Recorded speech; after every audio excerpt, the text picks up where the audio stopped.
Welcome, welcome.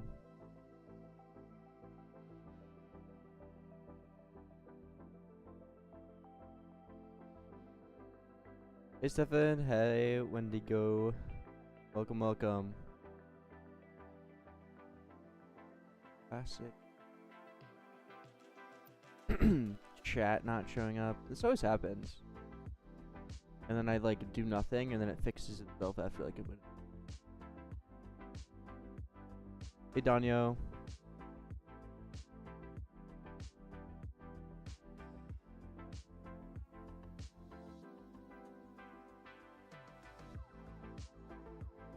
Hopefully that works. Cat's play is broken. Yeah, I know. It'll probably fix itself in a second. Hopefully. Hey, Stefan. How's the game doing? Good. Making a lot of progress. Been working on the tutorial a little bit. I'll kind of show a sneak peek. I'll probably go over this again in a little bit. But you start by choosing a bot. I'll go with the wave. Confirm. Then you choose a weapon. I will go with cannon. And then the next step would be, you'd build the cannon on your bot, essentially. This part isn't actually done in the tutorial yet, but those first two screens I've done. Okay.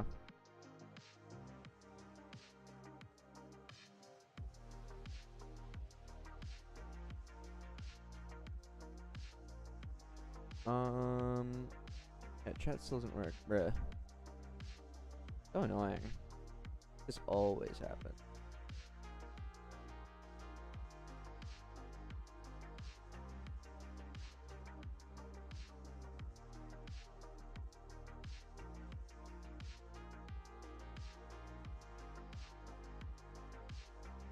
Let's see if I can fix it. Chat box.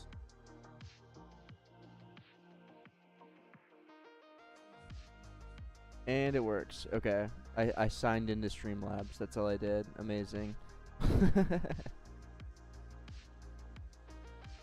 Inoa creates.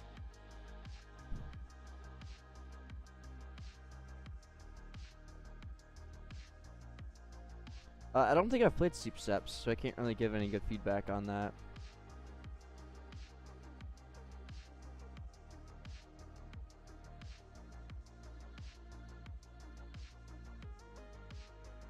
Let me make an announcement real quick on my Discord that I'm live.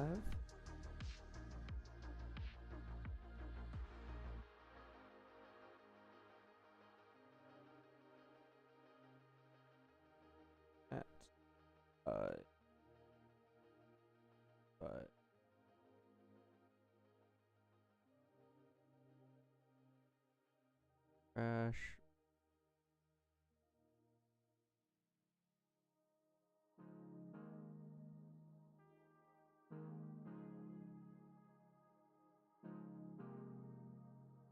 FFF.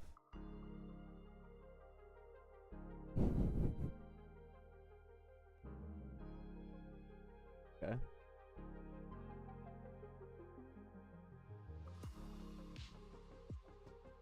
Nope, this is all me, Stefan.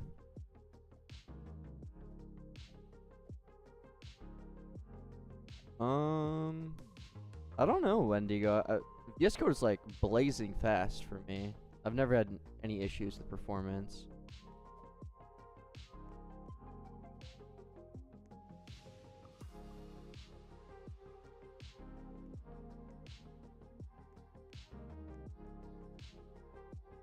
Yeah, what's your RAM? I wonder if it's just really low. Is this just a solo project? Yes. Everything is solo.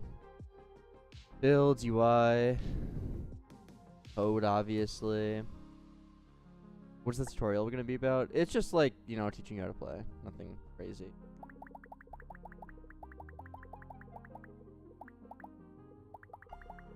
So, I think they're talking about the RAM. Guzman.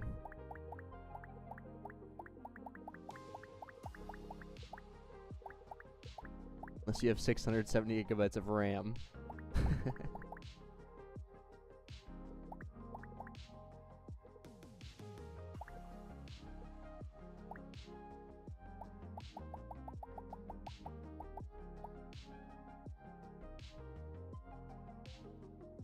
Even? Okay. Alright, so next step in the tutorial. That's what we're going to be working on now.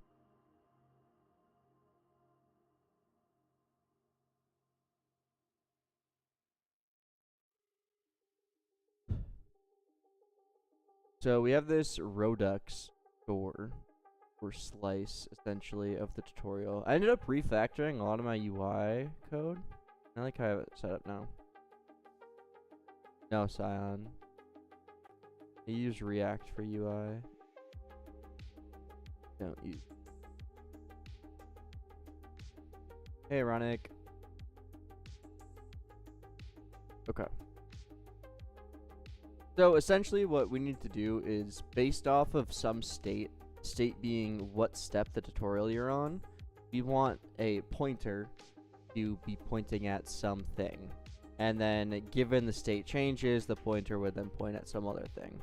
Or maybe it wouldn't point at all, depending on what the state is. So the first two steps of the tutorial are selecting your body, then selecting the bot. After that, the next step would be clicking the build button.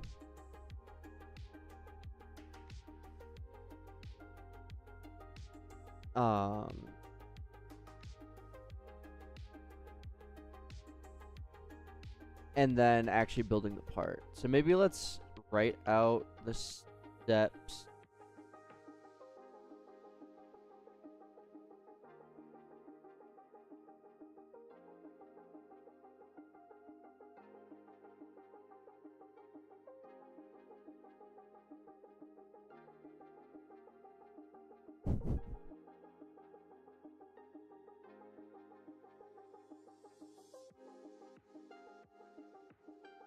Yeah, I've made other games. I made Defender's Depot, Classic, Defender's Depot 2, Tower Defense RNG.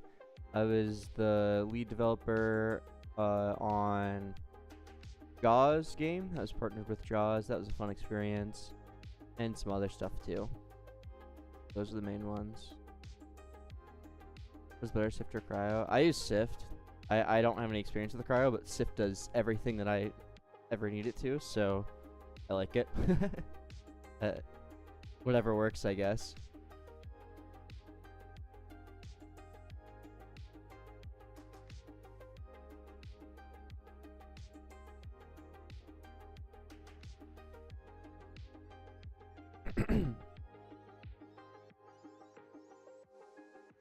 Awesome. Okay, so in the tutorial, we have this tutorial pointer component. We essentially need to map out. Actually, real quick, let's map out in here what the tutorial is. So I'm just gonna create a new kind of like list here. One, like what steps would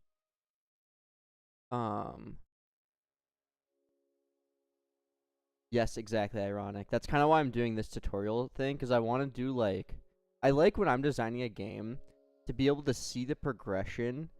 Like, I want players to be able to have, even if it's like 5 minutes of gameplay, that's 5 minutes of people that can test and kind of get feedback on, versus like me getting that like progression is like gives me motivation, if that makes sense.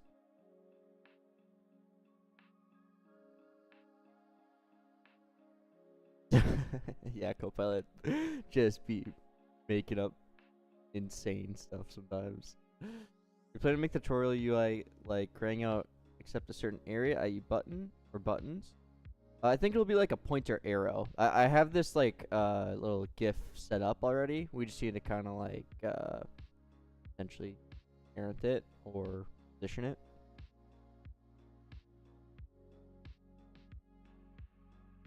Okay. Step 1 would be select body. Okay. Step 2, select weapon. Step 3, click build. 4, build weapon. 5 would be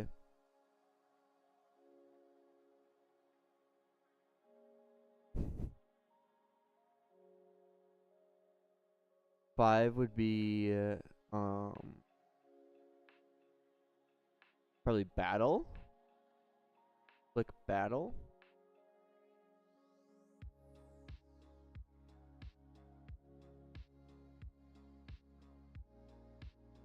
I guess yeah, I could do equip. Oh, equip weapon. I'm gonna do 5 would be exit building, and then 6 would be battle. Why do you use React instead of normal UI? I mean, I guess it's personal preference, but I like the declarative nature and having like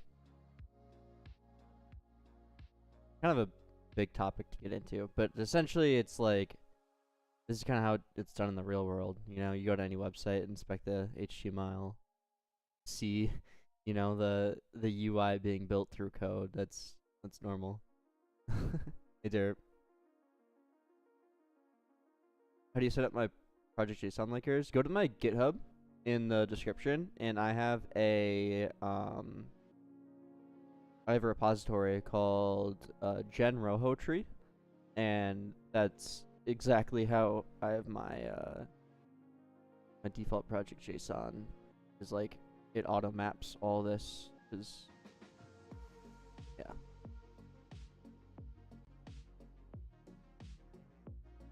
Maybe show the player the drag and build inventory. They have to build the bot at the start instead of me. We'll see.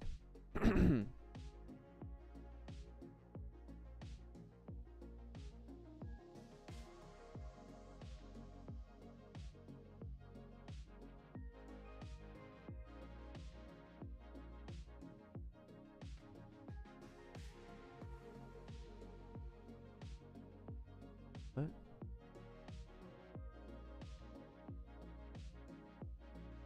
Saw some people place all their UI and replicate storage under module scripts. Is it bad to go the default way? I mean, that's essentially what I do. Like, I mean, all my code.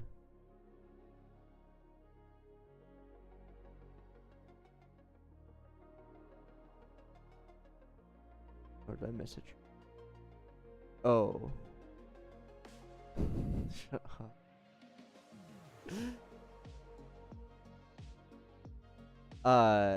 Hicco. Like, all my UI is under, you know, one module script. Trying to see. Oh, they changed all this. Hierarchy, expand all. And kind of each script is its own, like, either component, you know, certain hooks. I mean, it's kind of self-explanatory, I feel like. Each feature is its own, like, branch, so, like, everything to do with battles inside of this, like, third, part of the UI. I like the way I changed this. I spent, like, all of yesterday actually refactoring.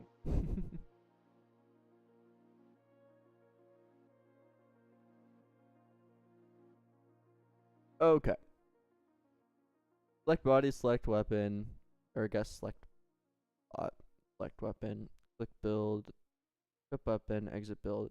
So given your step is choose a bot. Also, this is really cool. I've never done this before, but this is these are real parts that are literally in the workspace. I can prove it by putting one like behind something or putting it like in my face or whatever. These are real parts in the workspace, which is like interesting. And it makes it, I don't know, it's cool. But you essentially need to parent them, or you need to make it follow the camera at a given offset. Why not just a decal? Because I wasn't sure what the bots would look like, and I'll probably change them in the future.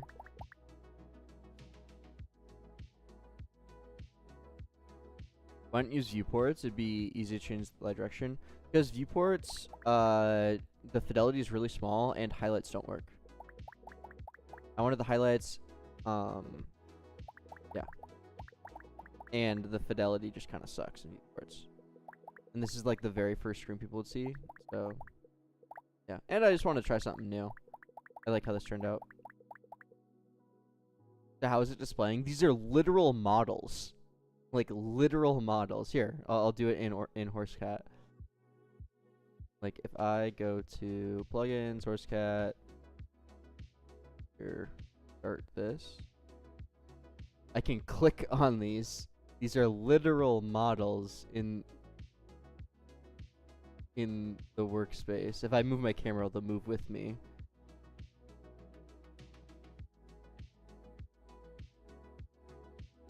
And just move my camera. Yeah. Not parented to the camera, but following the camera at a specific offset, updating whenever the camera C-frame changes. So like, yeah, it's a similar effect to like parenting to the game. Why aren't you using UI labs? Because HorseCat works. It does. I mean, I haven't actually messed around with UI labs, but I've had no issues with that. So.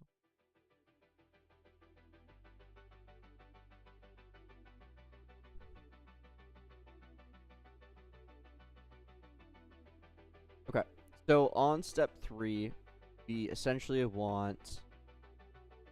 Okay, I guess actually we need to do this. The step 0 is select bot, and then, yeah. Okay. And in the, not pick a model, tutorial pick bot. I might rename.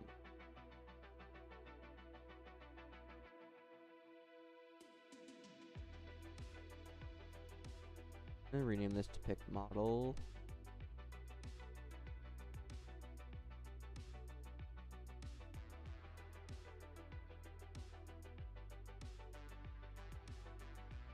Hi LJ.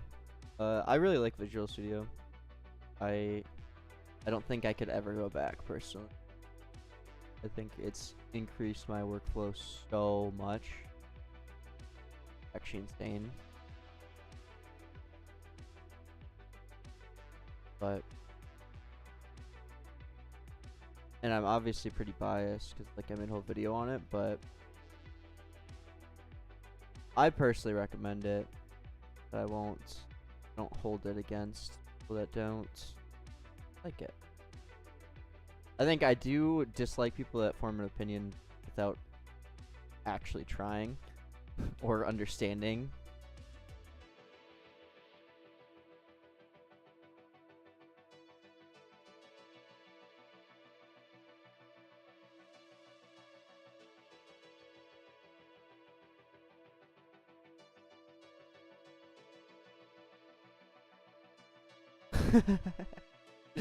Targeting you.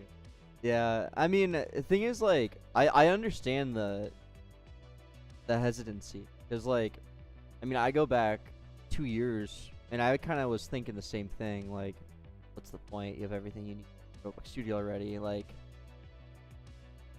I shared the same sentiment that a lot of people do currently, until I was forced to try it out on a project, and yeah, I would literally never go back now.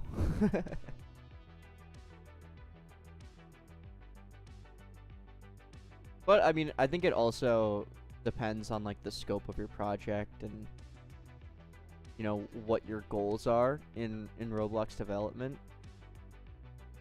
I think a huge thing with VS Code and the whole workflow is just this is real professional grade like workflow that you're gonna see in development outside of Roblox Studio, outside of Roblox. And for a lot of people, Roblox is just like a stepping stone.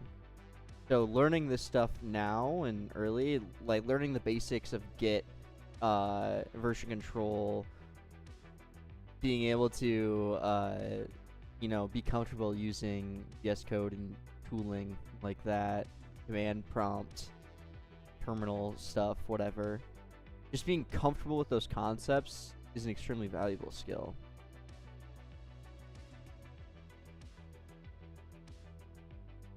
Living without Stylua feels like hell now. Yeah, dude. Yeah. Oh god, I couldn't even imagine. That would be horrible.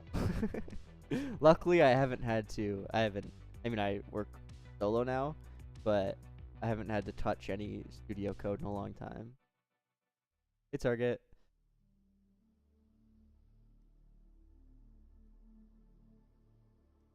Hey, Potato.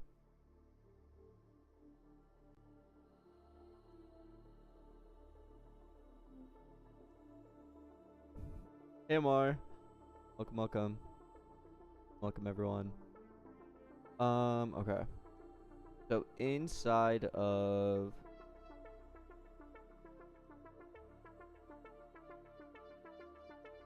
Yeah, Schmitty, I agree.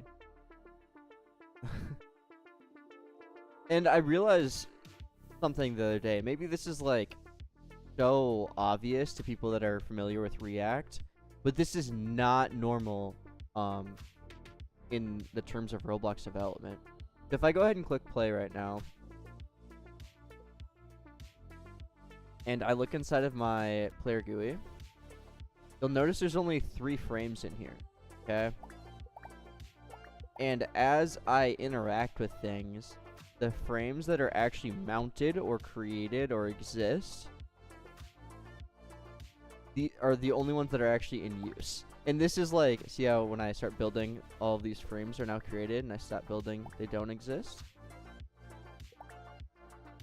You can kind of see that here.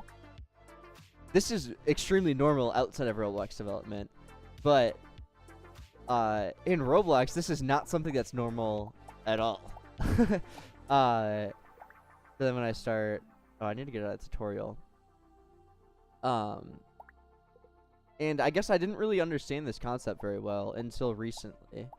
And even when coming from a Fusion background, like I used Fusion before React, and Fusion does it the typical Roblox way. And I think that's why it was really easy for me to pick up Fusion, because everything was still always mounted in a sense, or always existed. But now that I like kind of, I feel like I'm really starting to understand React a lot more. And once something's not in use, it doesn't even exist, which is a really powerful concept. And obviously things that are very performance heavy should stay mounted, like the inventory, for example. But you kind of get the idea. I don't really know why I'm even saying all this, but I just think it's interesting. What do I like the new Explorer? It's... yeah, I don't understand why we're hiding things behind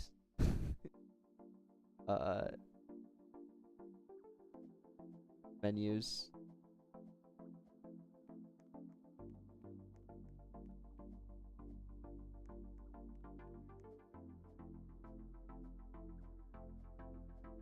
Yeah, I haven't actually tried that, Schmitty. I've heard so many people talk about, I never know how to say it, Vide or whatever.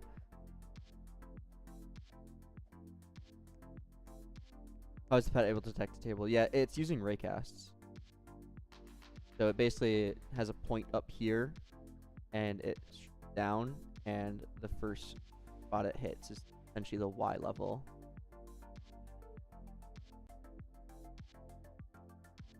There. Yeah, the new Explorer reminds me of of Windows 11, which I have not upgraded yet. Because they just hide useful stuff behind menus for no reason.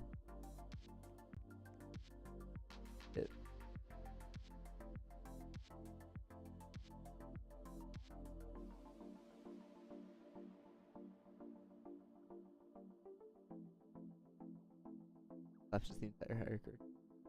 Oh god. Yeah, I haven't really used it much, to be honest. But I just got the upgrade. It was just forced on everyone, right? So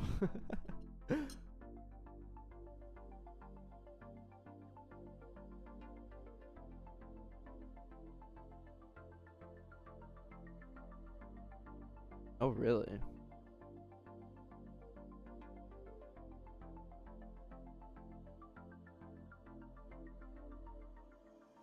Okay, so in the tutorial pointer,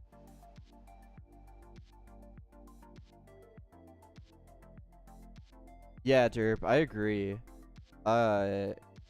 When they initially announced the beta, like I tried it out, and dude, it just the new UI layout on the beta, it just takes up so much space. It's like unbelievable. Like I feel like VS Code does a really good job of like there's a tiny amount of space taken up, but then your whole screen is like code. You know what I mean? Like Studio already has a big toolbar, and the new one's even bigger. My God.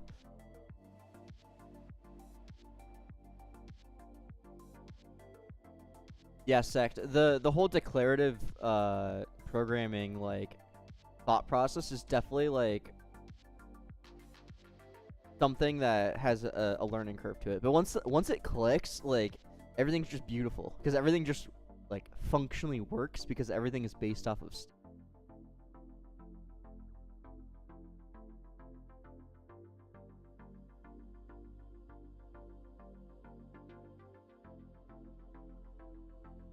I just want us to be able to, with the new UI, to resize this top bar. That's my biggest issue. Also, it just seemed like there's so much space in between everything. I know I'm still on like the good one, whatever, but like on the new one, it was like there was so much space in between each button.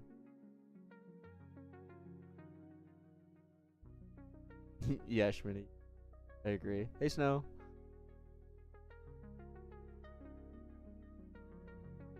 So, given that we're at step 3, I essentially want to listen for when we start building.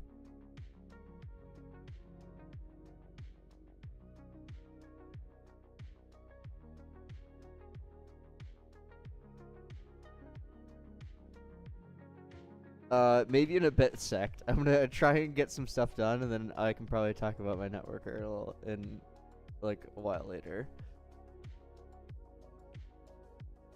Yeah, all of Roblox, the entire Roblox app, like the literal app on your Windows or whatever you use, is using React Lua. Index 9 mil. Yeah, all of the Roblox like native like UI, like the start menu and all of this is using React.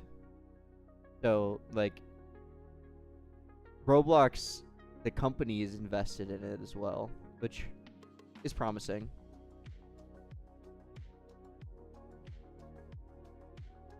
Hi, Alex.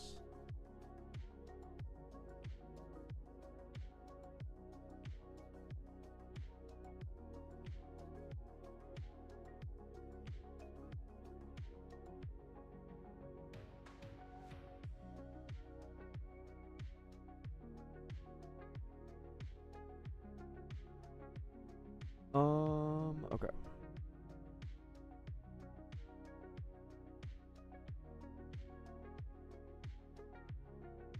What's your thoughts on Roblox, the platform right now, career-wise? I think it's the easiest it's ever been to get into and make a career out of.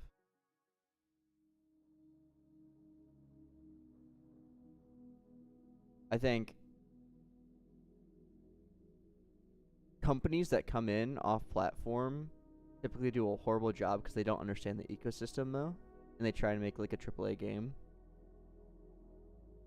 But for Roblox natives that understand the platform and understand the ecosystem, I think it's the best it's ever been.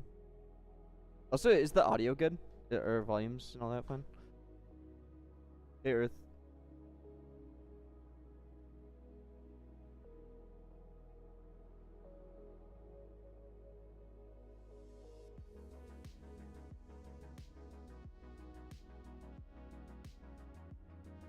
My mic louder? Yeah.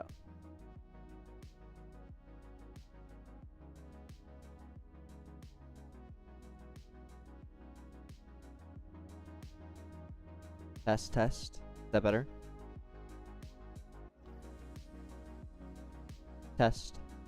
There you go. I hope it's better.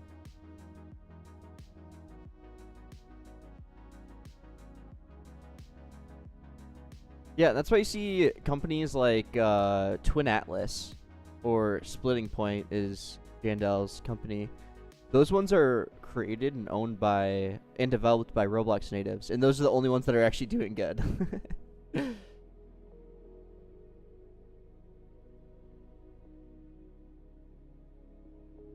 Yeah, Earth. So the reason for that is because the colon operator doesn't know the type of self. So you have to explicitly define self in the parameters, otherwise self has no type and you don't get the IntelliSense. So that's why we do it. Which is really dumb. I know. And I know they're trying to fix that.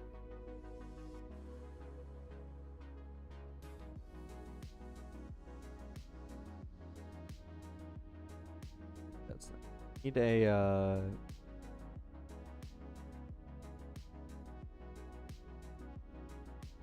do we need to like listen to when?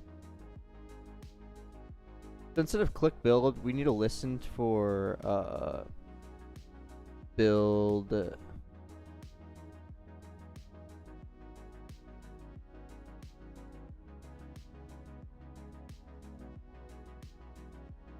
Can I see a snippet? Yeah.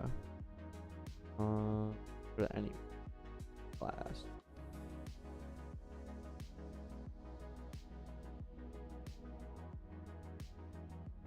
Like here.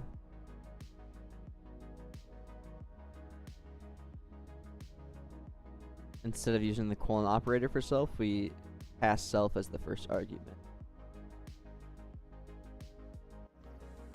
And that way, when we do self dot, we get all of the IntelliSense. Versus if we did this.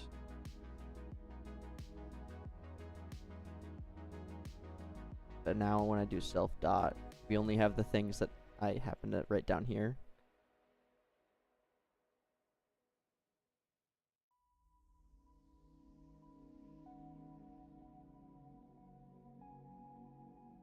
Where do you define self? As the first parameter.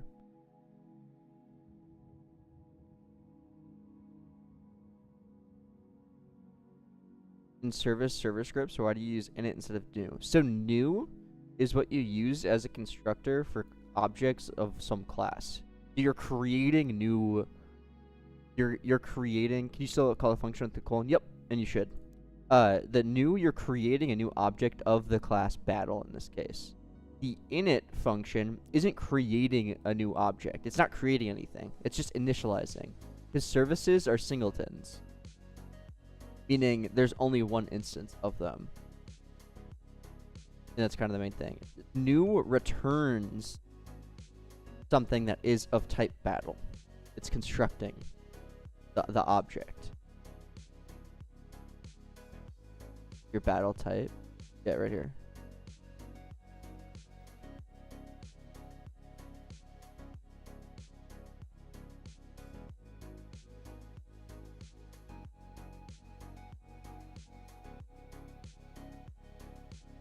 And yeah, you can still use the colon operator to call the functions. Because this right here is equivalent to this. These two statements here are the exact same. Oh, sorry, I never zoomed in. Start stream. But these two are literally the exact same thing. The colon operator just passes this argument as the first parameter.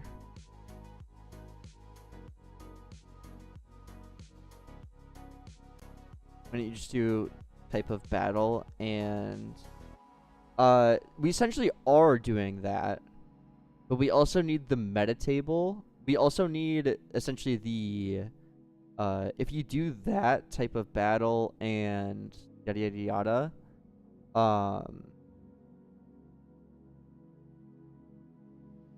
we're not getting the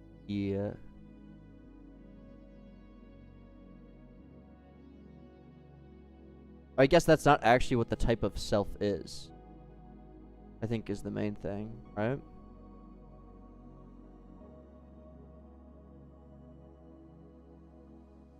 Because self has the metatable battle.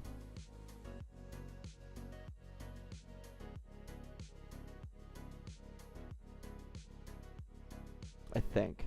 I may be incorrect in saying that. I know there's a good reason for it. I just, I guess I don't know off the top of my head. Yes, I did, OAS.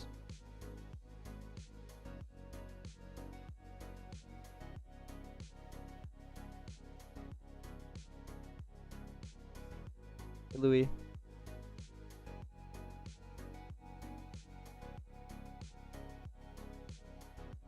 How long did it take you? Like a week. Kind of like an ongoing thing. Always needs dates.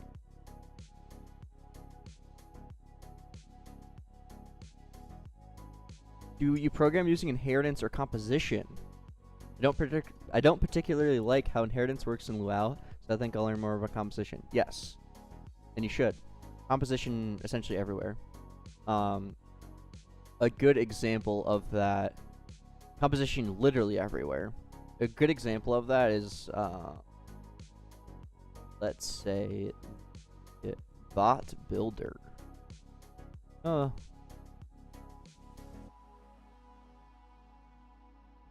It's composed of many different. Maybe this is kind of a bad example. I use composition everywhere. I'm trying to say.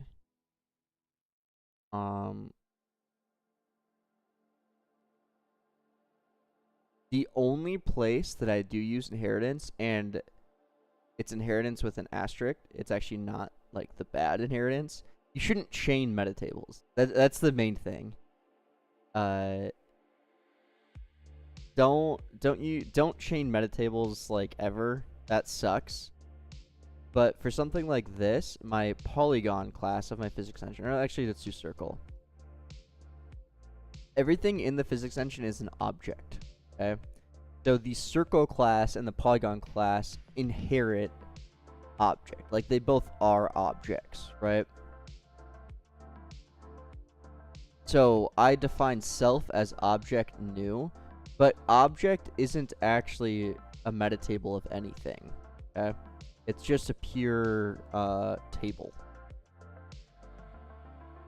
And then to actually, big word, use the polymorphism and use the like essentially the inherited functions, I just redefine them inside of circle. And it's like,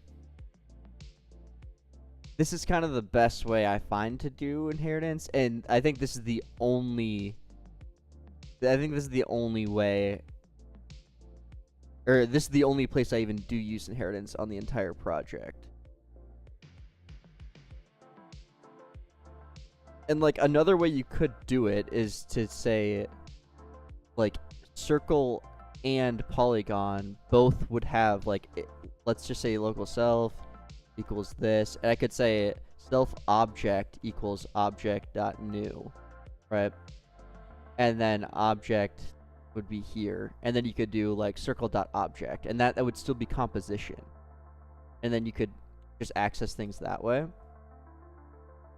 It's much cleaner, and it's much more direct. There's a lot of complications that inheritance can provide.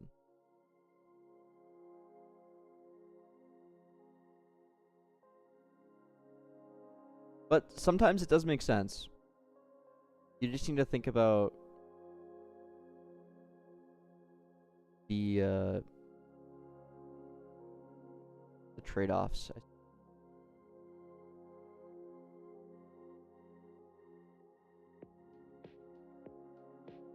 I am Nikes.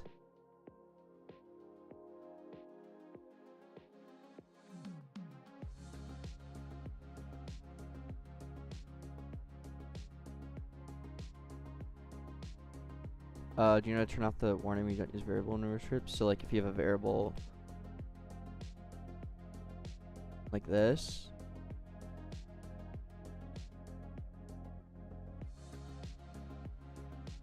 prefix it with an underline.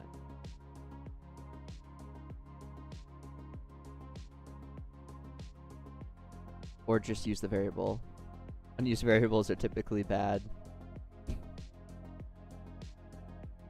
Like that means that it's not being used, so why did you define it?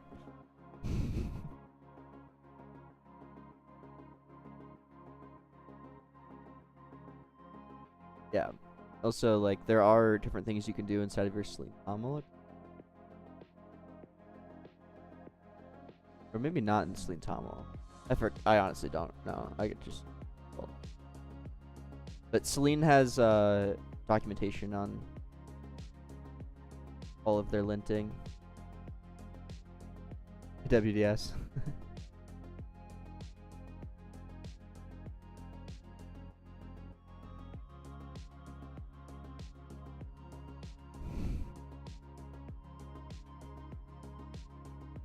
Okay, so I kind of want to like subscribe to the it's like when the state changes. I wonder the best practice here.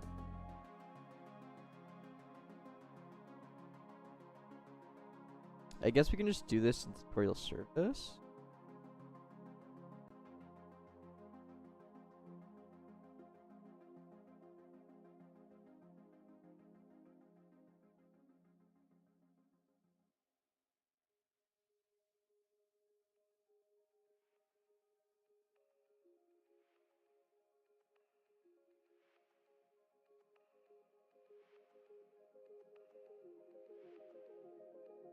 We could subscribe to the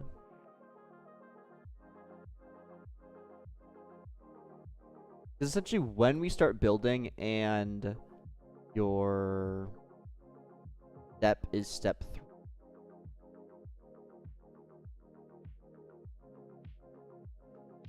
We want to increment the step.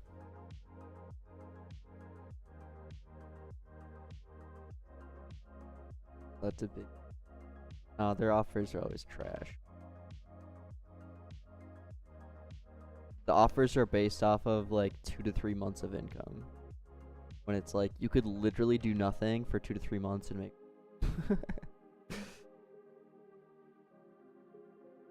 Think a solo project can go viral? Absolutely. Absolutely. Done it. Many people have done it.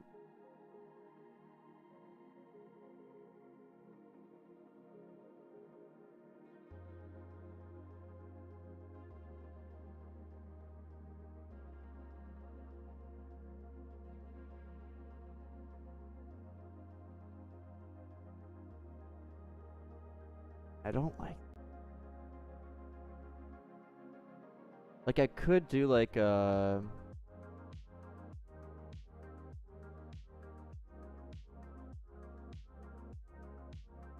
almost want to do something inside of the thunk. I don't know. It's not like we're falling.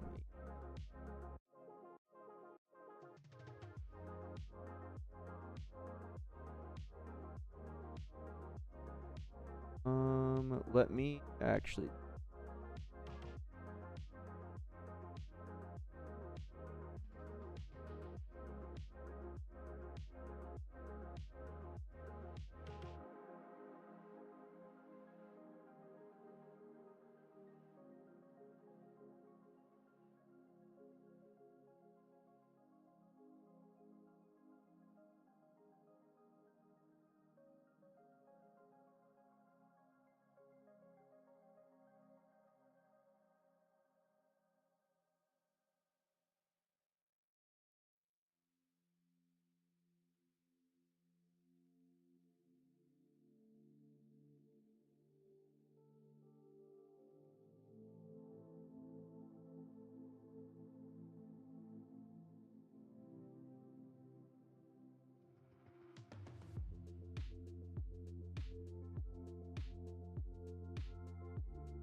I guess we could actually, inside of the buildings slice, have a building dunk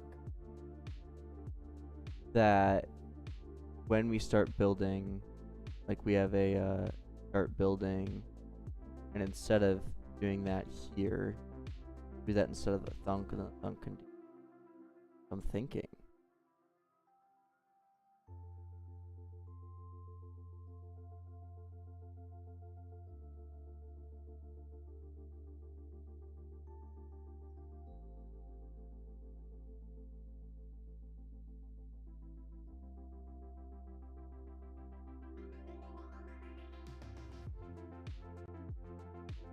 It's Dirt Monster.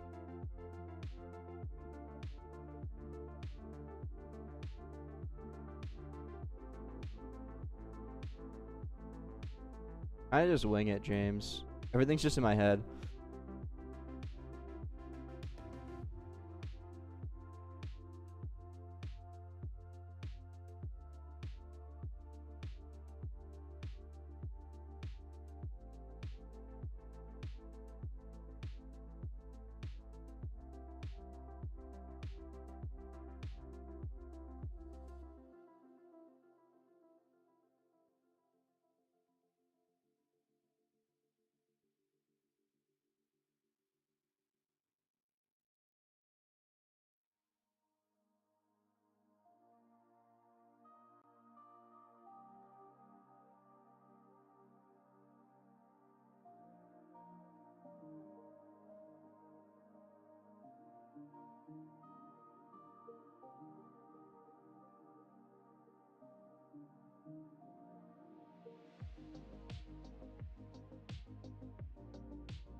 Just trying to think of the best way to go about this.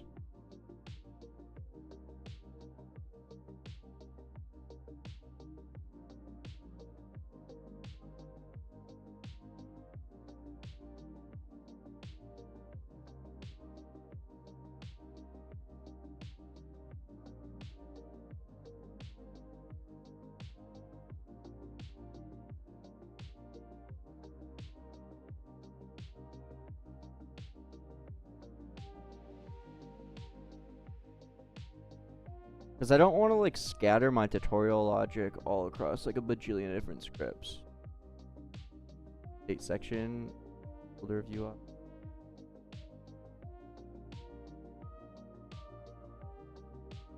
It's just like the it houses the Redux stores slice of the building logic.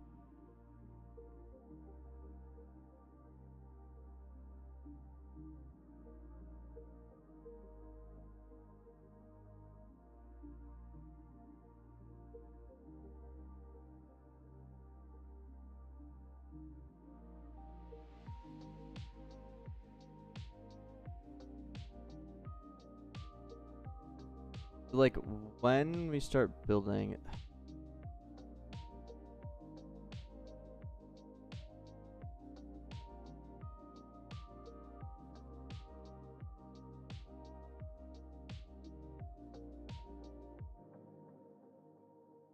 like I could do this.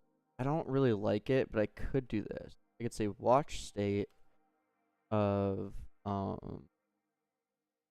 building, or not building, tutorial slice dot step. Step.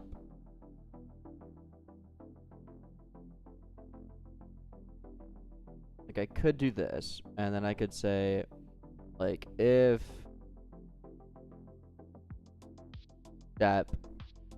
I guess we would need to do this anyways, because we need to track what step the player makes it to in our analytics. We do need this anyway. So I guess that during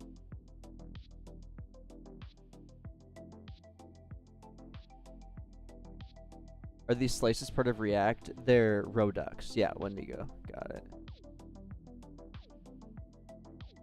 which Redux is typically used with React. How do you watch state changes? So I made this little helper function called watch state, and it's, I think one of my biggest gripes with Redux is that you can't subscribe to individual state changes. You have to subscribe to the entire Redux store state change. So in watch state, every time the store changes, we need to essentially check to see if that specific value has changed. I think, like, I don't know. I think that really sucks. I made this little helper thing that, like, alleviates that a little bit, but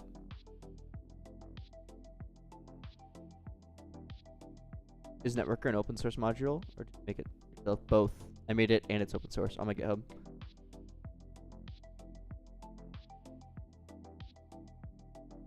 Yeah, but it won't work for tables, right? My watch state thing. It will. As long as the tables, like, or,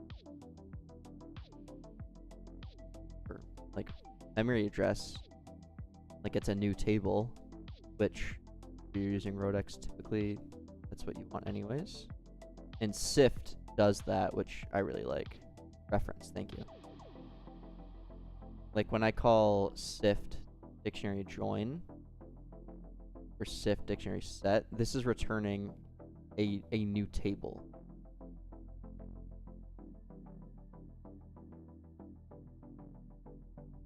Which then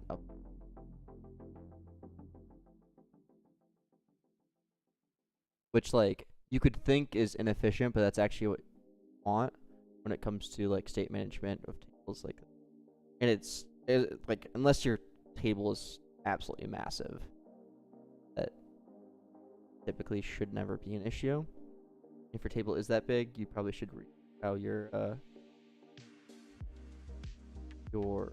state is made.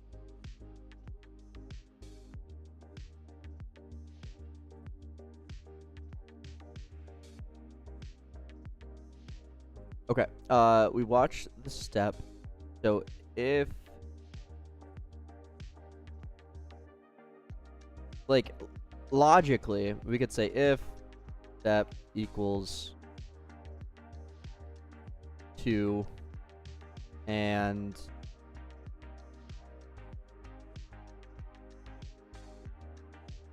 wait.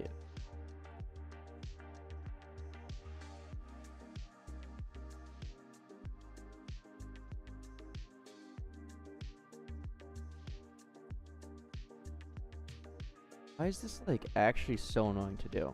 Like, I could do this. React use effect function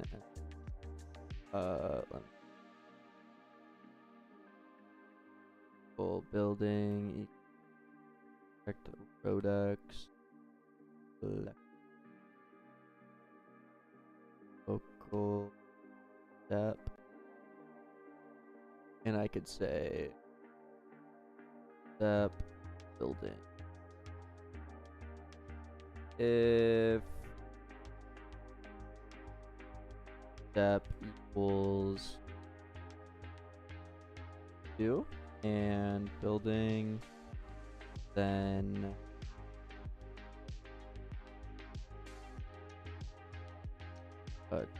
dispatch full dispatch, then we would dispatch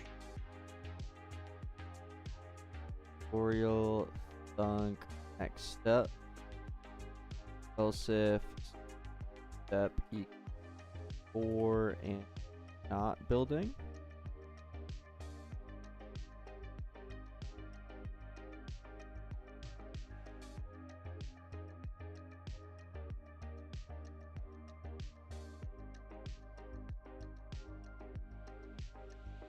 This just seems a little gross. I don't know if that's just me.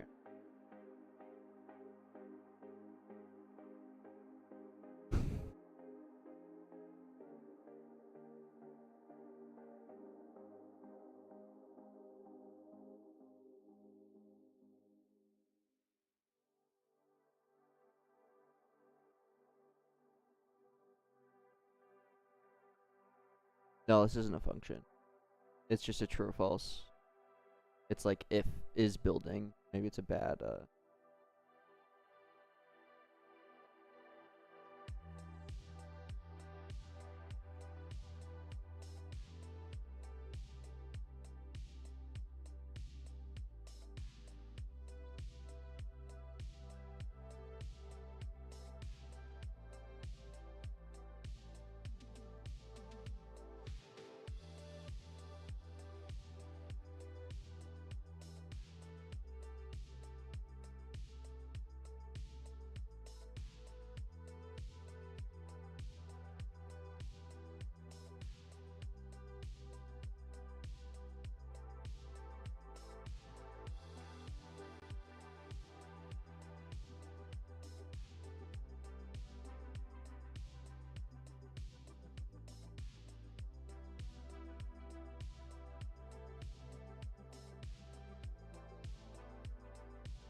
okay, so that worked.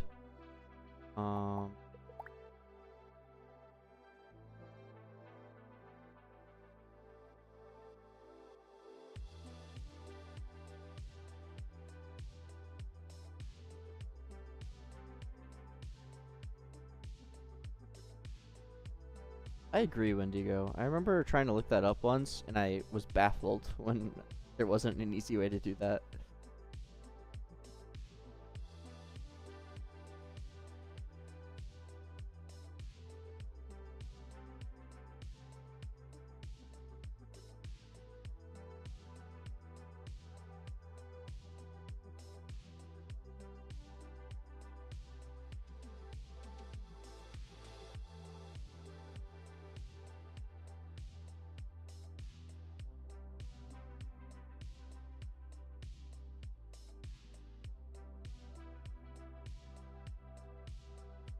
Like, I almost want to create like a table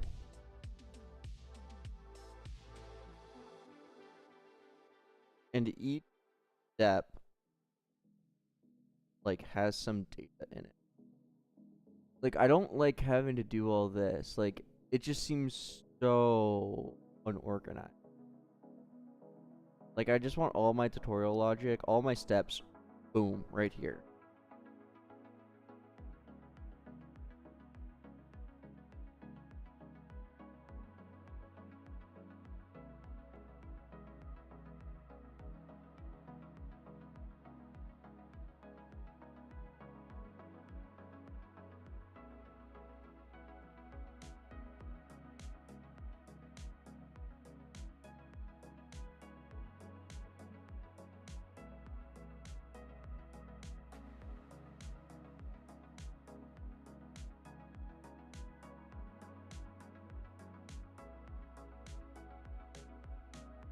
Like, can we have like a almost like a state management, like on enter some function?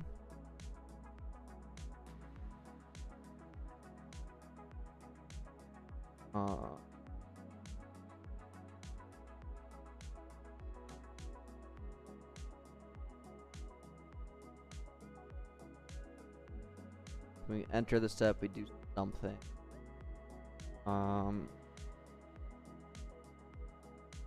Like active maybe?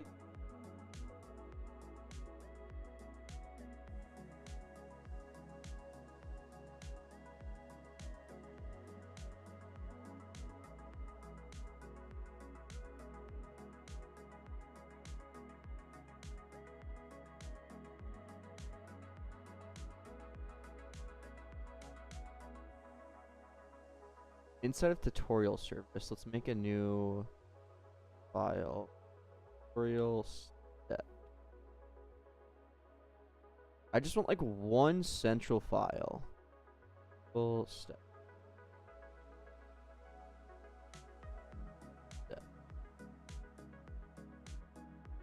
And this, I want this file to house all of the logic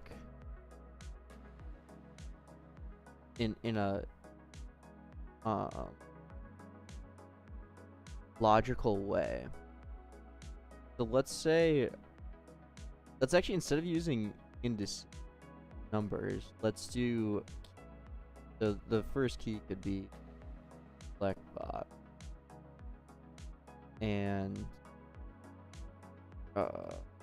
step, I don't know what the actual step is yet. Steps.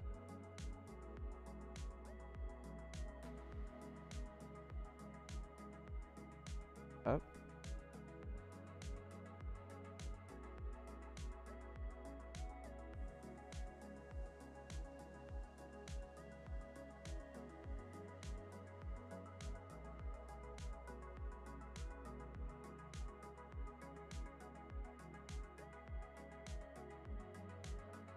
And then we could have on enter is a function.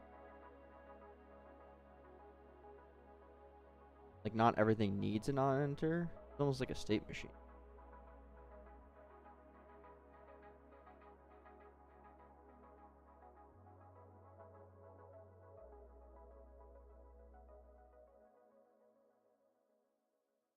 Like a render.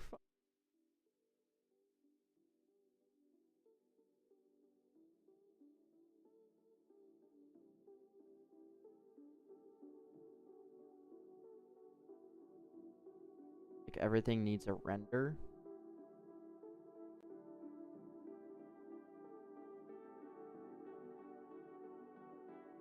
That makes sense.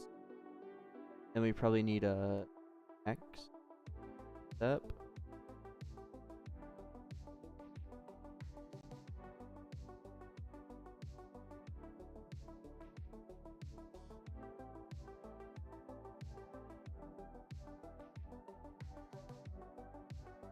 Then the next step is, okay, I'm liking this.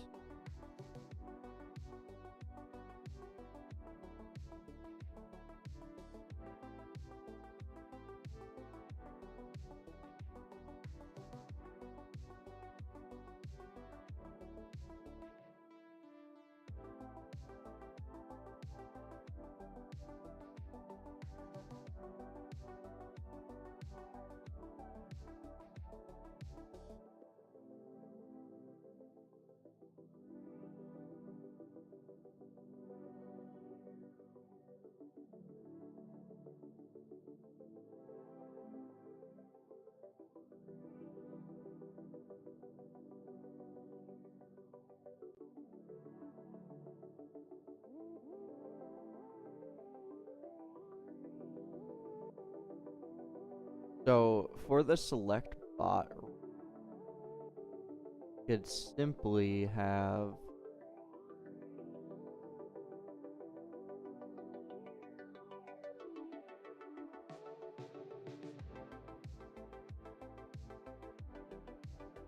this screen where you'll pick mod. So instead of all this, we would return element.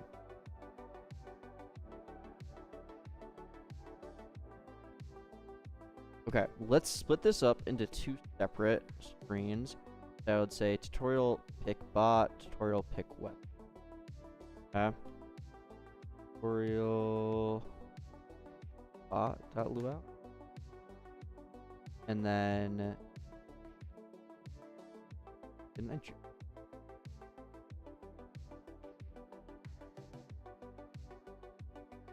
Voxicity, this is the first project I've used React on. Believe it or not.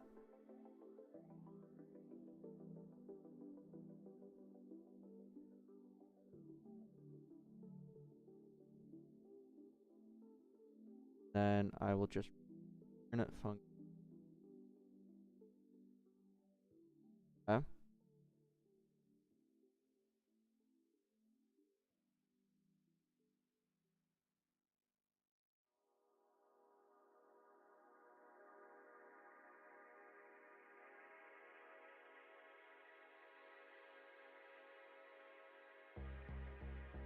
So then in tutorial steps, I could say render is return React element tutorial pick bot.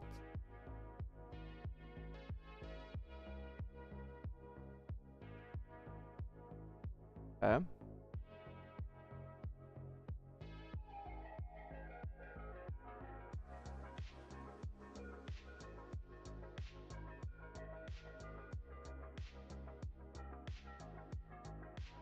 And then similarly, you will have another thing here, tutorial pick weapon,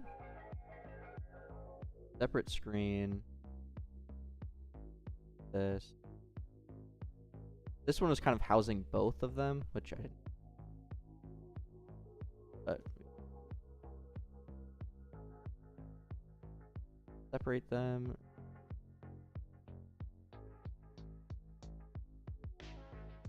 Okay.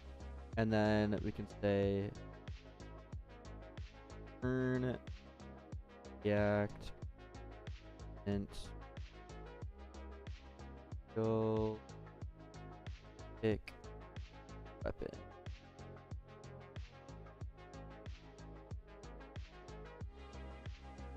Yeah, Voxicity. So I actually have used Fusion for multiple projects in the past, and I really liked it. It was really easy. There is a lot easier than React to pick up. But I liked the idea of React being a transferable skill, so I transferred from Fusion to React for this project, and I've really enjoyed React so far, but I'd be lying if I said it's been easy. But I think whatever you use, it's kind of depending on what your end goal is with development coding.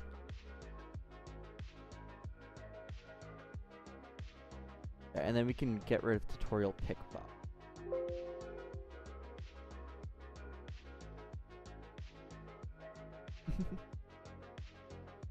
Am I bored of this? No.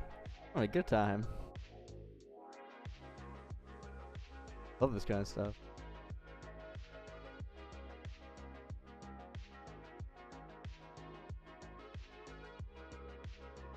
Oh, I deleted the wrong thing. Delete this.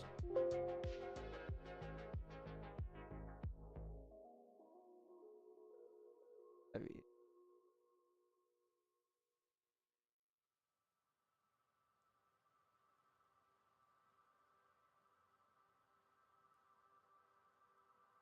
Okay. And then inside of screen.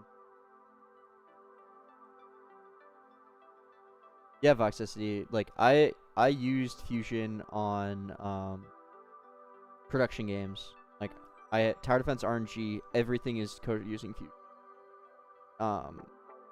It's coded using an older version, but I had no issue with it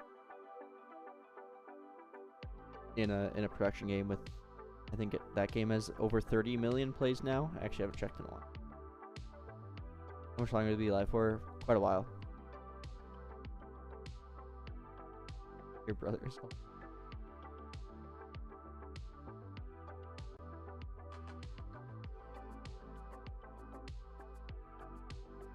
Are we able to get the latest ones? There's actually the Wally Tommel. I believe you can replace this with like an X. You could do like this, and I think that would make it the I believe. Maybe there's someone in chat that knows better than I do.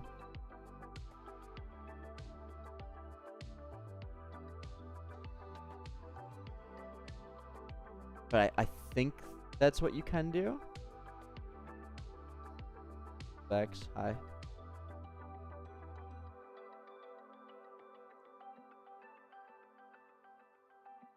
But regardless, you can choose the version that you want right here. If that may be good enough for you. Tired of this? Bro, I'm good. Got my coffee, I'm chilling.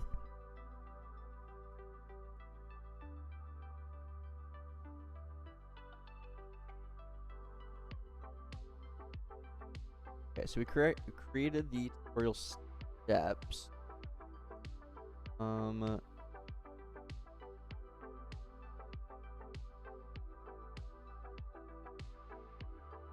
So then inside of, let's go to the root UI.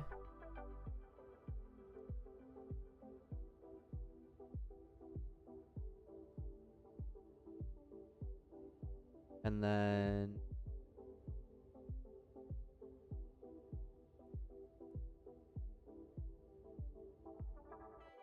guess we'll just make like one central like tutorial that just manages this based off of the step. Real screw. How about that?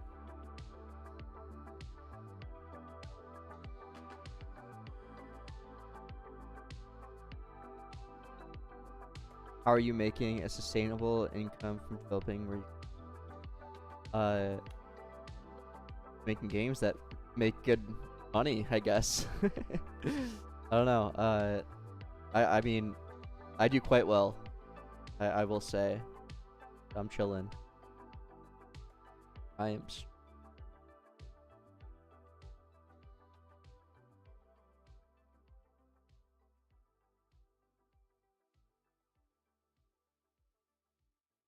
A module or something. How would you add it in? Probably copy paste. Like the explosion VFX, I made this custom packages thing, and just pasted in what they had. It was just an XM.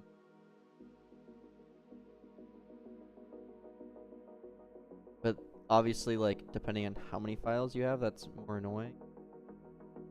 And like this used what was it called? Fastcast, I believe. So I got Fastcast in my Wally and like changes. Yeah, I know there is some kind of. I personally have never used it, so I can't really say much about it.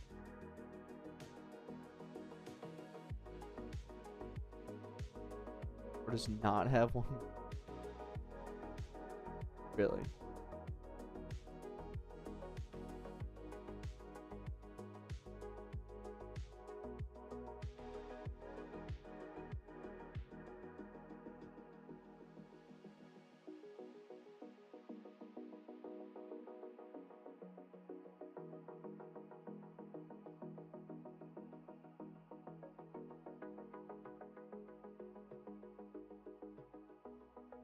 I guess my account only.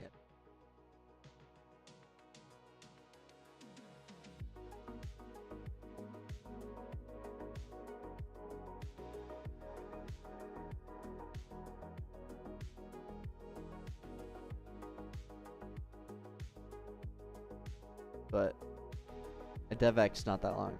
Not that much. Come on. But you can only DevX once a month. Oh, funny. Diego. Hi, Syntax.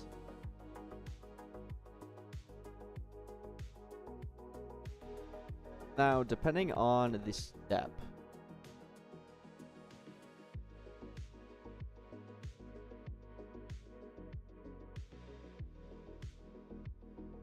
Bro, I just showed how much I have right now.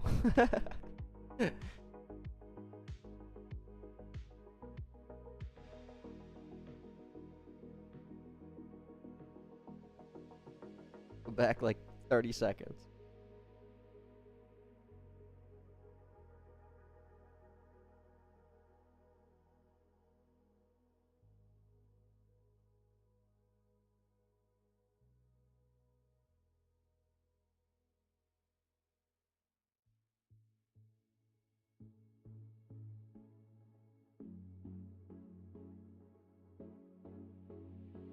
Yeah, James, the on-site sponsors work very well. Roblox does, I think, a good job with that. In terms of actually buying Robux. I know of, but I've never really bought Robux. I don't really.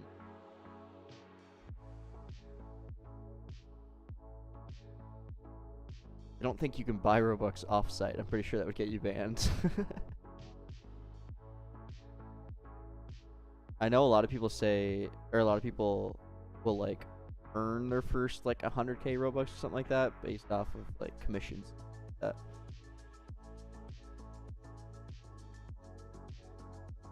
Okay, back to this. Local step, close, react, products, vector.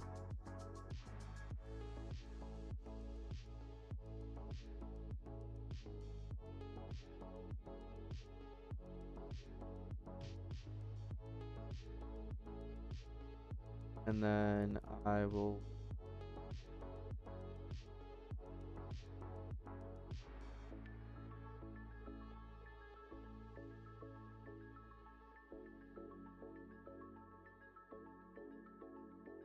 that. Oh.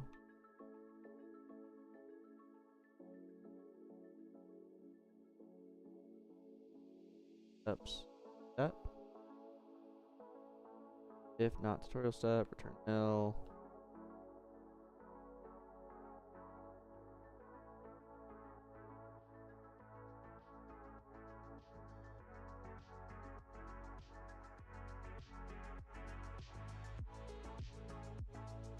Oh, I guess because we name. That doesn't matter.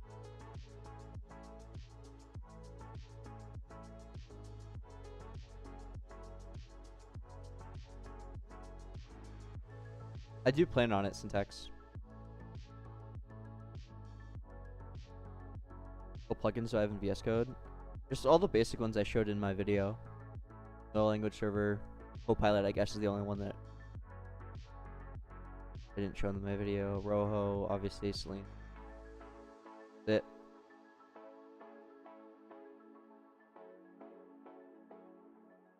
But smart. I think I pay for it. I don't know. I think I have like the pro version or something. I honestly don't know.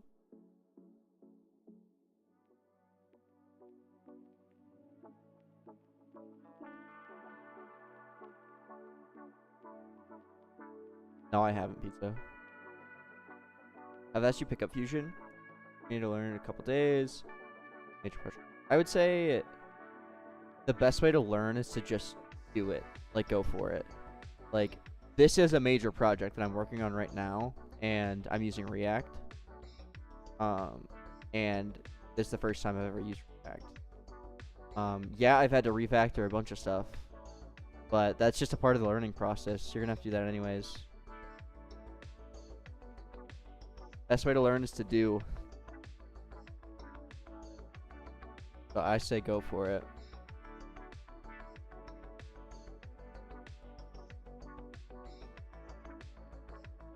Then I need to do React Act.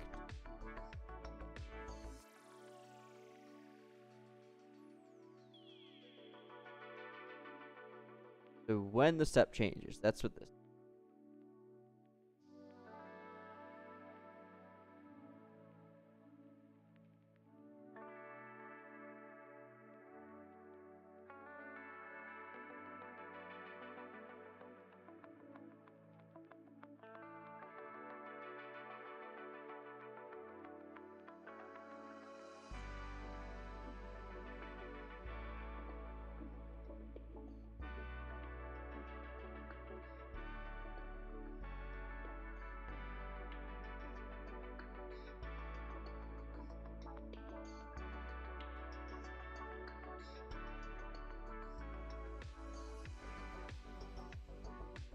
Is it worth it to memorize this? Does that matter?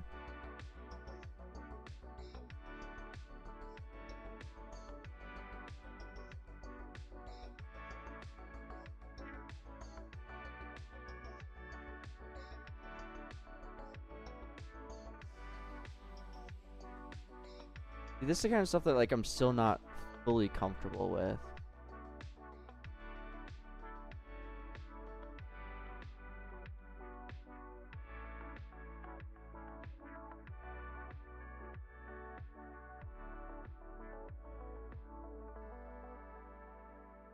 demo for this. Doesn't hurt.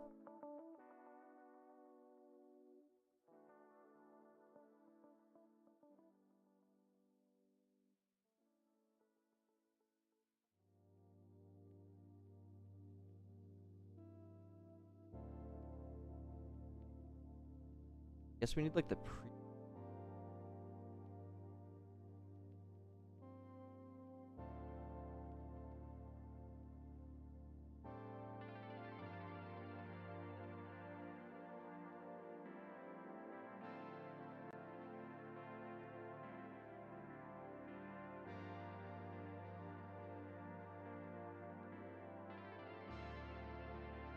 like I need the previous step because I have an on exit. Well, okay. A common trap I find myself getting into is coding things before I need them. That's a huge problem with inheritance. You end up implementing a bajillion functions before you ever actually use them, and then you end up not using. So let's not implement the on exit because we're not using it yet.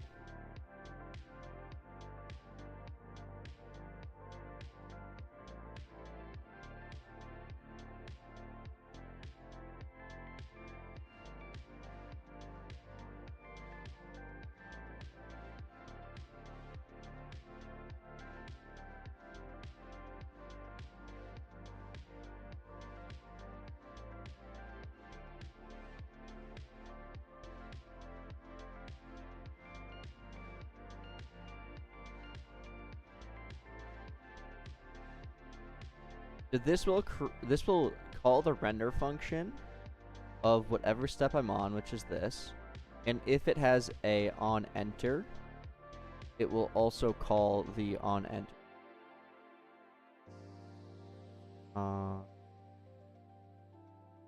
Right. Okay.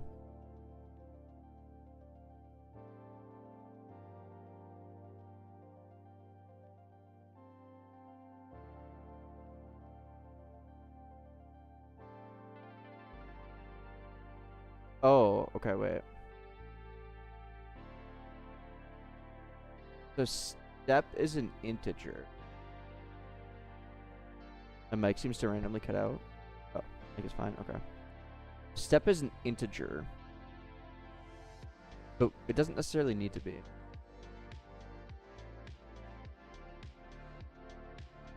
We could change step to be a string.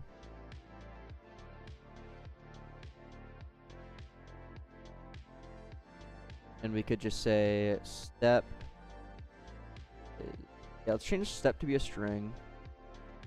And let's say the first step is select bot.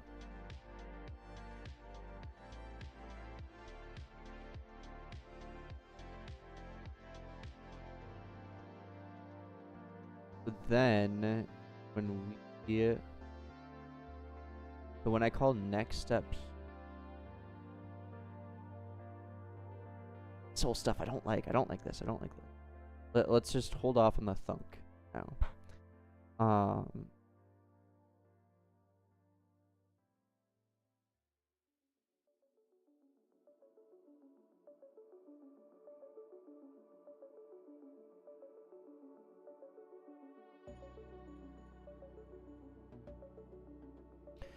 Should each step have a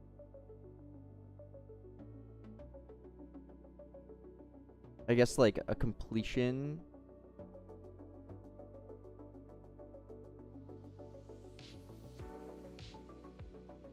function?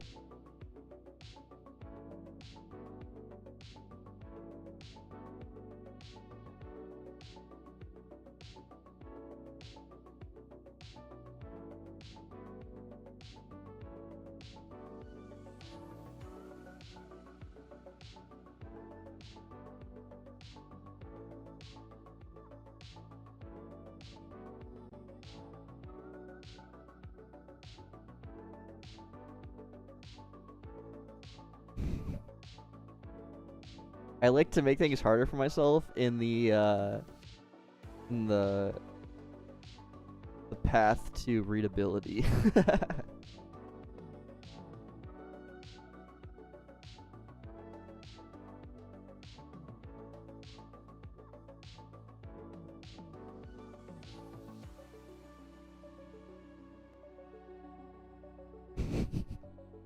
installed quicker.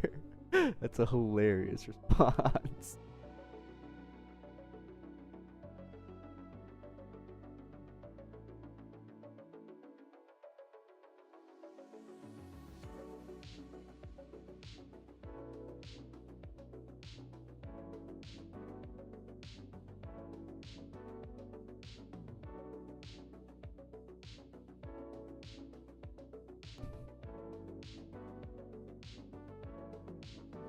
Ain't no way.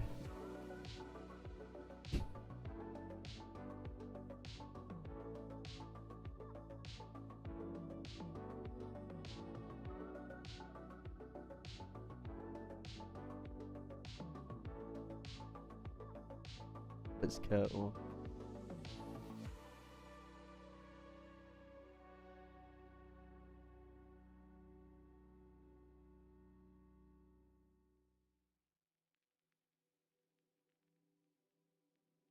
So how should I set this up in a way that I render something and I have some conditional thing that when that condition is true, we go to the next step.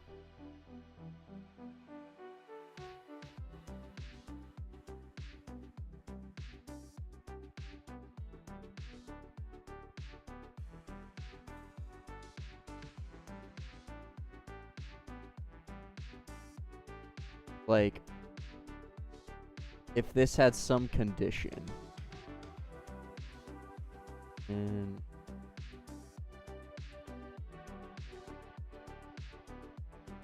the condition was that we've, let's say, selected our bot.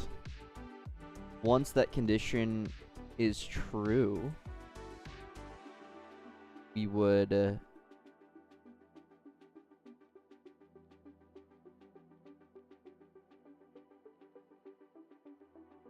go to the next step.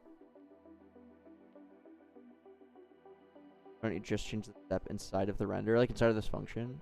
This function is only just creating the instance, the UI. But what actually needs to happen is we need to select a bot and then we need to click confirm. And on that click of confirm, we need to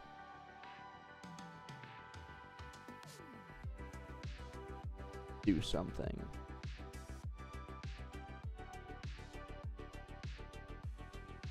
Like, I guess we could add just like dates here, like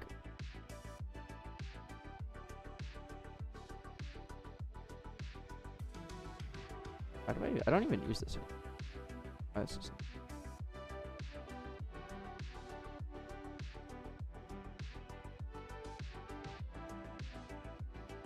because inside of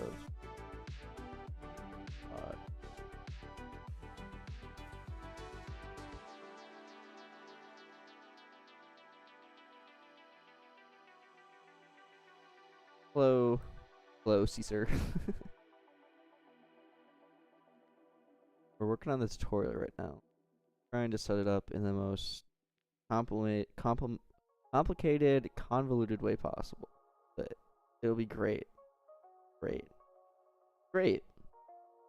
It'll be great. Right? Like, it's really easy in this case. We can just say on confirm. You can just pass in, like,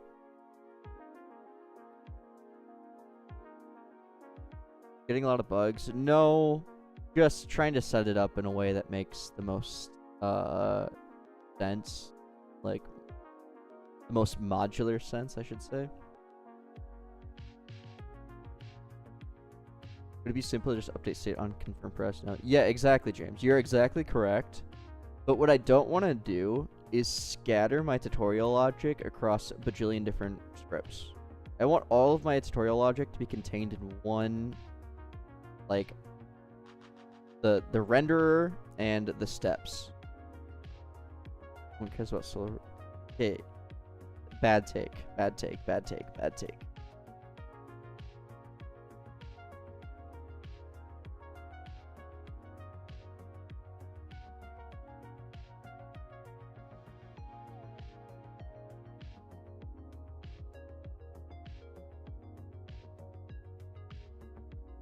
like, imagine my condition.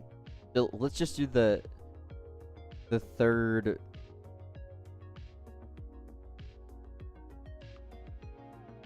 The start build. Okay. Let's say next step equals start build. Start build.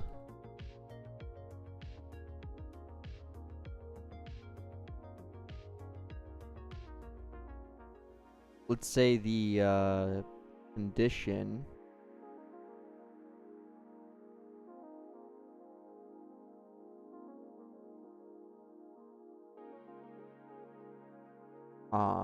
was that we are building.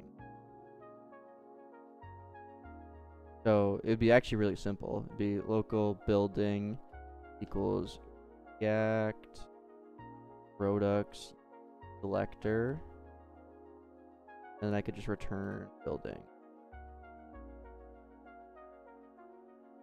And then once this condition is true,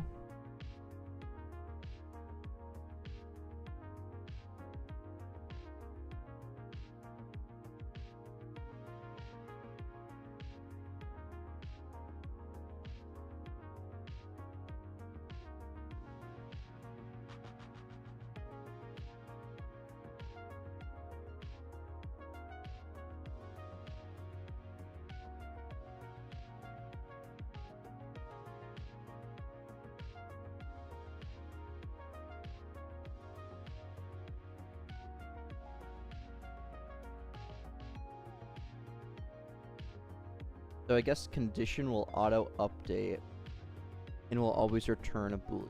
That's what condition. And it needs to exist.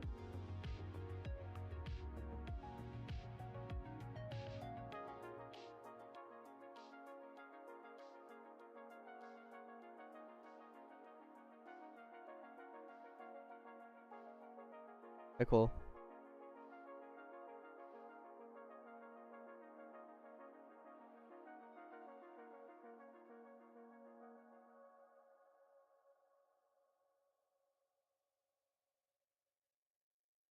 So what we can do is inside of the tutorial slice, I'm fine with this. You can say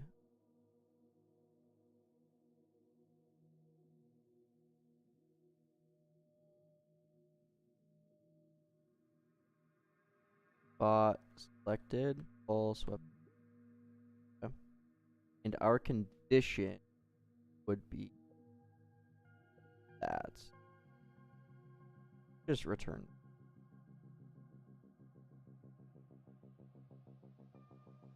And let's just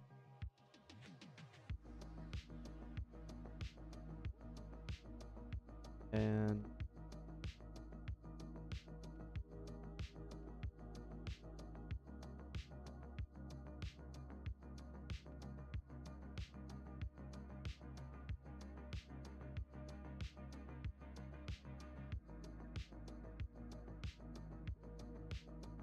I haven't heard about this at all.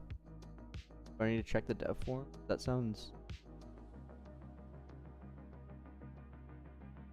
live React.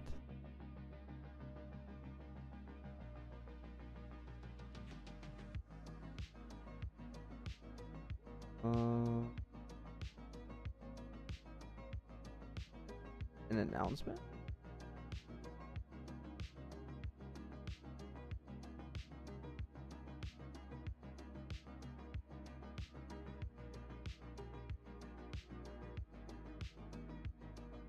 Dumb. It's not actually public. Gotcha.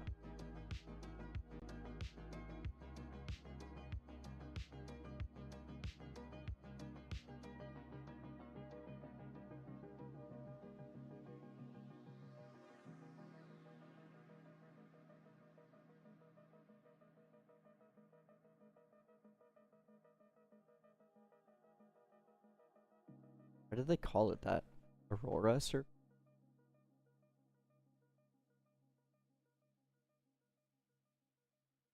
Yeah, I don't think it would actually impact any.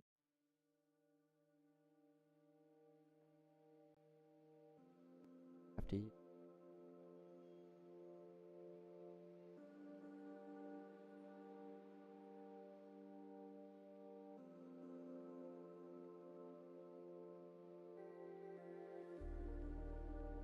Okay. And then inside of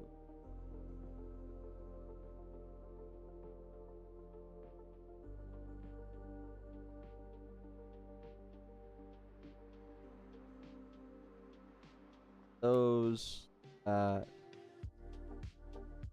then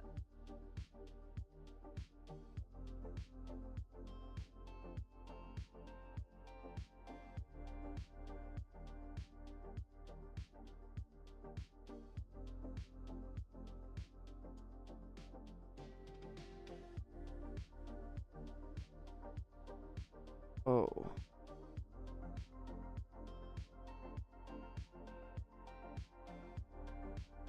thunks.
So then our condition, uh,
if not,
at work.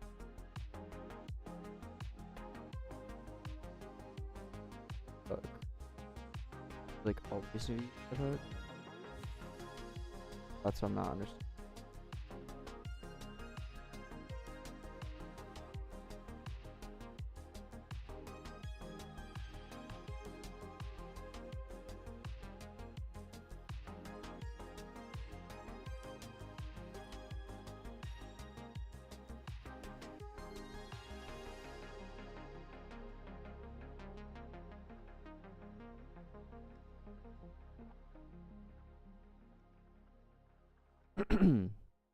This.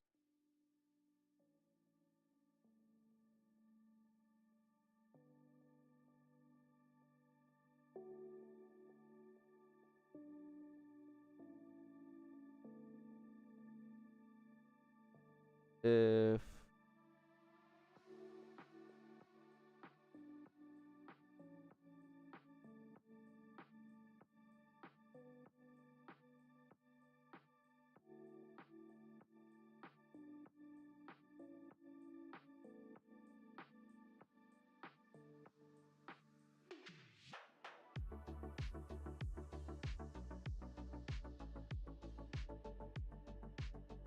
I have a terrible name. Render step. Let's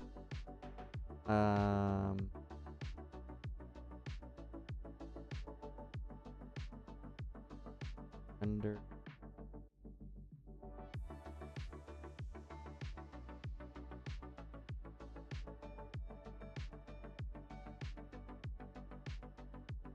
Okay. Up.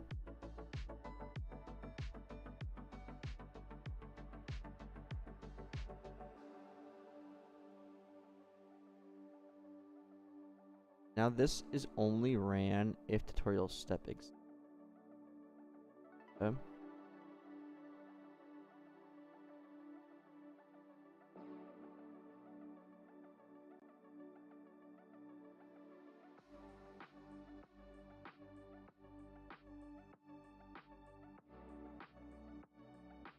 Otherwise, this code never even. Oh.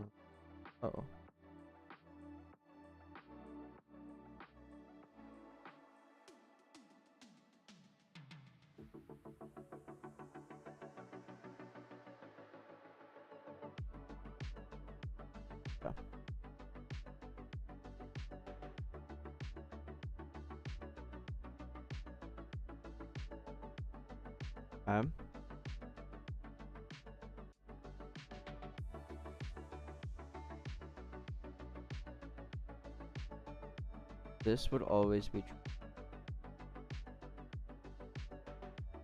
Don't even need that. Have an empty table here.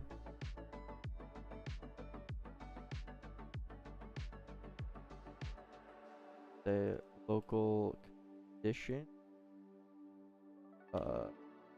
Tutorial step. Then dot effect.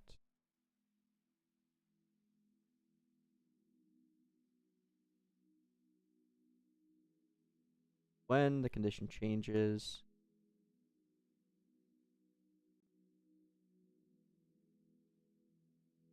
if then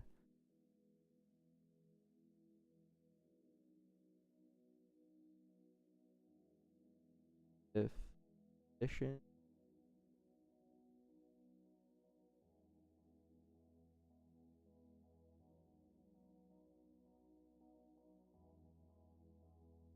oh yeah, we also want the step. We call that on exit. And then steps. Then we set the steps. We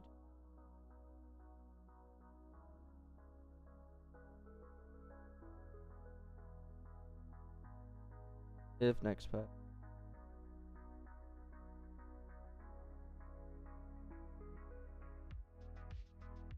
Action.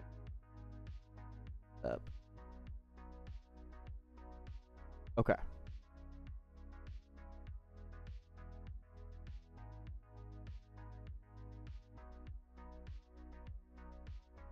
what do you call init on all your modules? Inside of the startup folder. Client and server script. And boom. Boom.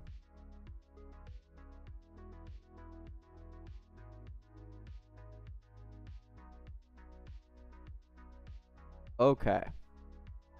So basically we check the step. This is some string, right? This is a string. Actually it's always a string.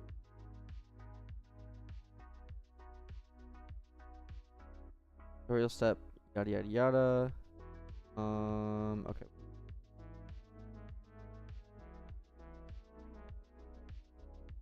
If not step, return nil. Tutorial step. If not tutorial step, return nil. We also need to do state.tutorial slice.completed. If we're completed, then nil. Else do this step. So if we've already completed it, we don't want to be rendering other steps because it's completed. We don't care. Otherwise, then the actual step. If the step doesn't exist, then we just really return. Like if the string doesn't exist, okay.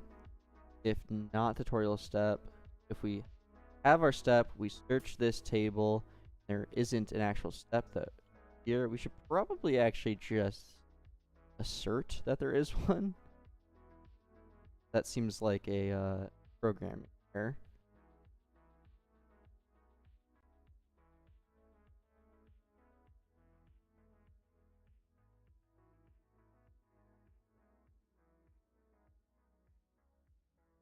A cult for following? Sounds like derp.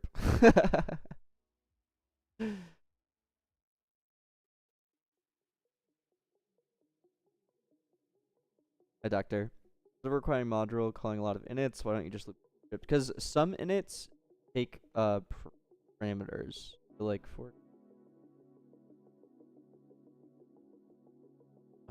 startup, like data service init takes this like initial parameter, and a lot of them don't. And like you could theoretically just loop through services, and if one is a server, then like call it, but I don't know. It's like 20 lines and take 1 second every time you add a service, which happens not very often. So it's like the most minor thing possible. It doesn't matter.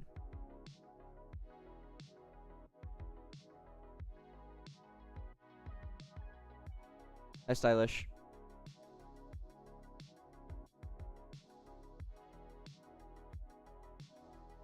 Yeah, no, for sure, Sect. I know that stuff pisses him off so much. Funny.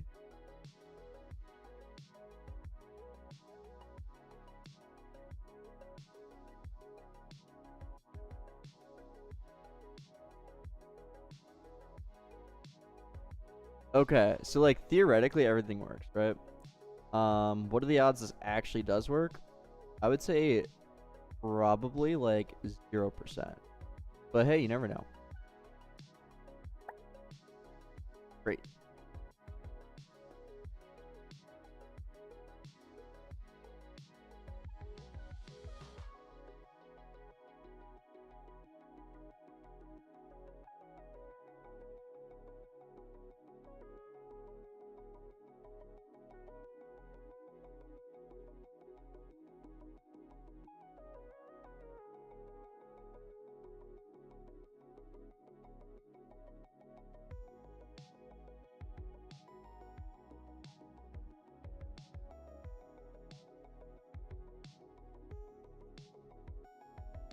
Yeah, that's React for you. Every single error will look like this. The only thing that actually matters is this. Everything else is actually garbage. And this. Yeah, it promises. It is annoying, I agree. So I realized there maybe the way I was doing. Okay, well, hold on. Hey Malachi. In my bottom bar, bottom bar,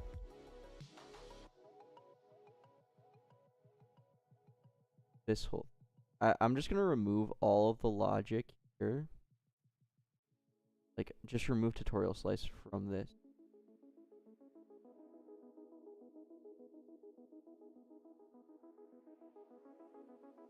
Because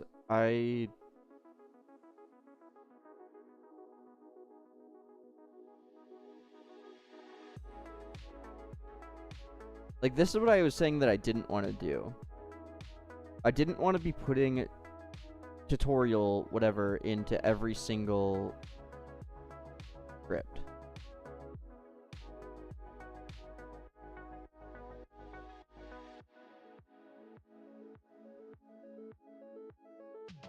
Because it just becomes an absolute headache.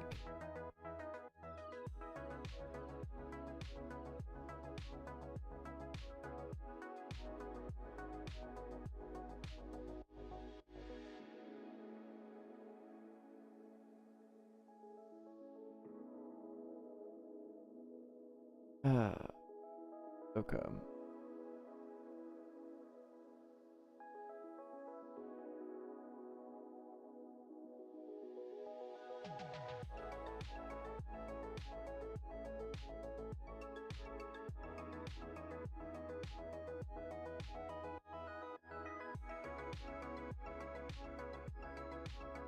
I just don't like, I feel like whenever I code a tutorial, I have code in like a bajillion different like UI scripts and it just seems so terrible. Like, oh my god, I hate it. And it's like, oh, I forgot to disable this one thing during the tutorial, and it's just like, that's just awful. No, like, it's just such a bad way of going about it. So I'm just trying to like think of the best way possible to do this in one like centralized way. Not even necessarily like modular, it's just centralized.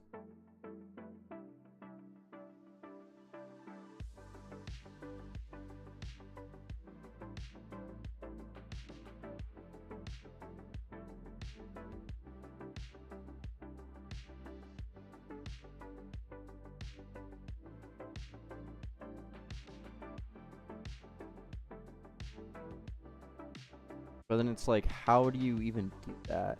How can you make a button depend on tutorial? Like if a button's visible or not. How can you make it depend on something without accessing that thing? You know what I mean? Like how in this code would I say hide the fight button on enter? Impossible. Right.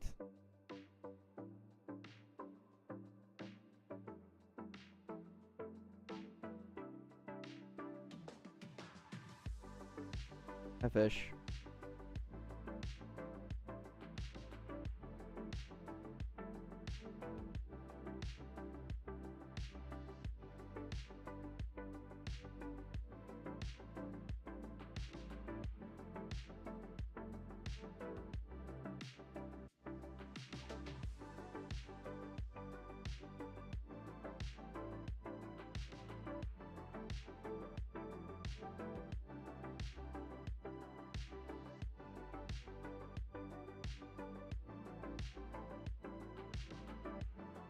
Take the sacrifice. I'm thinking.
Like, unless I wrapped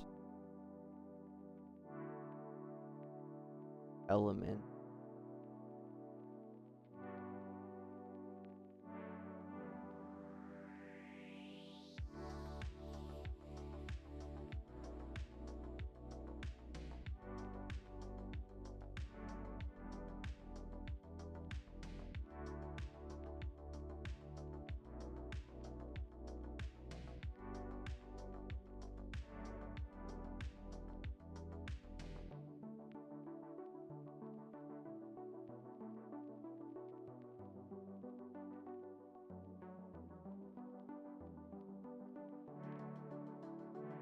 You know what I mean? If I wrapped create element, what a horrible idea.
Like,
if I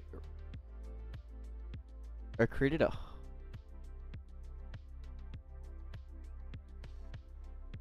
if I said maybe like select bot, we could say, um, ability, and in here, or maybe hidden, hide. In here would just be identifiers, like just random key for each thing. So like imagine during select bot, we hide the bottom bar. So I would say bottom bar. Okay. And then inside of bottom bar,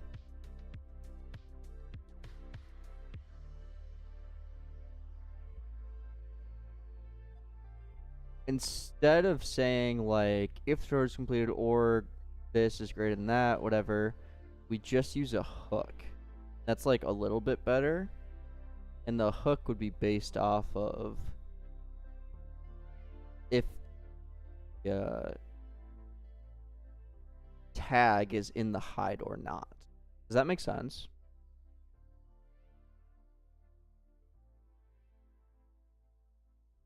I think that makes sense. It's like, it technically is still a little scattered, but it's like, it's a lot better than doing the like, if the tutorial is completed and the step is this, or the step is this, then we create.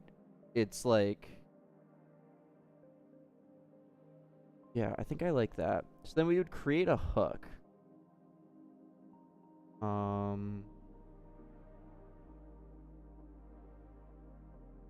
have all my hooks in one central spot, but this kind of seems like it shouldn't be. I just want to put my hook right here. Is that bad? Maybe it's good practice to just their inside tutorial called hooks.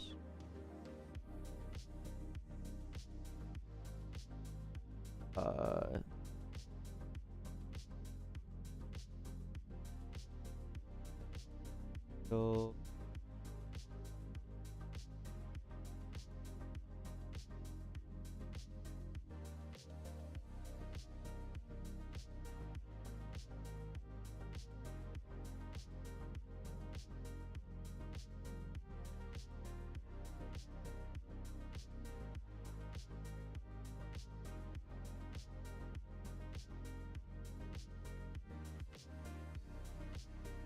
and then we did the turn.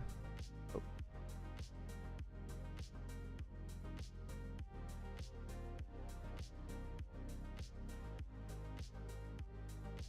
GUI. Oh, did we pass 4K? Hype. Hype, hype, hype.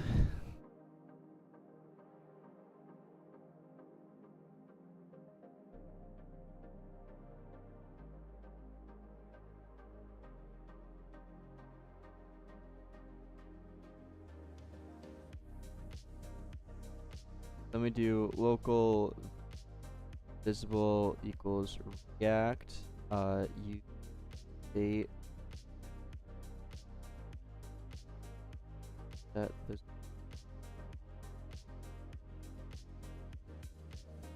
and then we pass in a tag.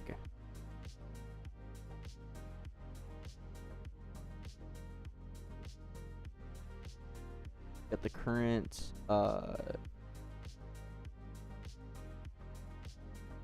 local step.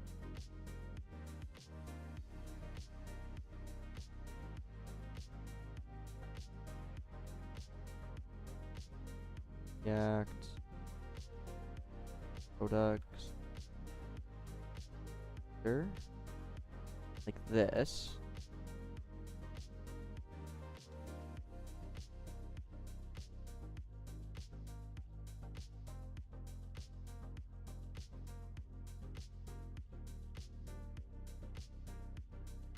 Visible is not step.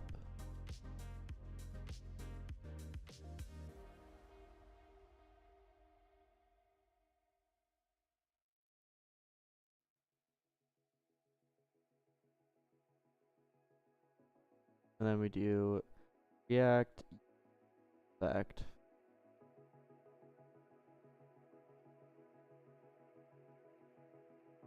Tag in here, the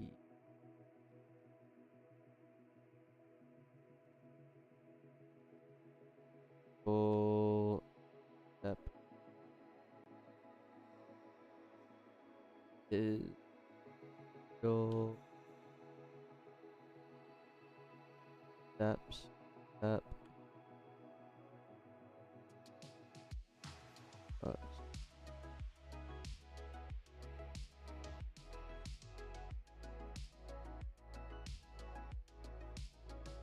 if not, if there is no step, everything's visible.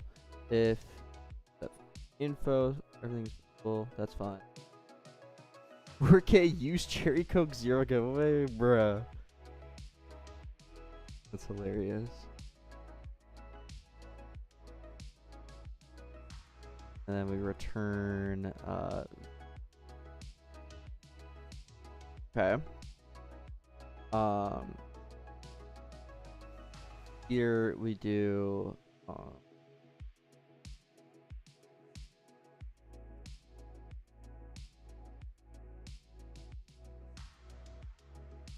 local check step if it's an index for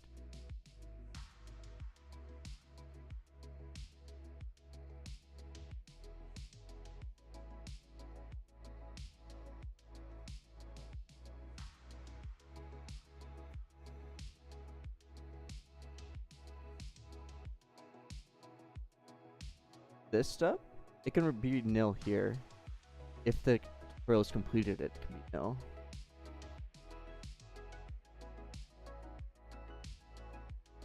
That's why I check here.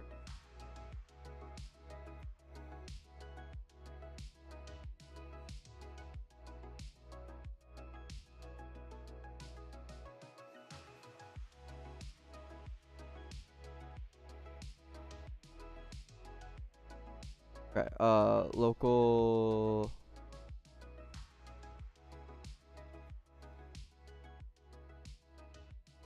this. Set visible.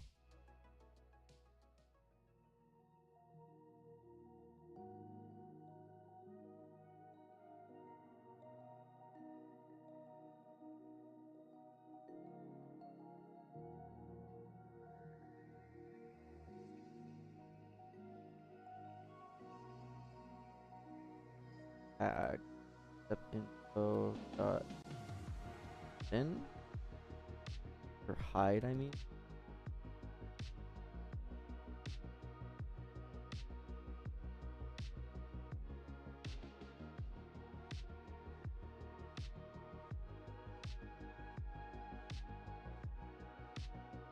If not tags.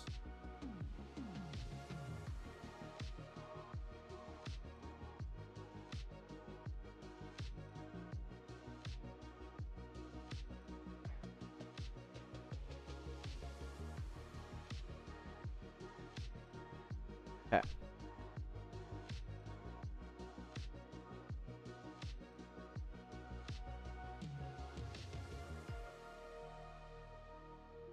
So we search the tags table for tag.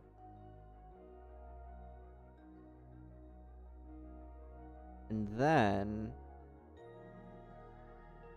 what we can do is use tutorial visibility.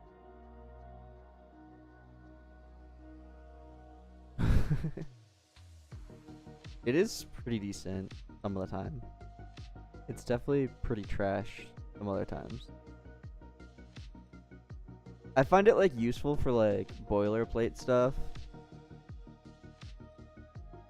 Or like I have 70% of the function written, it's able to understand the rest. But if I'm like trying to like, when I was initially creating this, it had no idea like what I was going for until I got like halfway there, you know what I mean? It needs the context. Okay, and now what I can do, local tutorial visible equals use tutorial visibility, and then I pass in the tag bottom bar. Okay.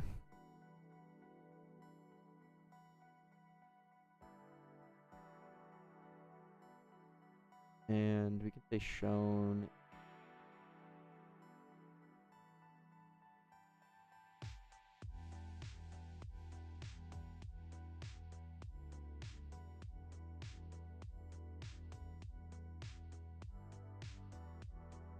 Oh, that's not the language. I don't know. I haven't done that in years. I don't know why I did that. That's so weird. Like literally years. When's the last time I programmed in C or C++ or any other language?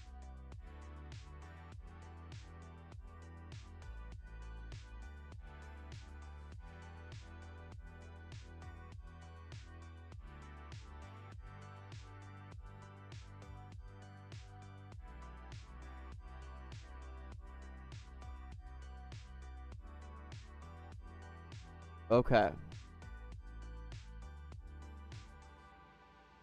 So then we don't care about tutorial step tutorial completed. Don't care. Not care. Get rid of all of that. Yeah, because we just had like we had this scattered everywhere.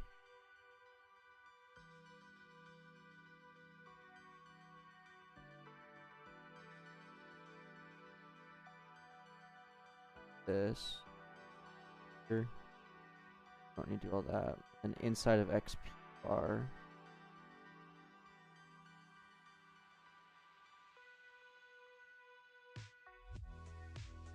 Oh, I see why I did that. All these hooks that we care about.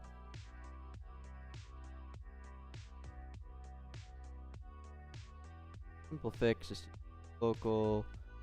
Essentially just wrap it or local function, XP bar, and that function.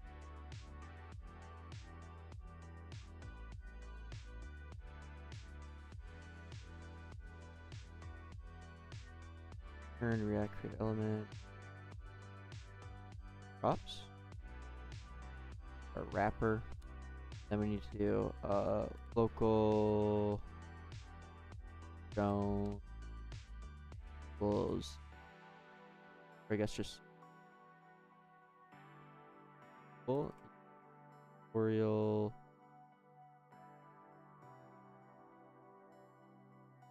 ability or use tutorial visibility. If not tutorial.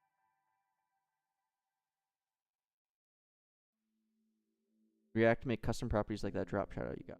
So that is me actually using a custom text label. Check out the I think it's the second devlog. I actually talked quite a bit about this. This is a customized text label. So instead of me creating, like you see how I create a frame, I just essentially have a text label that allows to do drop shadows, gradients, and prefix kind of stuff.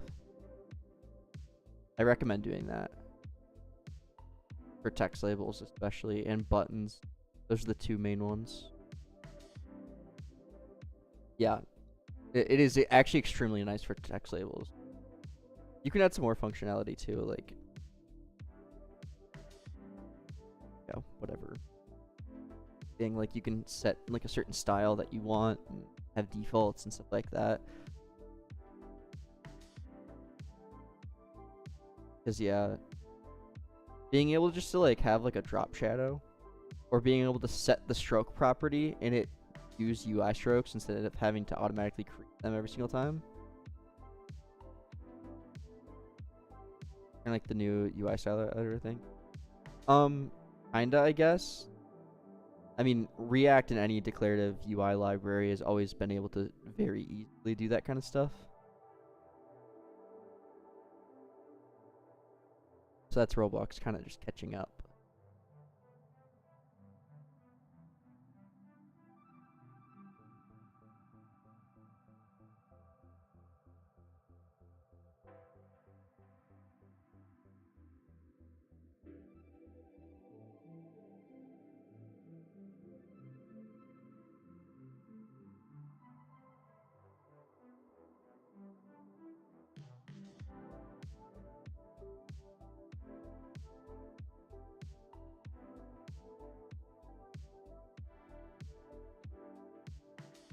I would say typically you don't want to ask ChatGPT, create a script that makes lava rain from the sky. You should ask it to explain the approach that you should take if you needed, and provide it with your examples and see where it could potentially be improved. Because the second you start relying on it creating the entire script for you, you're going to run into issues very quickly as you expand the game.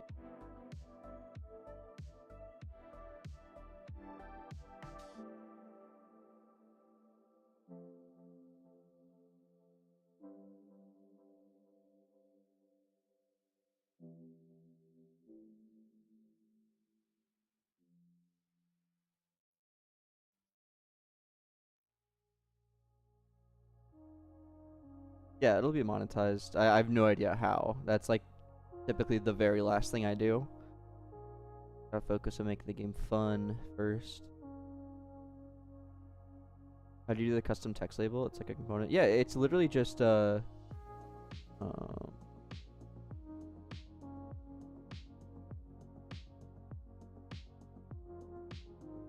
primitives.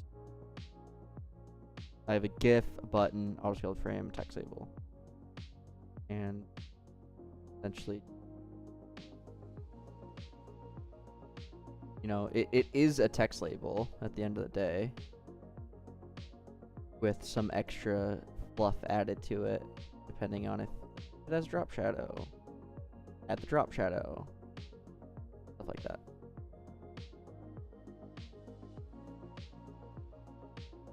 I have a video in the works that is all about project setup that follows the exact setup that I use, and UI will certainly be part of that. How's the drop shadow made? It's literally just a cloned text label, but the text is black and the Z index is like behind it. Hi Void.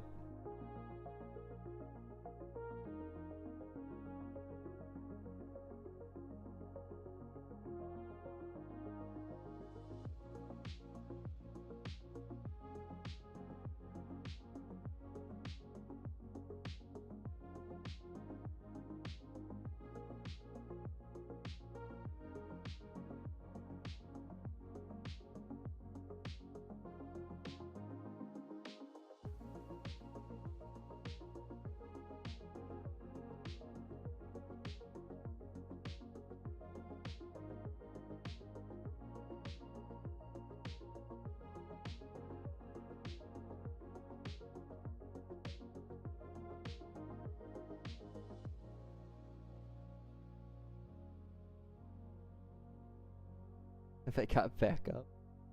Yes.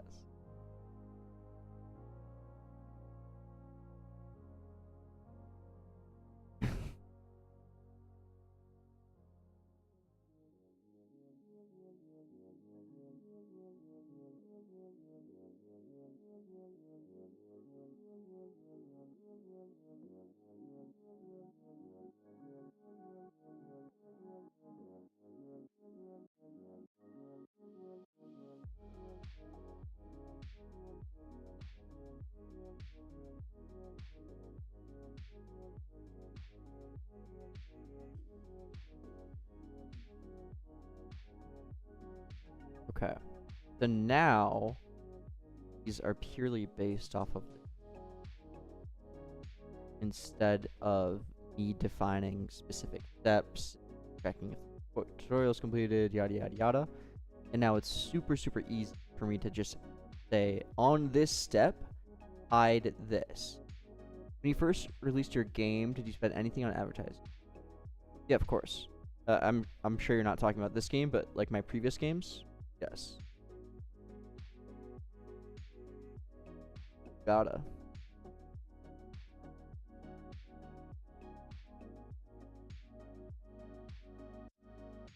No, doctor. I mean, it's still, you're still coding in the same language.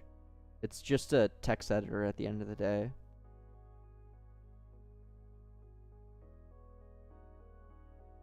Scratch, a programming language. Block coding, right? Isn't that what Scratch is? Go.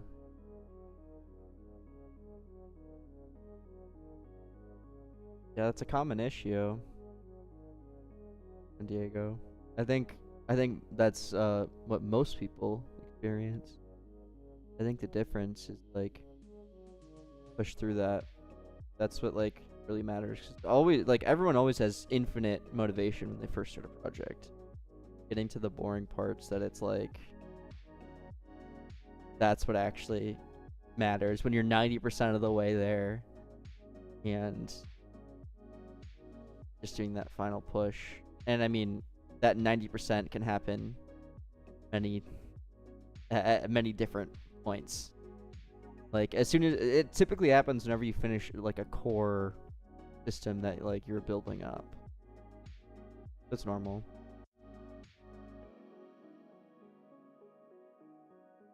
Yeah, Rage, that's like exactly what I just was saying. That's funny.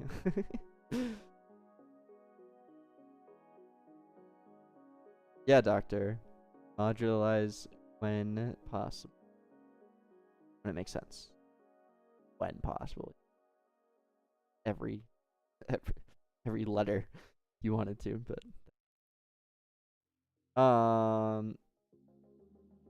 now we just define what's hidden. I love. And then here, instead of hiding bottom bar, we'll hide XP bar.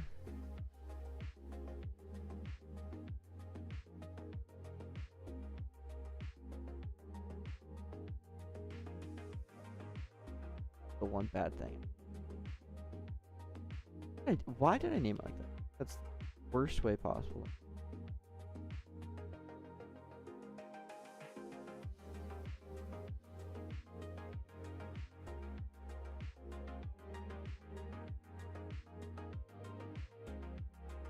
We're hiding the XP bar, hiding the clash button, hiding the battle button, hiding loot button. Right? That's everything. Clash button, build button, battle button, loot button.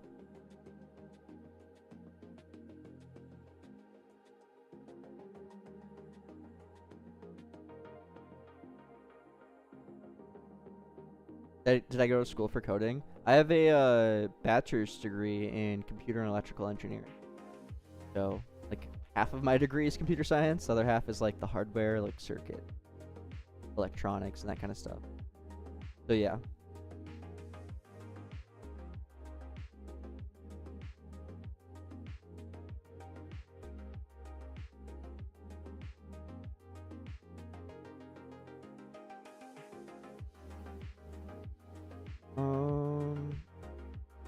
So everything works, right? Right.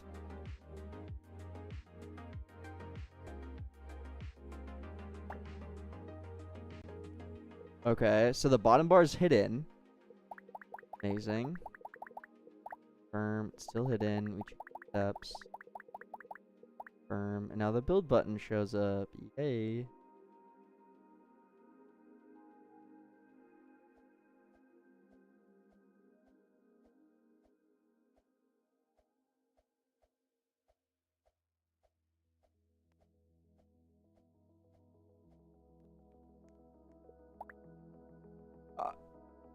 Battle tutorial. Oh, because I didn't create the step. Let's run to the bot follow you around. That was done the other stream. I forget, but then I didn't finish it until their stream.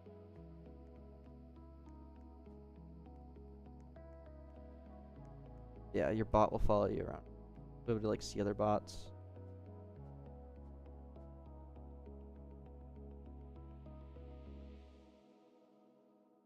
Yeah, I was thinking about doing that, Ko.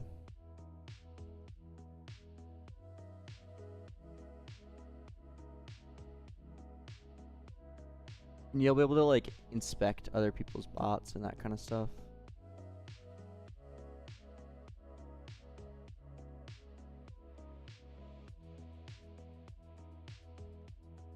Yeah, declarative programming, there's definitely a learning curve to it, but you get the hang of it, it's beautiful.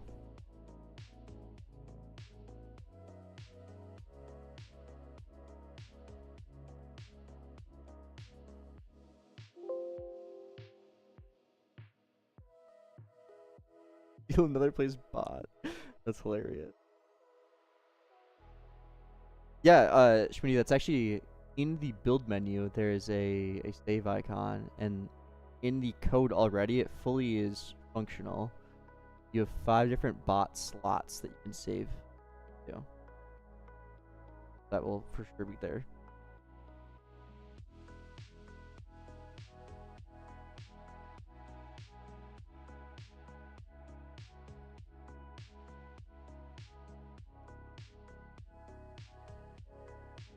Notable way to import fonts in Roblox. As far as I'm aware, there's not. There is if you go to Toolbox.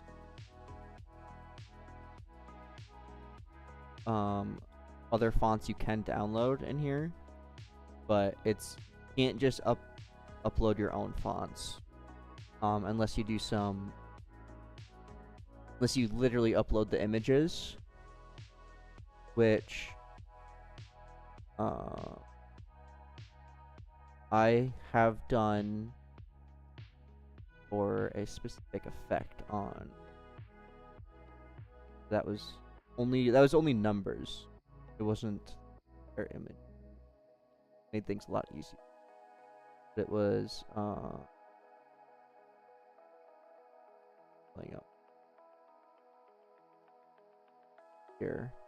I had to upload every single one of these and then like put the numbers together. I wanted like this glitch effect. And I wanted them to be glowy too. Yeah, so no custom fonts. Bright sheet would work too, yeah.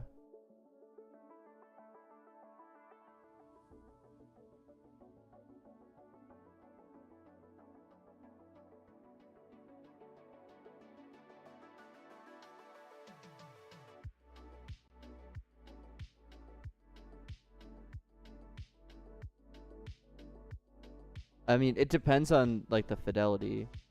Mine, the numbers were taking up like the whole screen, so I did need it sized. Because any image that's over 1,000 by 1,000, Roblox will automatically scale down.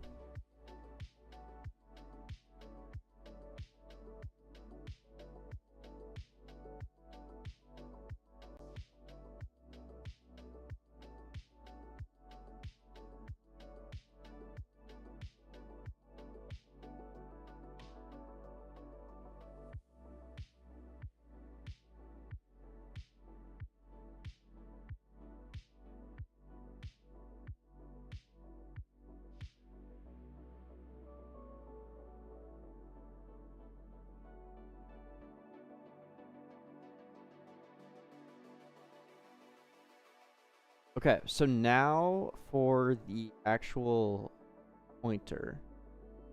We did all of the boilerplate, all of the logic to get to where we are now, so that we can theoretically just create the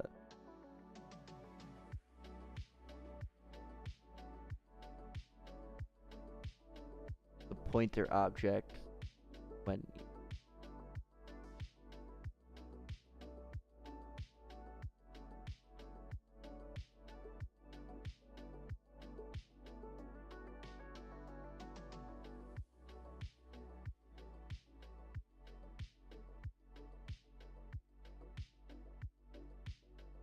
Bro, you gotta be using springs. Springs are like, oh, yes, essentially springs are like their own twin. Bring any property. The React doesn't have a built-in spring. I know I've talked about this before. Make your own.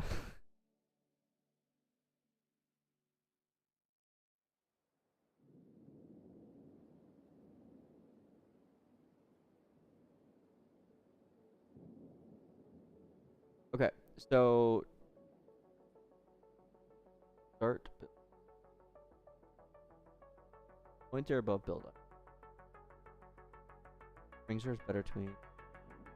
Springs are, you can define them declaratively. You can't use tween service declaratively. You could re-implement the tween library.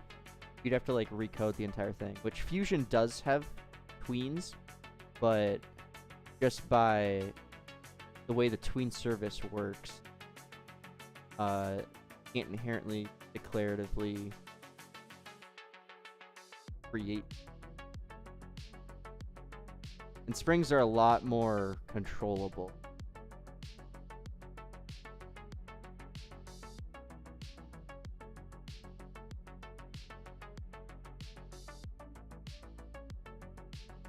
Yep, I use Ripple for my spring.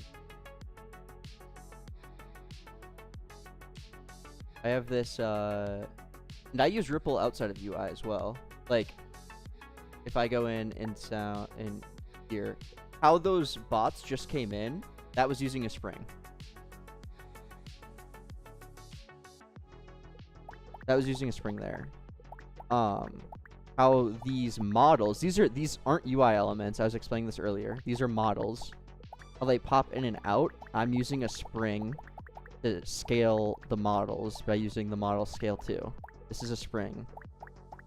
Using that same UI library that I'm using for, or the same Ripple spring library that I'm using for the UI, like on the confirm button.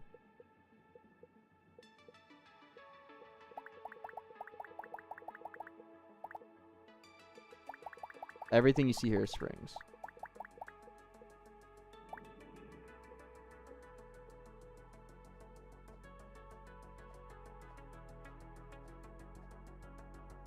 Can you please do function values last build? Am I not? Uh-oh. Yeah. I agree, actually.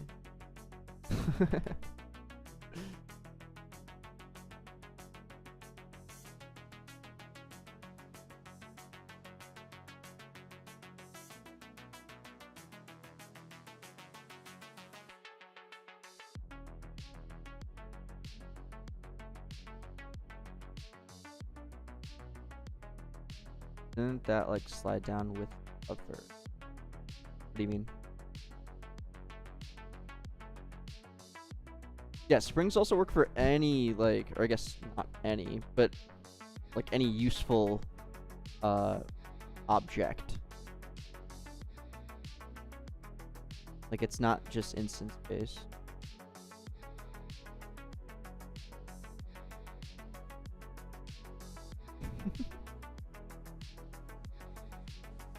Okay, so if I go to my component tutorial pointer,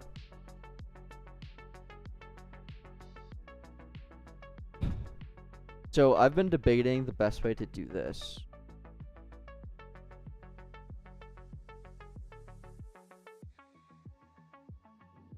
Like hover animation with slide effect. So a lot of those are just based off of the anchor point. So like this build, see how it technically is like sliding up a little bit? It's actually just the anchor point is here, so when I scale the size, it looks like it's going up a little. You develop on Roblox full time or have it? This is my full time job. Yeah, been full time on Roblox for like 4 years. 4 years.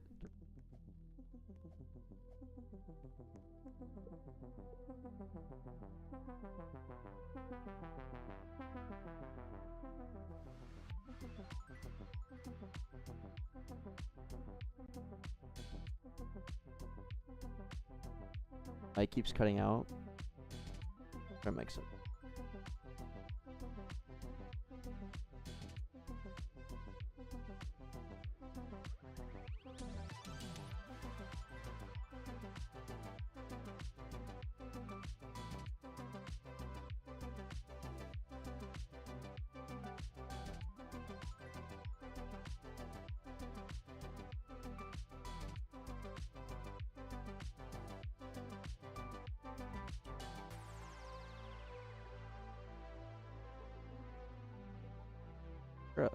Like updated my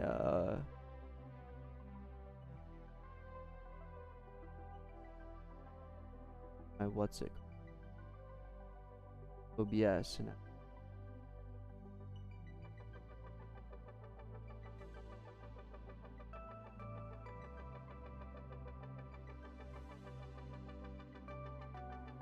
give me the advanced device property. Thank you.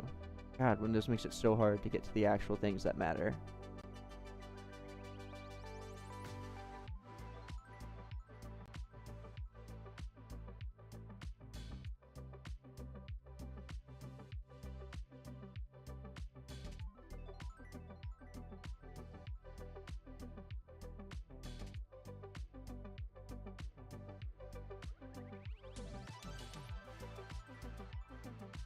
Bro.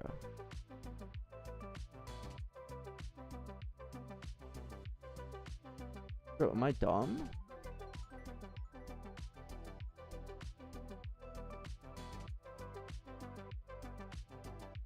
things. Audio.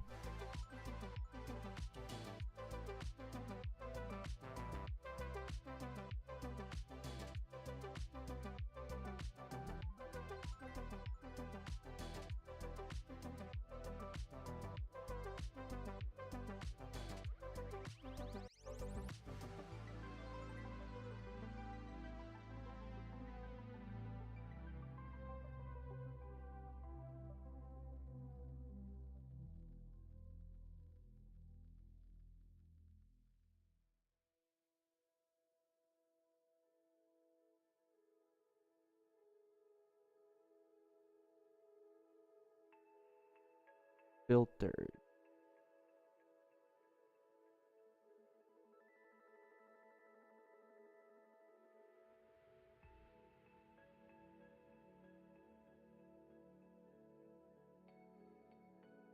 Oh, there we go.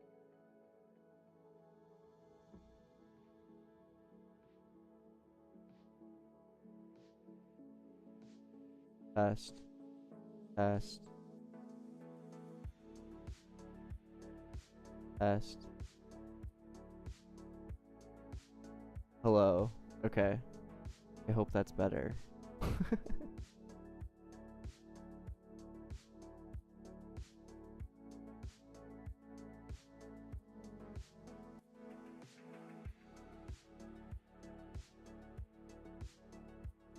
There you go.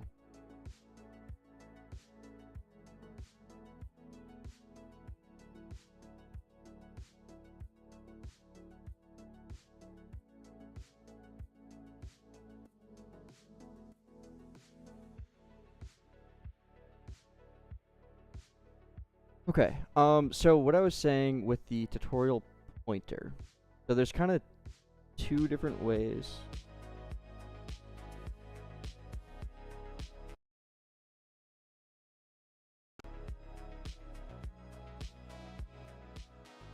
Did the music just get way louder all of a sudden for anyone else? That was weird.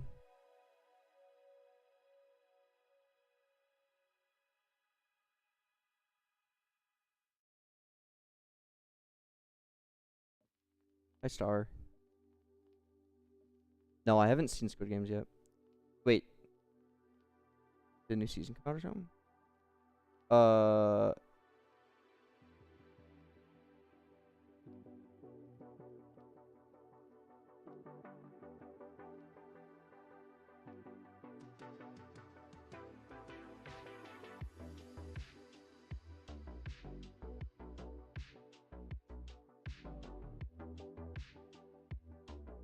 What's that? It's bad. Oh god. Okay. How is it possible that I only see values in data? Why do I never see like actual script? What do you mean? What do you mean by that?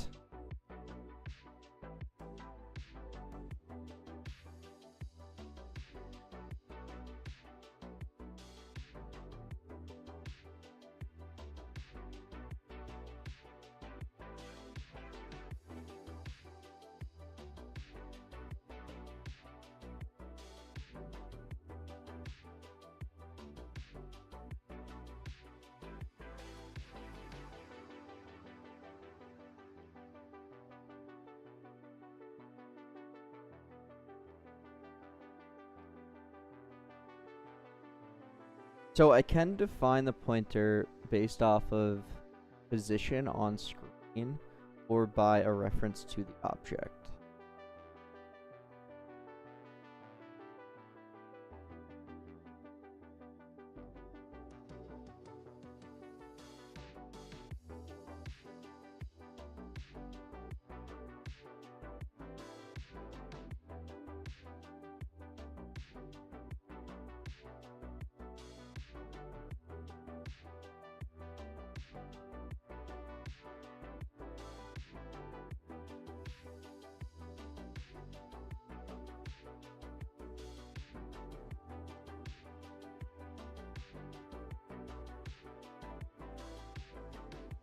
Here is the logic you're looking for, I think.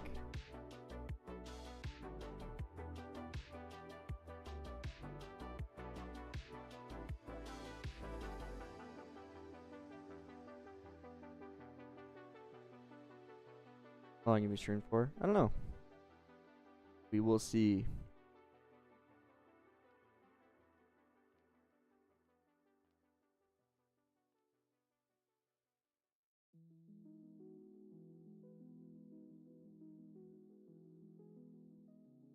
So the issue with just placing the pointer based off of some positional coordinates is that the way things can scale isn't consistent on device. That's why it's a lot better to parent it to the object, but difficult to parent things like that, like retroactively.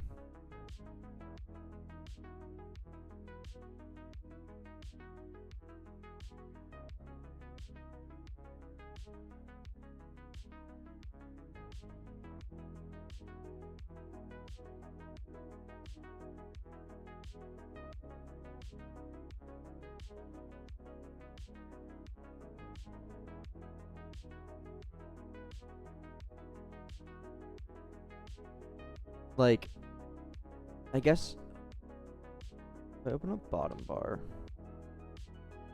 kind of focused on that right now. Does general tree automatically run when you save? Yeah, you have to start the task though. So if you do Control Shift P, and then type in tasks, run task, and then the watch Roho tree is the task that I made in this task.json thing. So you just need to run that once, almost like when you run Roho. When you start VS Code, just run that as well.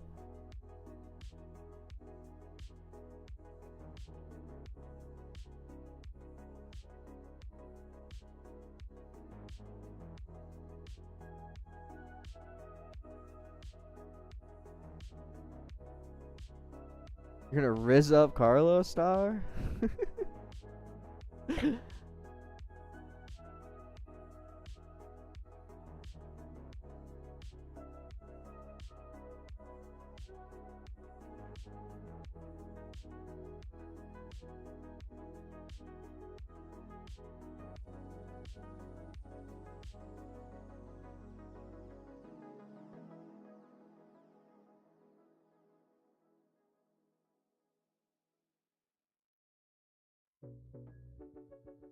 So, like, I don't want to wrap my elements. Like my issue is if I have this nav button, build button, right? I don't know why. There.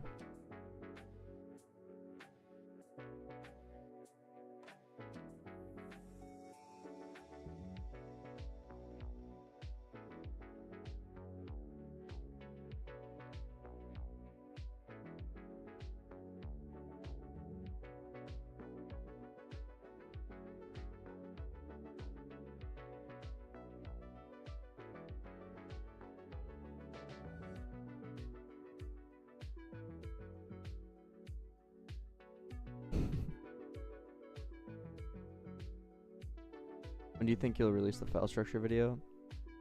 It's got a bit of work to do yet.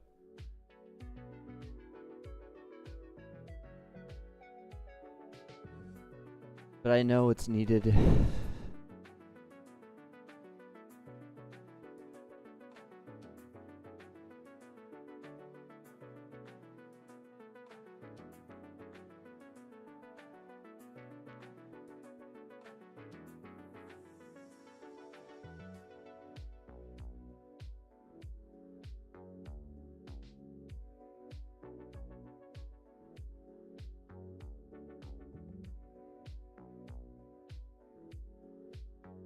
I mean, I guess let's just try and make a pointer given a position in some other...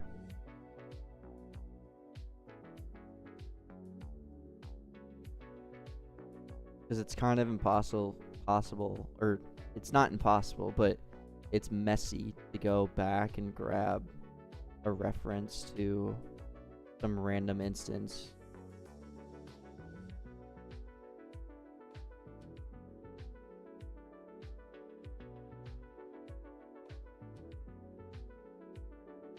Nice, Earth.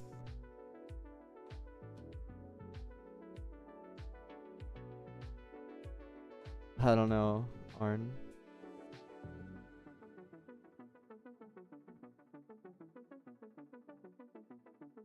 So in my tutorial pointer, let's just through all of that. Actually, all this crap. Just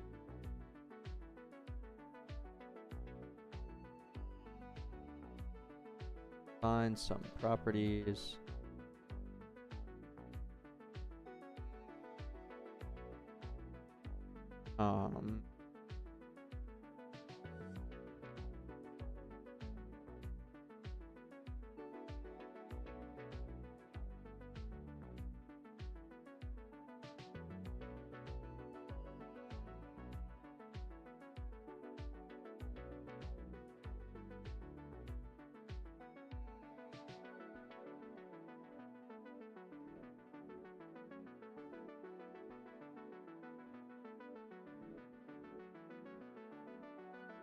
And then don't need ref.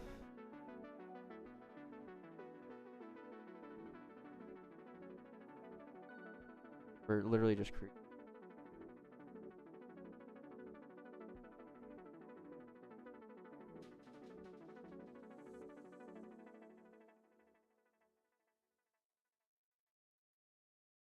Stripping out all of the logic is now in the.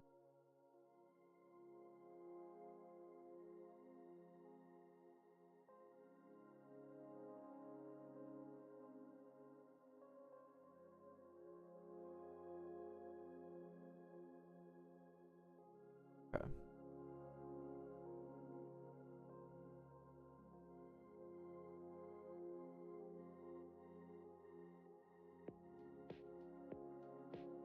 Easy way to think about it, Earth, is client. I mean, dude, it really depends.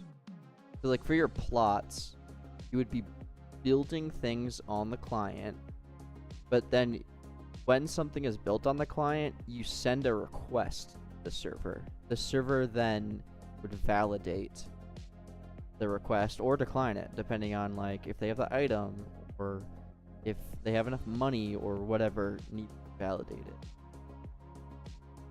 But it really can depend depending on the service itself. Or the server can be sending, thinking of making a building service. I think that's a good idea. I mean, I literally have a building service. Raise up Carlos while I'm gone. Alright. It's all yours.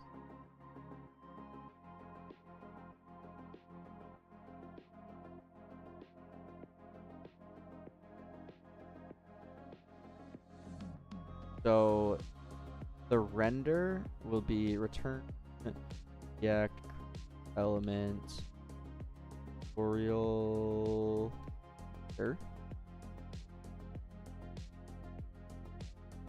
position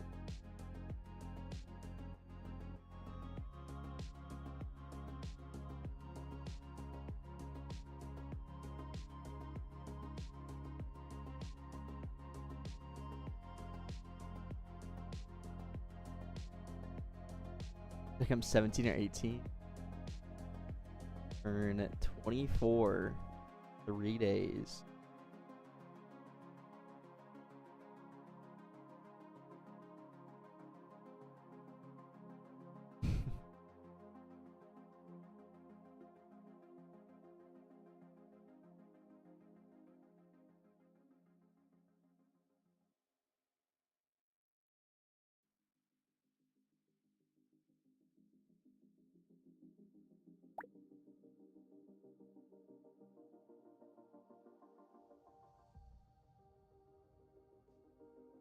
Real HUD.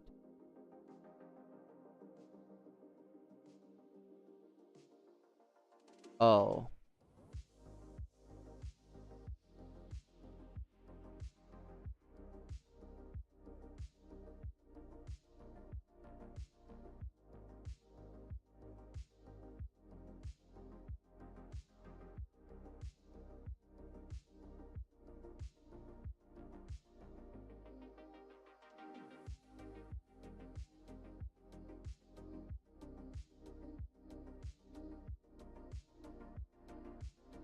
Hey, for real star? I would love that.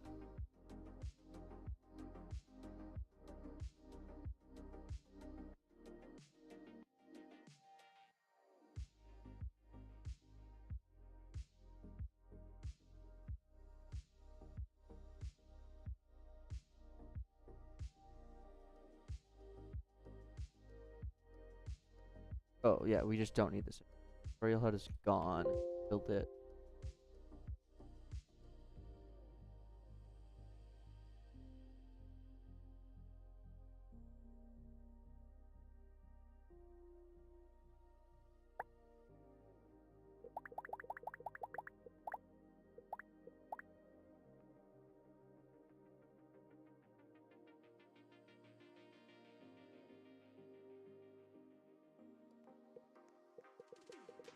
Is it behind?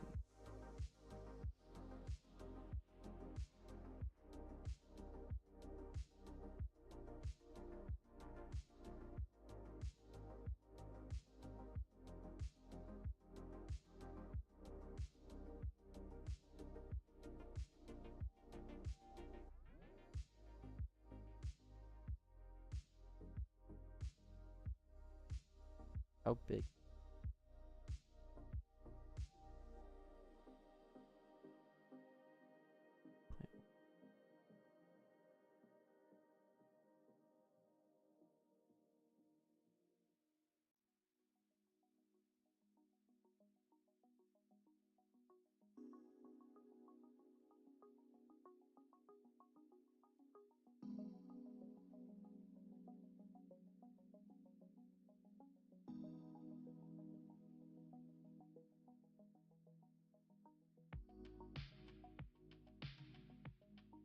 Directly render it inside the.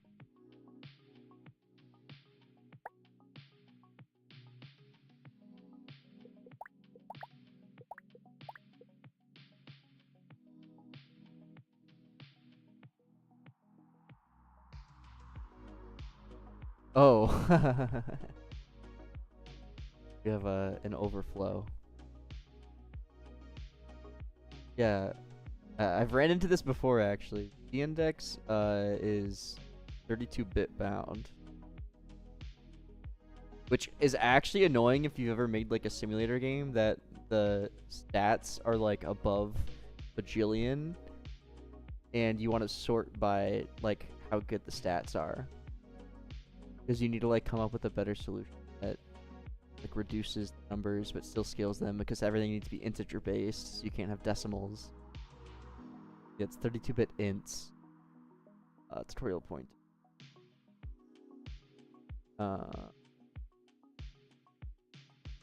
Int minus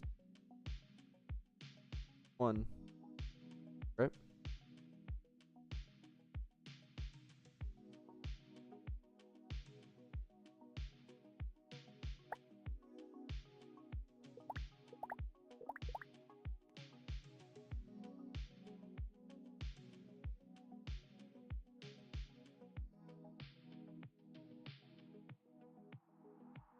What?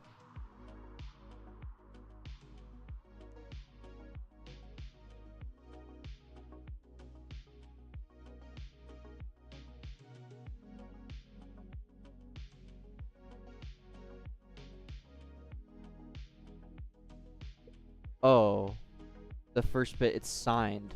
It's signed. It's signed. I find the GIF to be easier, because I just set one position and that's all I care about. But like, it doesn't matter. So nitpicky. Whatever you want.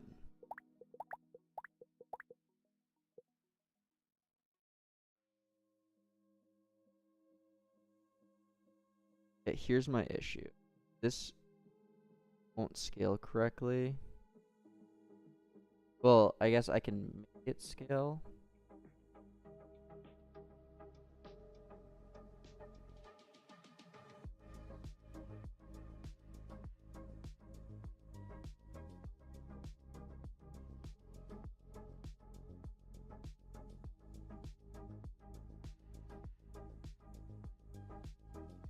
So I could wrap this inside of an auto skill.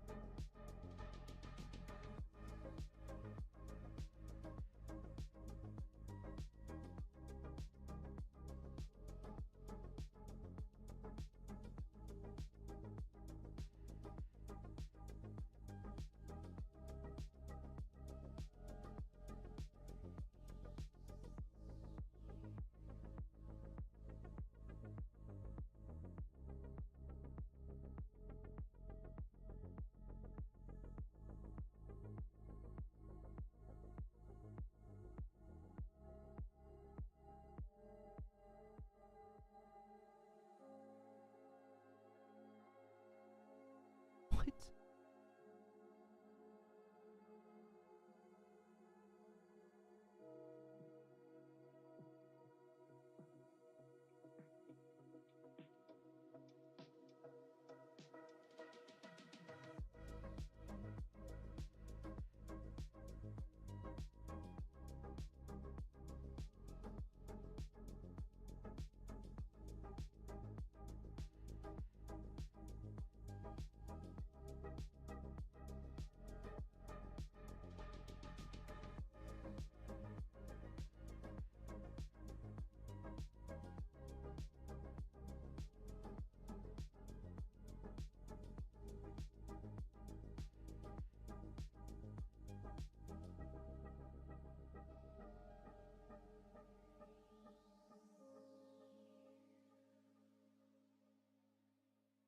That is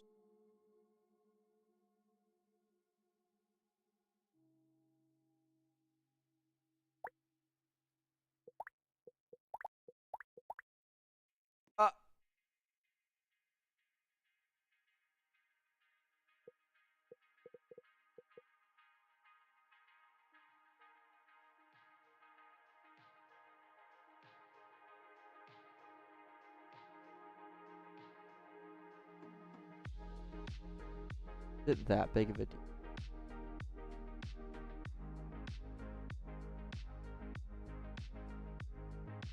So why did the rotate? Oh, because the gift needs. Wait, that shouldn't.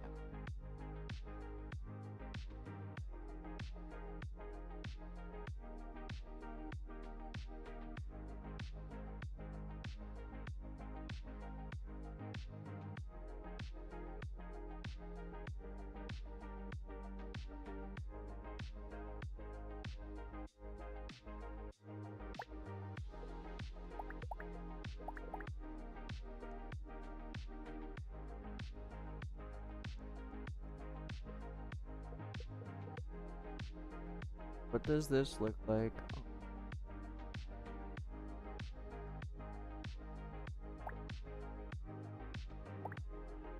Oh, you have an issue already. Okay. Oh. I haven't tested this at all on the phone. If I move.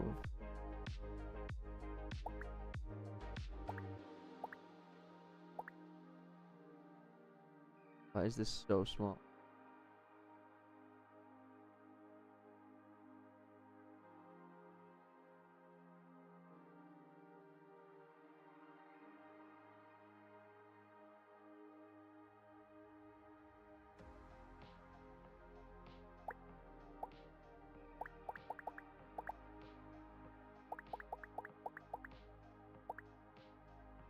Why can't I move?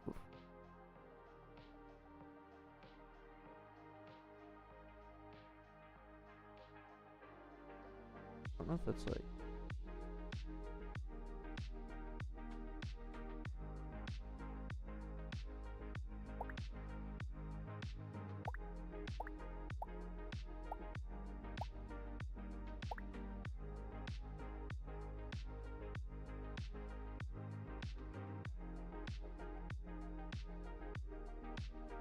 What are you talking about, Schmitty?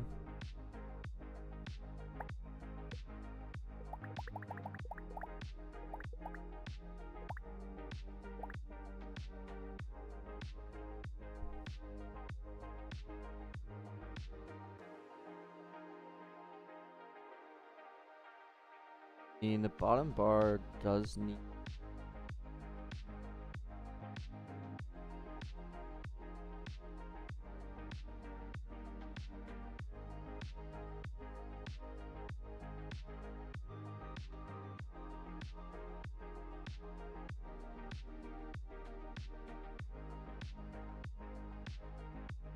Basic isn't bad.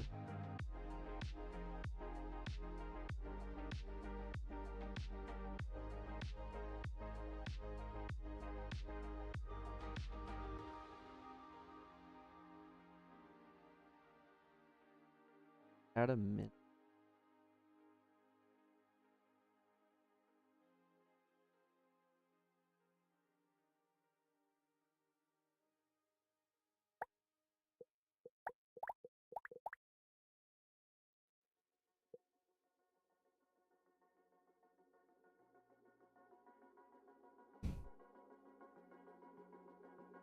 Wait, it's 100.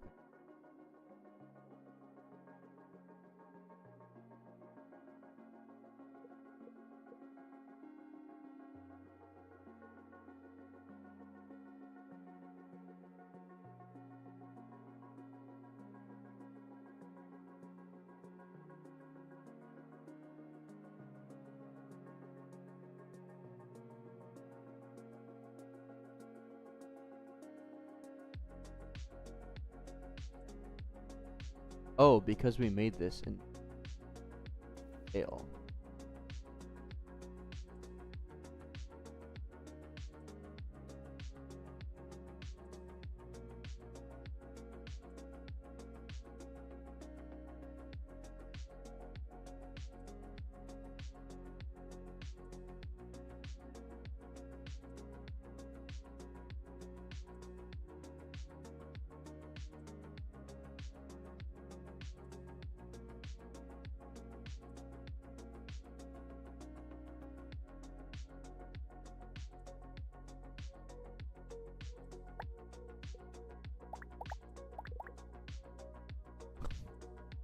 Oh.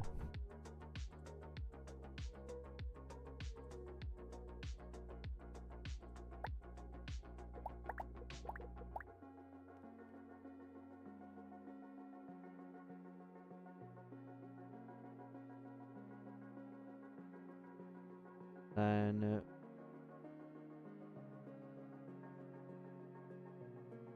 this.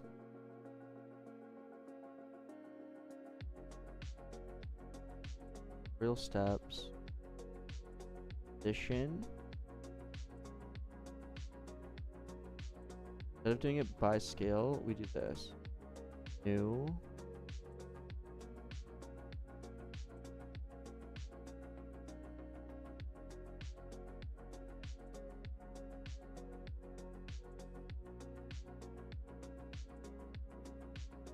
.95 plus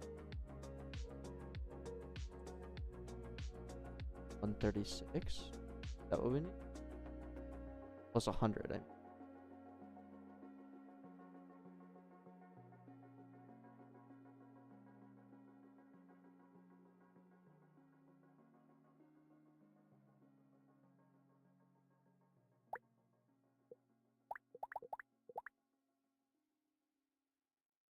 Minus 100.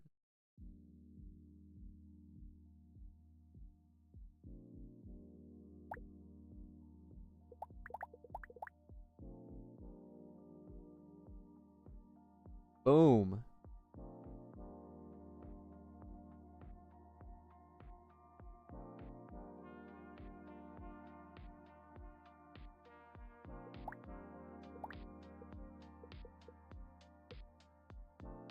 Oh, my Z index, no.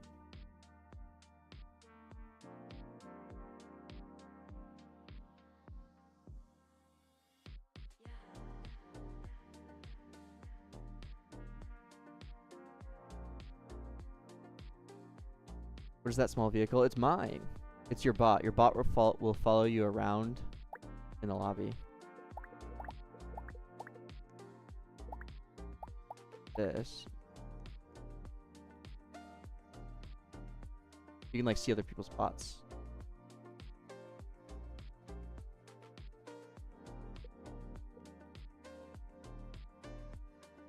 I made a whole video on it.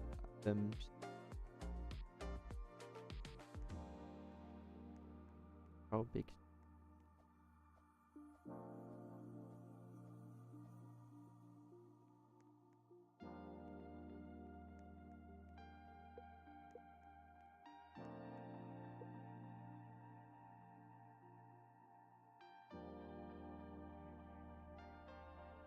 The client part of the follower service, like the bot following. Is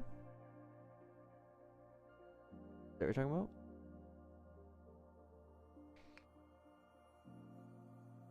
It's so the server sends the server sends data whenever the bot changes, and we create a class of bot follower or an object of bot follower for each player, and then update the bot depending on the data that the server sent.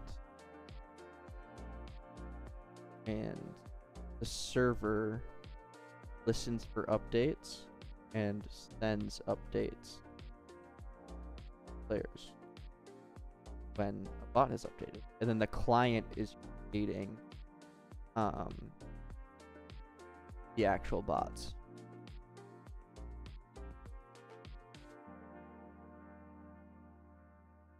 The actual bots, the instances, the models don't exist on the server. They're completely client driven, which is very important, because if they all exist on the server, they'd look very laggy and would also just be really efficient, take up so much bandwidth.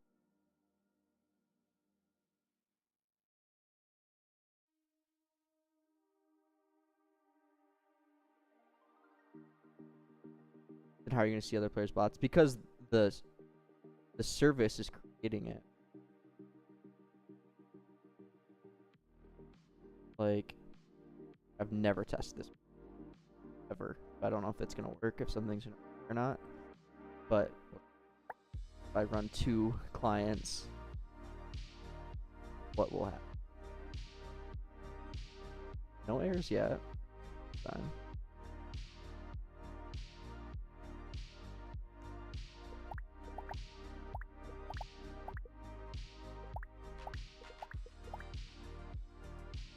So, do you see what's going on here?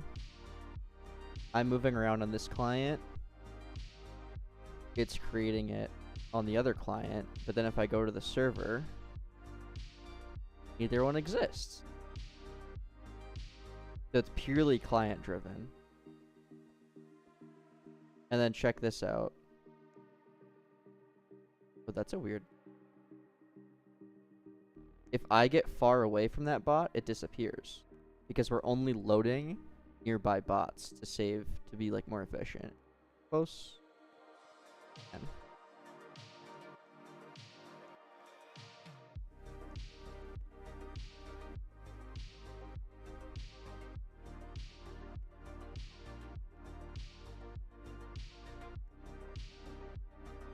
pretty cool, right? You loop through each player. Loop through each bot. But yeah.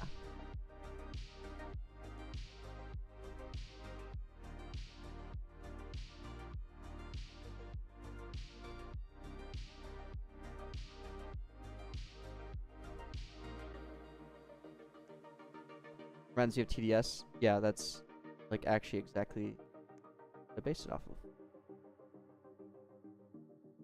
It looks so good, yeah. Why do you make the deload bot radius so small? I don't know, I just did. I don't know.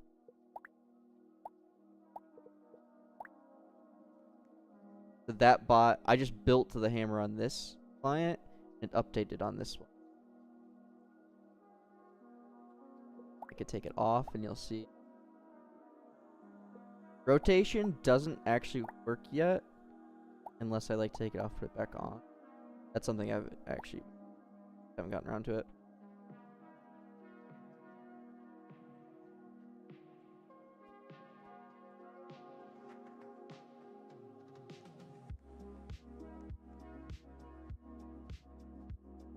I going to already see this? This year, yes. I will be there.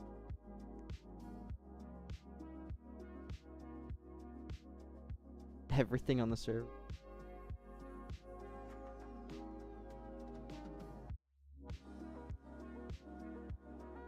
I don't know. Let it only move if the player is set different. It might look better. Yeah, maybe.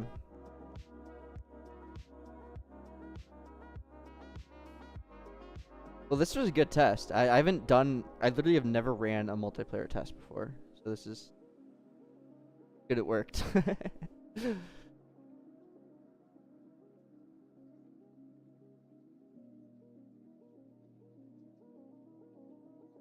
Ever, yeah. This is a solo project? Yes.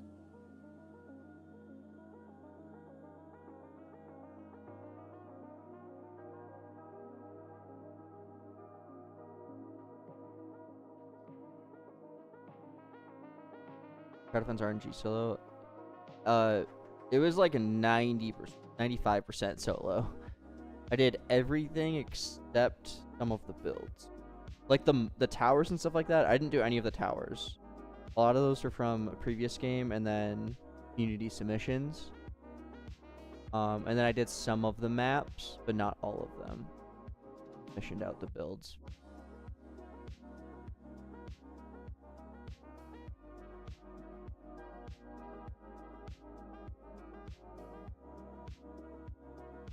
I made a whole video on it, Matthew. It's on my YouTube channel.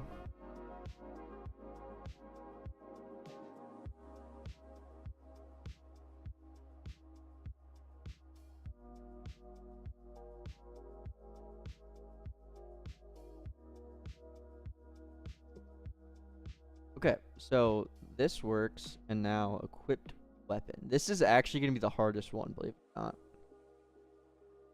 Or at least I think it. I don't think I'd end.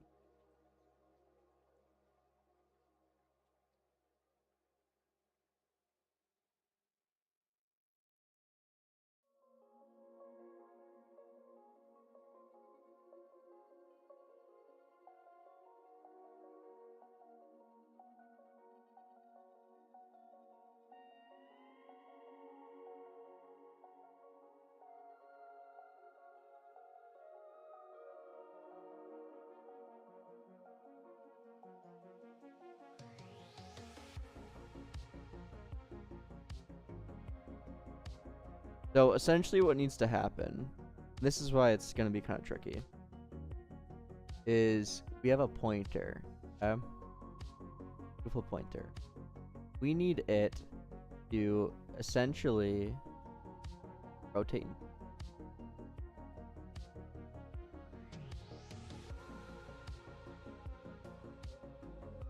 Figma open. We have a pointer.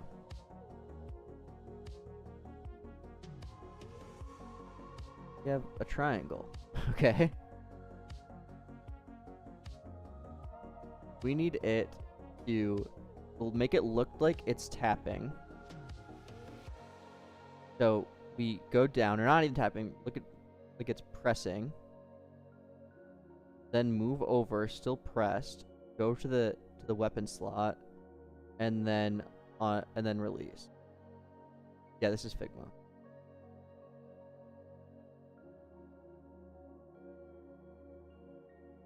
So it'll be something like pointers here. It rotates to signal like a tap motion. It moves over here to wherever the gadget is. And then we release. And then it'll just repeat that. Yeah, I use Figma to design. I really like Figma.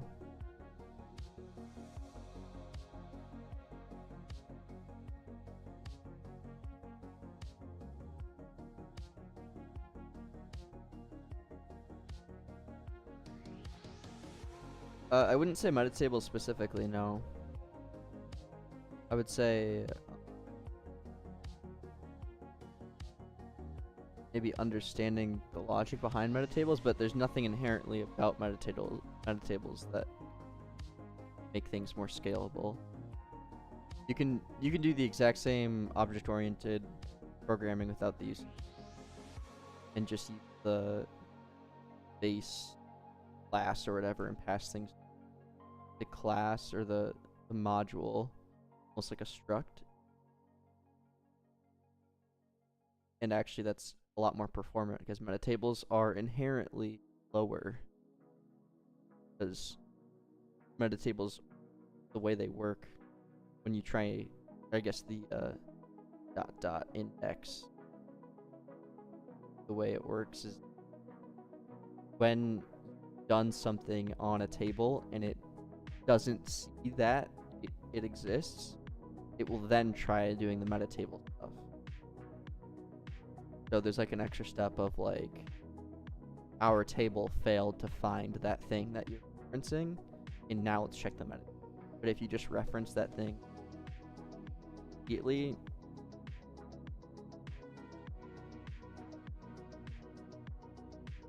I mean, dude, do whatever you like you're comfortable with when it comes to.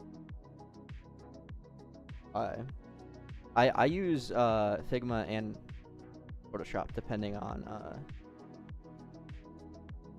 the use case. How hard is my networker module to pick up?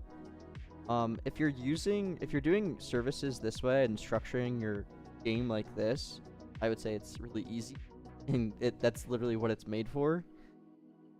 But the documentation isn't great.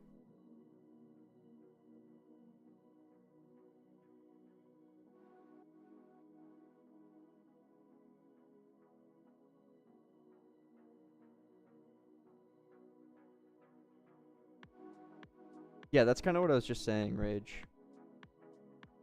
And in like extremely performant code, you can do that. Like if I take a look at, I'm gonna open up a different project.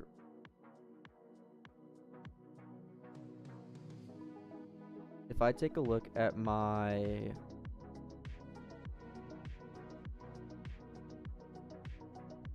enemy server,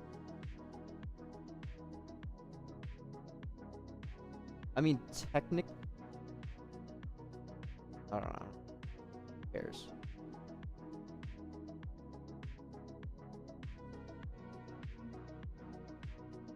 Okay. In my enemy server, I don't ever use metatable. Okay. There is no metatable.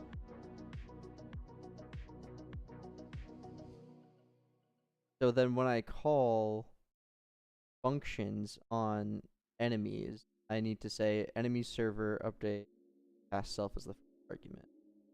Metatables just allow you to do the nice syntax.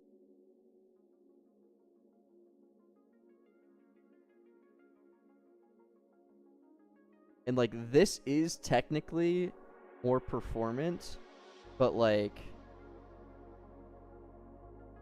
dude, it's not that deep. I value the readability more than microscopic benefit. I made a whole video on it, JR, Junior Classic. It's on my YouTube channel.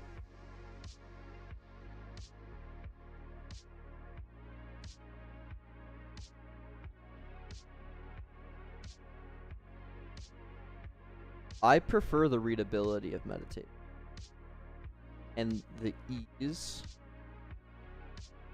Like, and I value readability in code very high.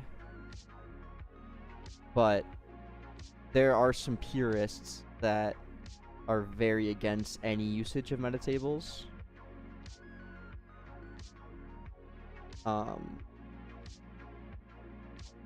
Yeah, I'll just leave it at that. You have to add a comment, Fortified. It won't let you commit without a comment.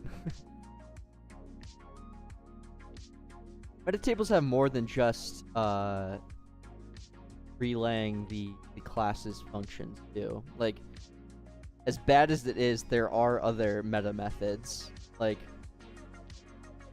the operator overloading does exist using metatables. It's pretty trash, but it does exist.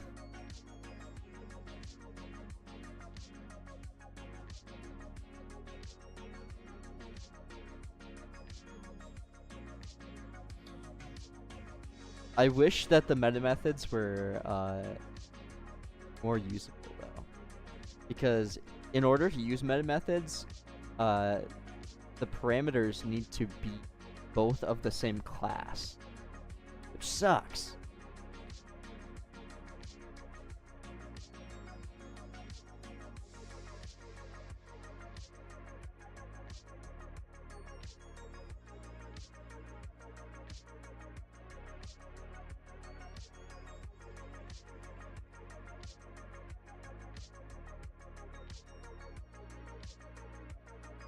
Okay. So let's create.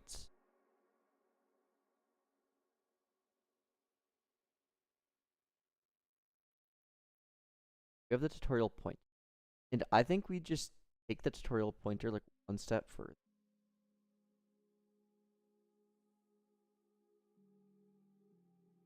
File. Pointer. Dagger. And then I do function props.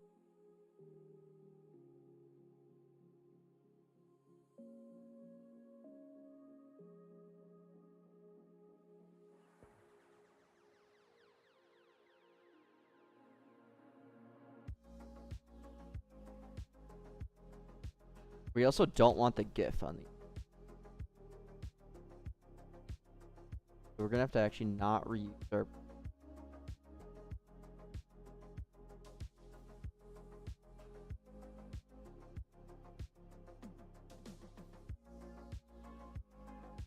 Yeah, I mean, you guys are definitely like, it's a good conversation. It's like, I see the benefit both ways. I value the readability more than the microscopic performance boost.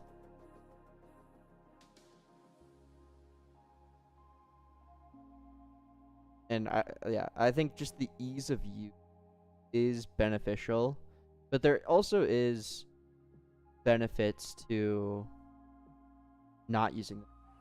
Like, for instance, if you're someone that is sending your class across a remote event, you can't send meta tables across remote events. So, well, so you would have to then like reattach the meta table. But if it's just pure, if it's just a pure table, you could just send that across the remote event. What is this? This is code. You're coding. Yeah, there's a good video on that Lightnick made. That actually covers this topic.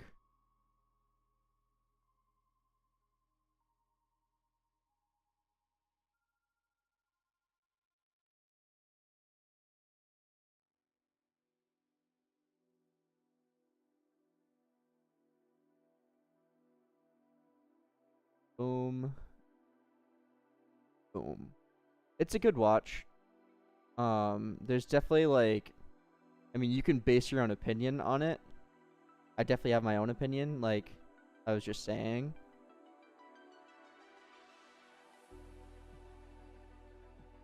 But good to be informed, I guess. This is Rojo. Rojo to sync.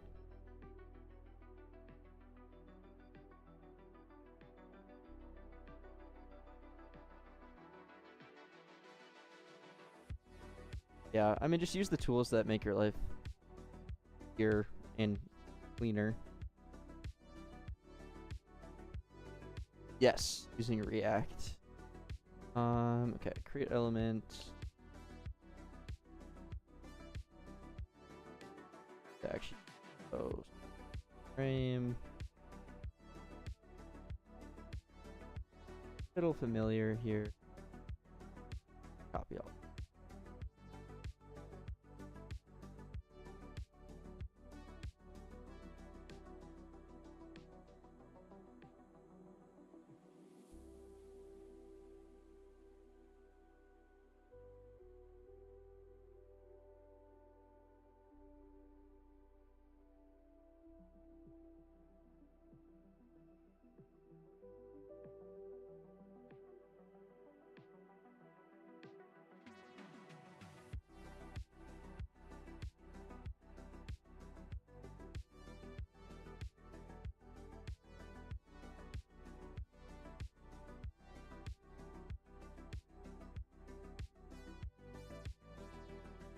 Right. And like, I mean, imagine you have, I don't know the exact use case of this, but let's say like you had some table of classes, okay? And you had class 1 equals something. Imagine these are classes or objects, okay? Like, you wouldn't be able to, if, and I'm really cherry picking, you wouldn't be able to loop through this table and call like object or whatever if you weren't using metatape, because each object needs its specific type.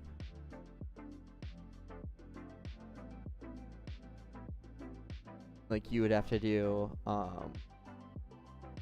class 1 Roy class 1, and then do the same thing.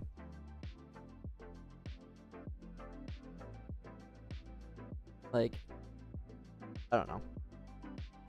Again, that was really cherry-picked example, and like, I actually agree that you shouldn't use metatables in some scenarios, but like that's a potential trade-off that you kind of have to think about. But AI autofill seems kind of...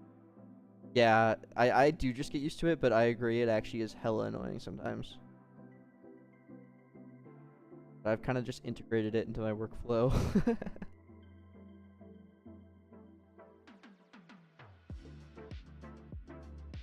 That's true, but then you'd have to define that in the constructor, the destroy. But yeah, that would be, and that would like, it's just stuff you have to think about basically. There's always trade-offs. Okay.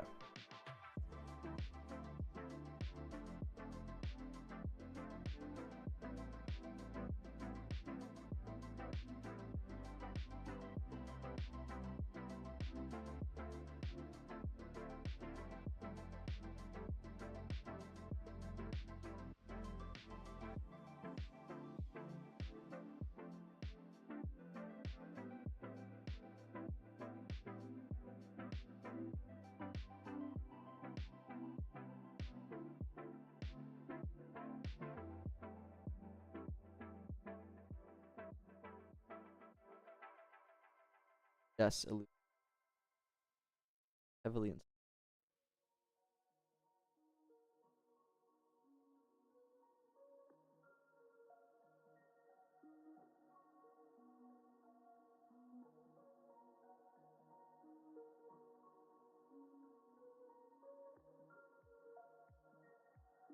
How is learning Luau for Roblox kind of, who has experience putting another?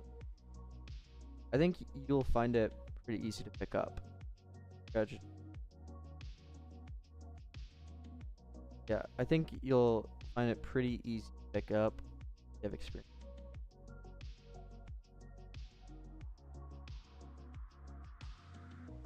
Maybe the hardest part of the language is not the language itself, it's Roblox's backing in instances, and like, you know, which class to use, which instance when.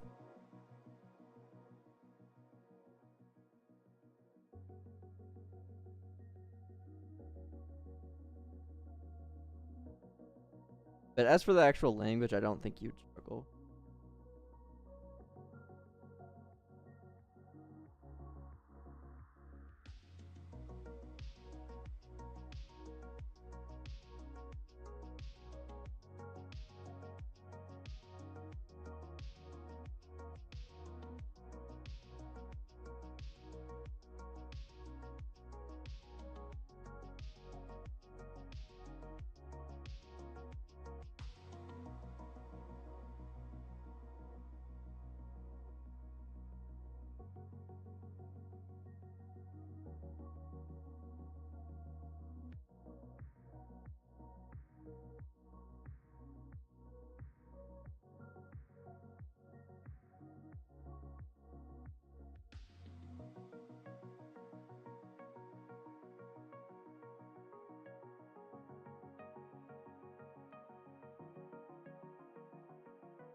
Everything working out? Yeah. Yeah, I've only messed around with Unity like extremely brief. I would say Roblox is the best platform to gain an audience, or the easiest. Regardless of, and I also really like Roblox because you don't need crazy high fidelity, that kind of stuff. Anyone can model grow a garden. You know what I mean?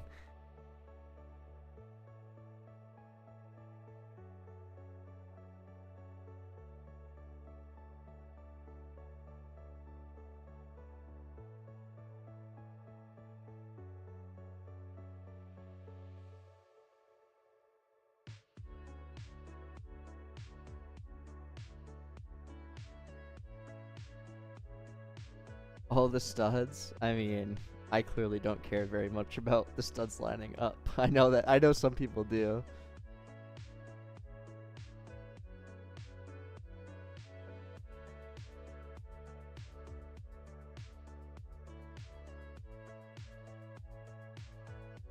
Yeah, exactly, Suchi. Roblox does take by far the biggest cut out of any online platform, like period. Um, but there's also zero investment from the developers when it comes to server costs, um, even pushing your game out, like knowing how the algorithm works, that kind of stuff. The support that um, Roblox provides as well.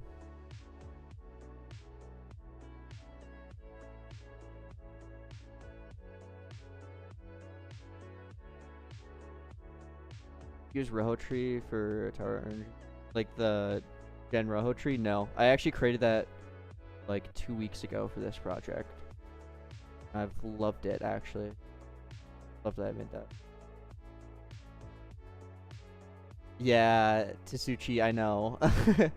Yeah, I know. That's definitely a huge thing on Roblox. That's actually why I started making videos and stuff like that, because most of the content out there is pretty basic and doesn't actually go towards the or talk about any like professional tooling or workflows.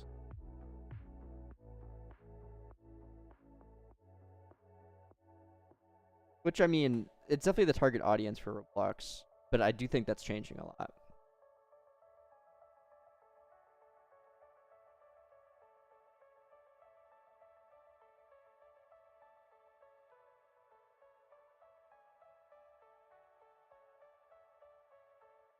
Yeah, I've thought about maybe checking out Curse.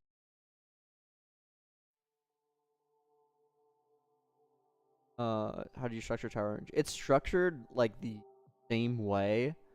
It's just a little more messy because I didn't have that. Like, it's using the default like shared client server folders, but then inside of each one I have like services, classes, modules. This is just like a better way of structuring that same thing that I did in Tower Tensor RNG.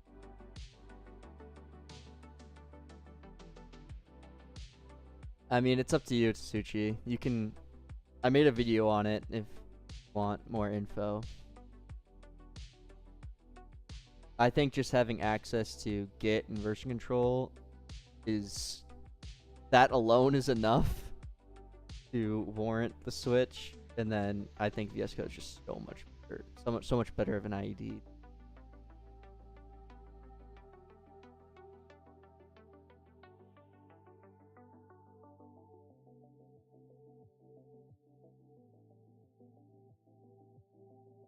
I mean,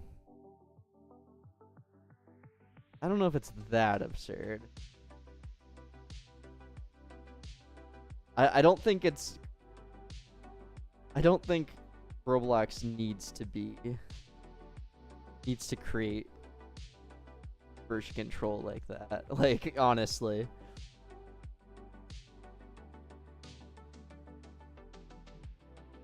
Like, it would be cool, but I feel like the people that would want the version control and know how to use it would just be using Git anyway. If that makes sense.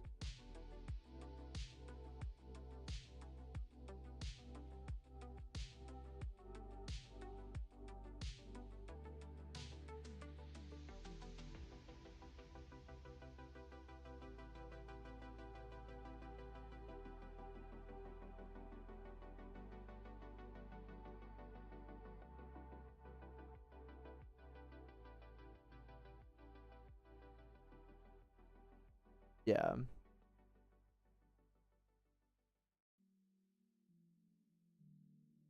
I mean, maybe Rage. They, like, I don't know if you've checked out packages at all, like Roblox packages, but, like, they have been essentially trying to create version control through the use of packages. So, like, if I make this a model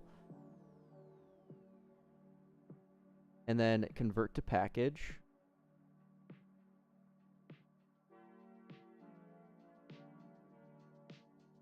initial.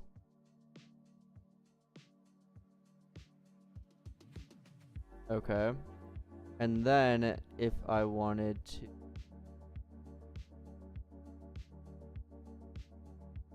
I haven't used these.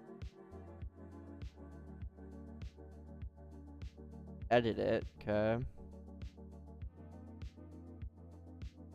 And you can like pull in changes. I did this, and then I haven't done packages. Package options, air package version. Okay, so you get the diff, get the diffs, which is really cool. Packages are actually amazing. You can compare certain versions, see a change summary. Wait, this is new. What? Like AI generated. Okay, that's cool. And then you can commit your changes by publish to package, and then other people with the package can pull in get latest package, overwrite and update. So that would be like pulling in something. So like, let's say this package is in a totally different game over here. This one's modified some way.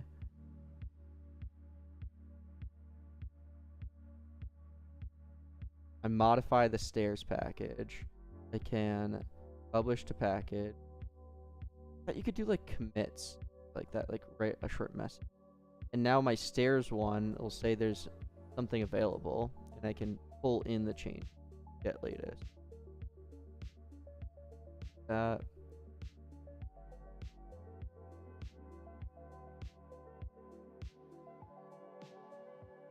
And then there is like, look, there's version history here that you can restore to and set permissions and stuff like that.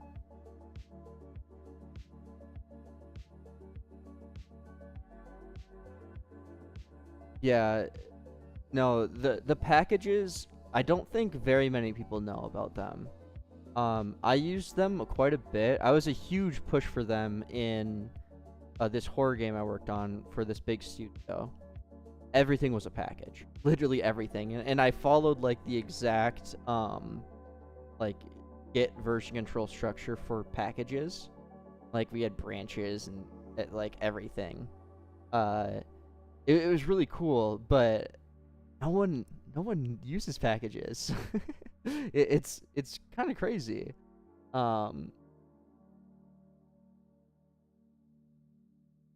And I was talking to a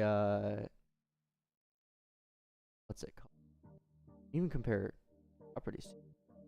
I was talking to a Roblox developer at RDC, like someone who worked on packages a lot, and like I told them like I'm a big advocate for packages. They sounded like surprised, like they've never heard someone say that before. And I was like, yeah, I treat them like exactly like I would like Git version control.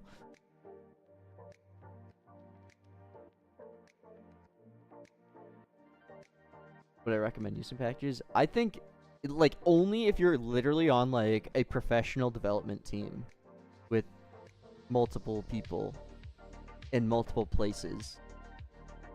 That's when I think they're useful, but I think there isn't There's like a handful of teams like that on the entire platform.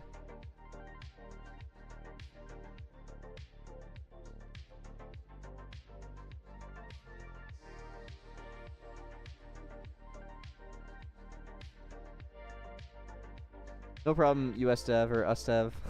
Appreciate the kind words.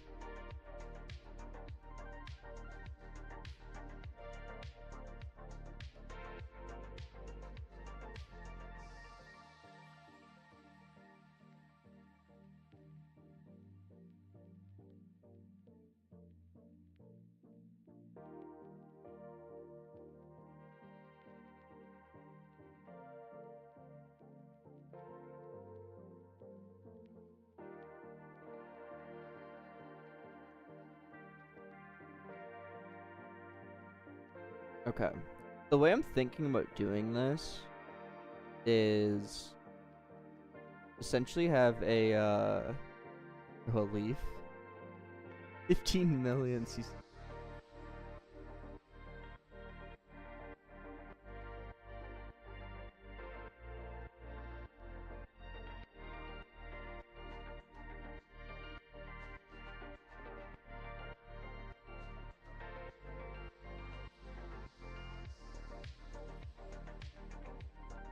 Okay, it's that time of the day. I'll be right back.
I'm back. What did I miss? Time to get that pop. Exactly.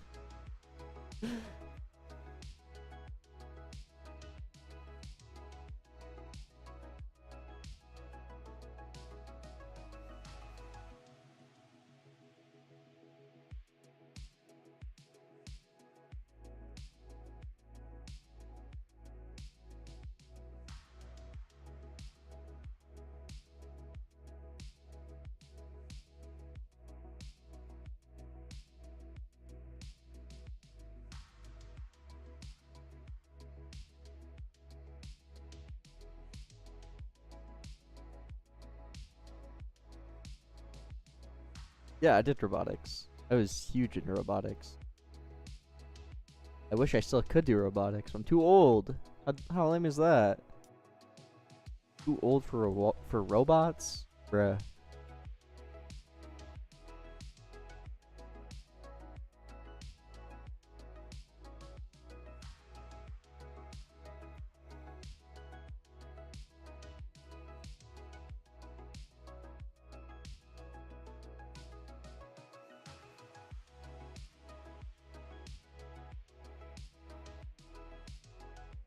The arm that like followed you. Yeah, that was cool. That one was fun to make.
Exclusive.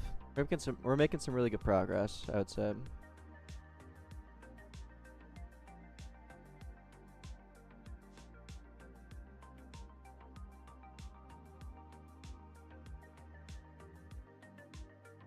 Thinking about how to do the pointer drag, right?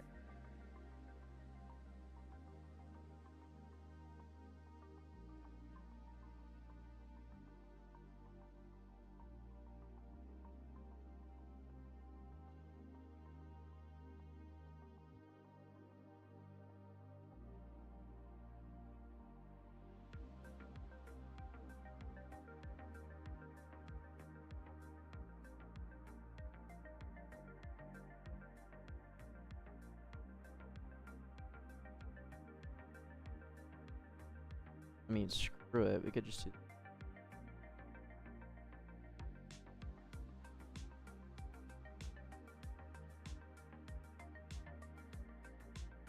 everything.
Yeah, Junior.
We want the rotation to rotate down.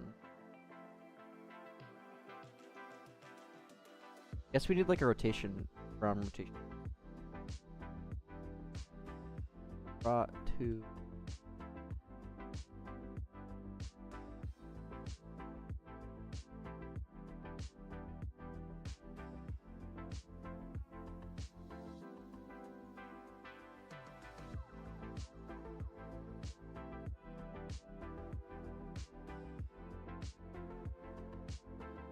You have 12 NPCs? Oh my goodness.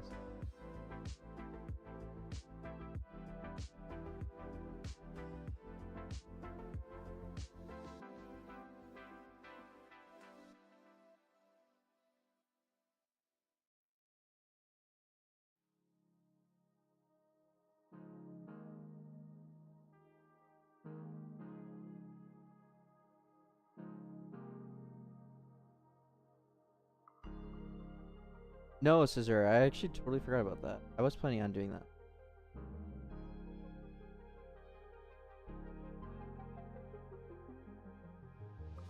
So let's define. So this will linearly update percent 0 to 1.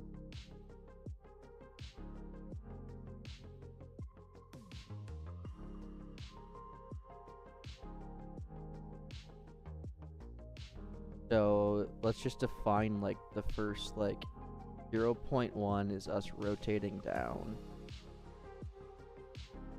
from 0.1 to 0.125 or 0.15 we sit there. 0.15 to 0.8 we move to 2. 0.8 to 0.95. That's what I'm kind of thinking.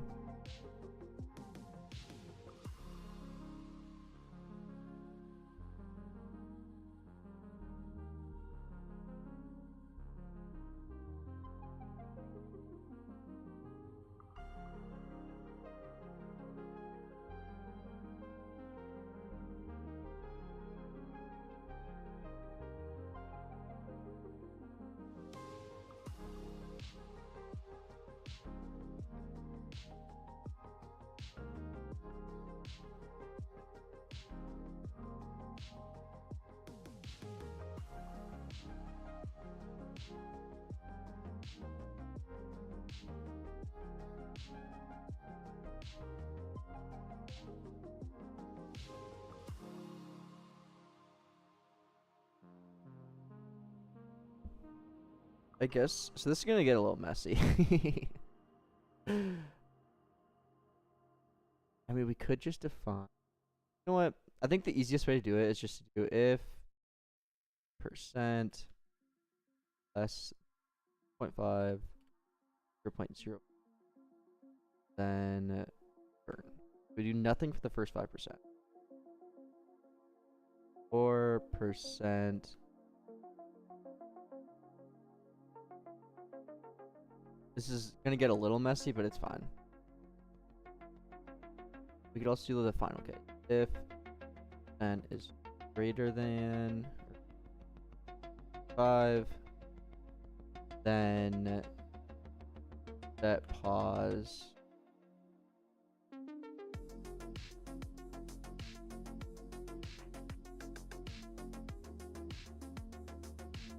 Drops set rot drops dot from probably easily.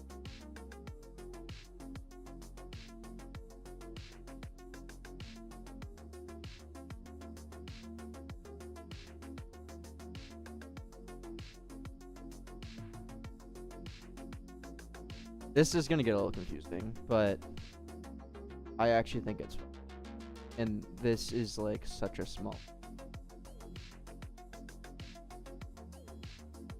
Okay. And then Joseph and S5.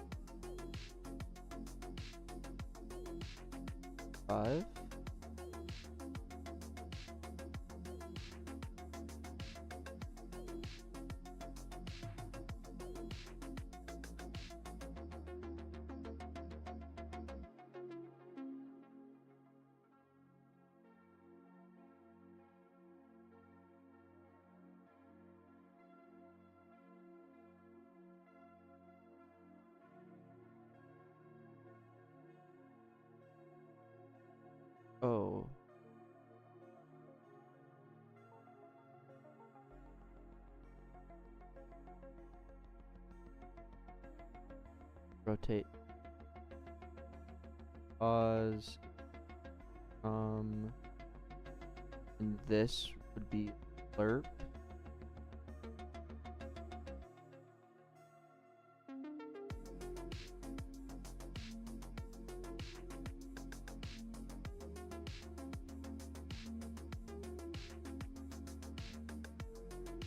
Lerp.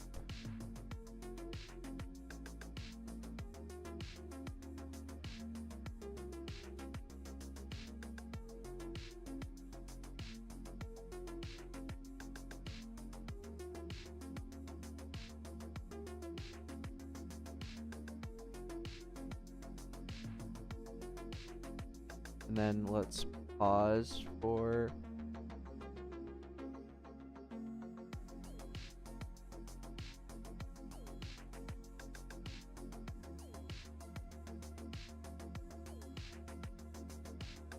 pause.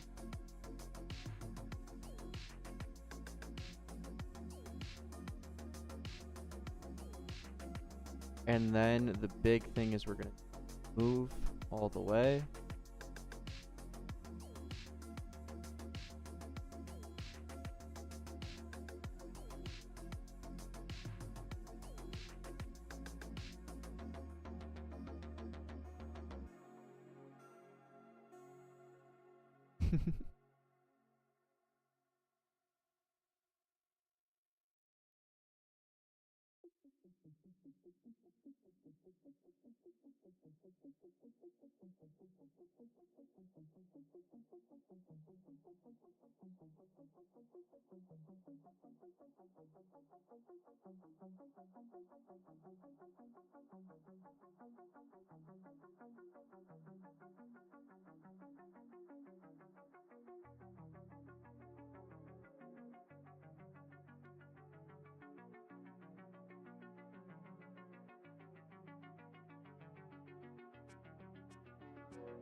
Been working on this for about a month and a half now.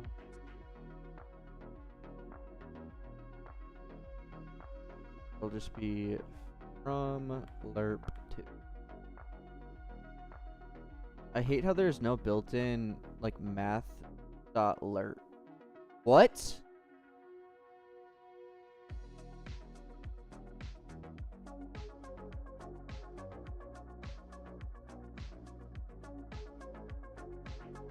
Since when?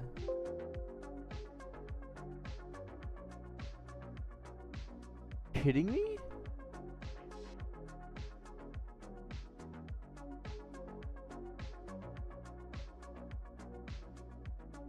Huh? It exists, but it doesn't exist. Is it a Selene error?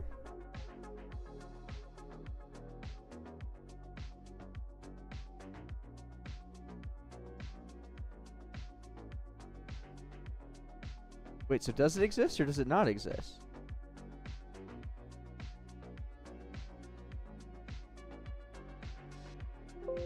Like, it exists. I see it here.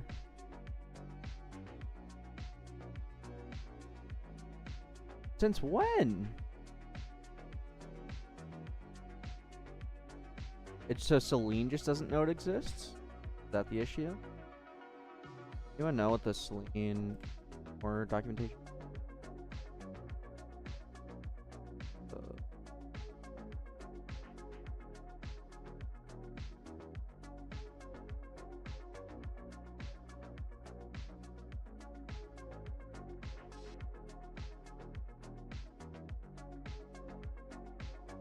No, off the top of their head.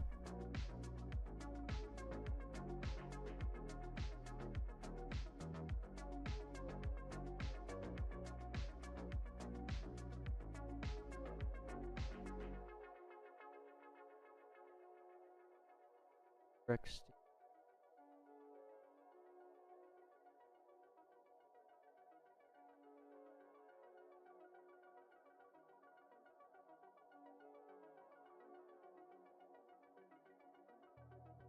Boom. So I just need to like do I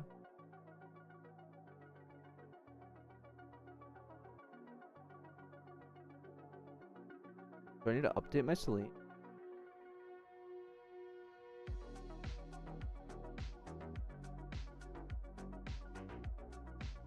Is there any way to have server only classes that are general host? Yeah, just only add the server class. Only add the server script. So when you do for like my class file my class server, and here scripts classes my class server.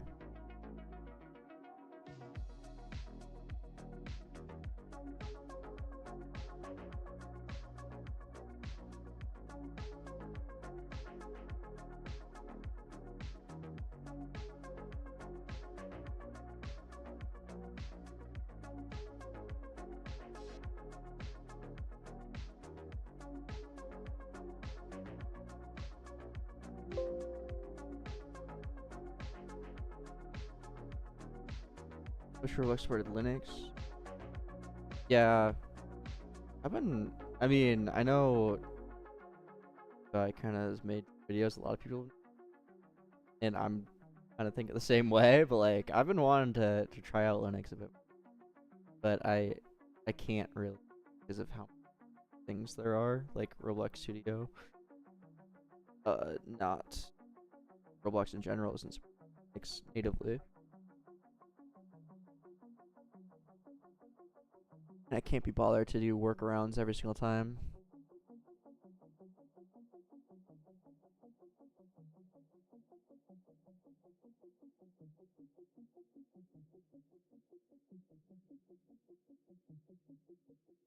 Yeah, also like my Adobe products like Photoshop and Premiere Pro for editing videos. I know there's no Linux version of those either.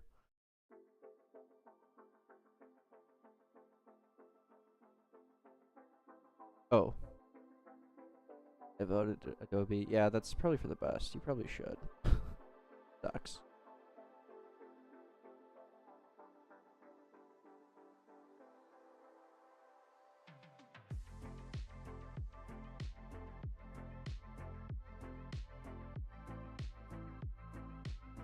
In order to see parts in Workspace, you need to enable the Luau language server plugin here. You need to download it in Studio. I should have added this to the tutorial. I blanked. I don't know. And then you need to enable the setting for Luau language server. Warns you. What's the warning?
Thanks, B. Appreciate the kind words.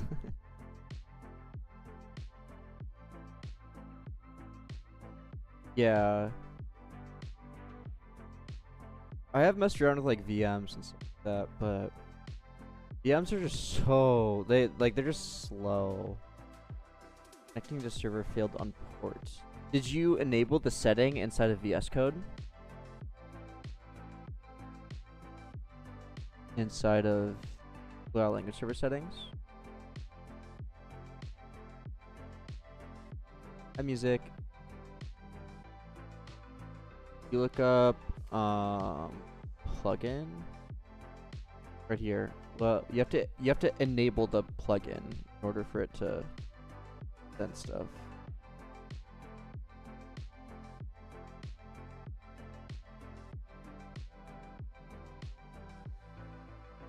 Do I have developers? What what does that mean?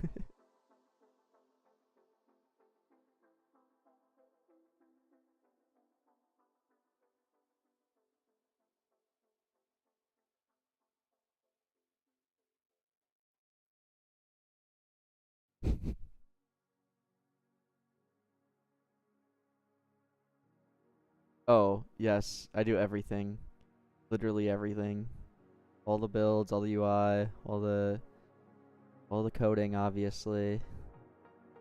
All the game design, all the monetization.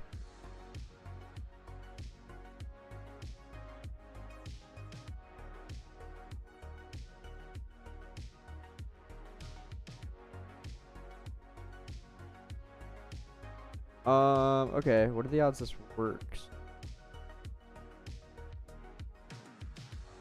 I got high hopes. It's kind of like genuinely disgusting code, but I like it.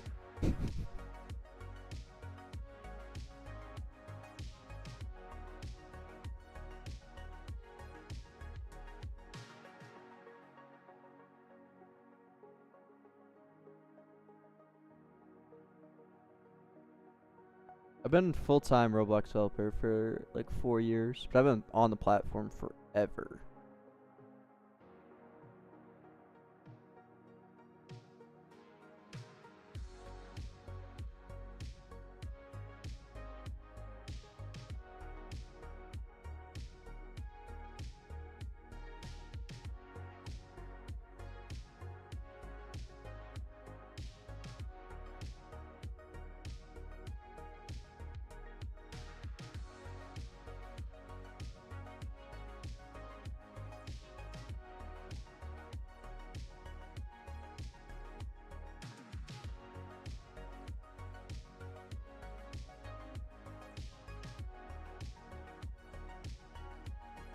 I don't know, we're just gonna guess.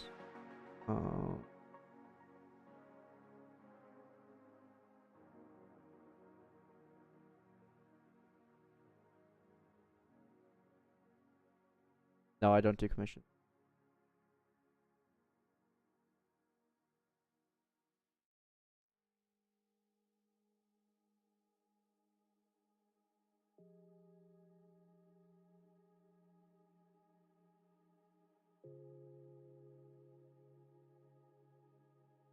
What?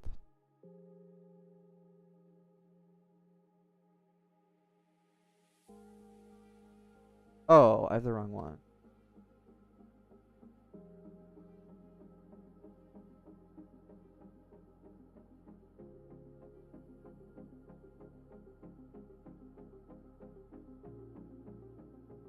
These positions we testing.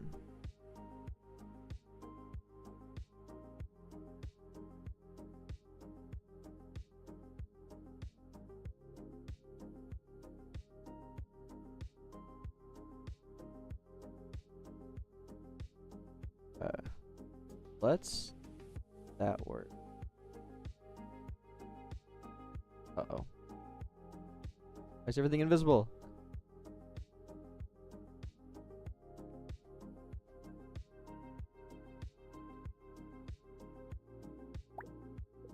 Classic.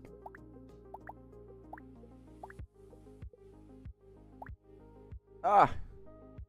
Fewer hooks than expected.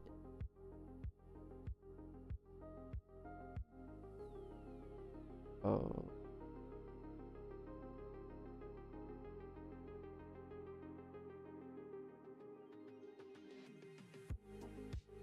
The apple.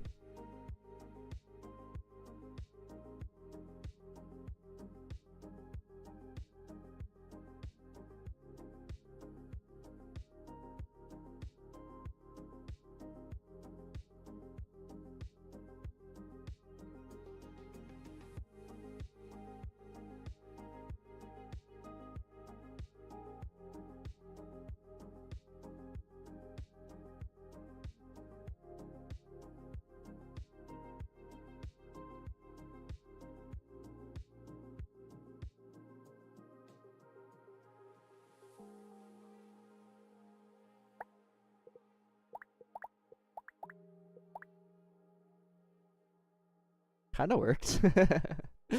Honestly, like it did kind of work.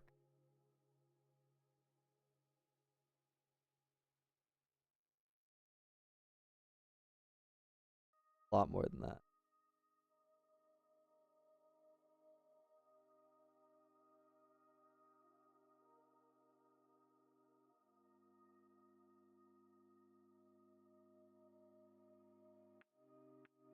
First off, we gotta slow this lot.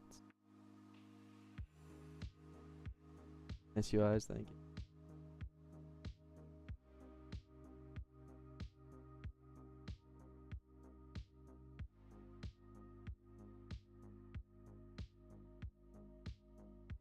Are you not a fan of the hand?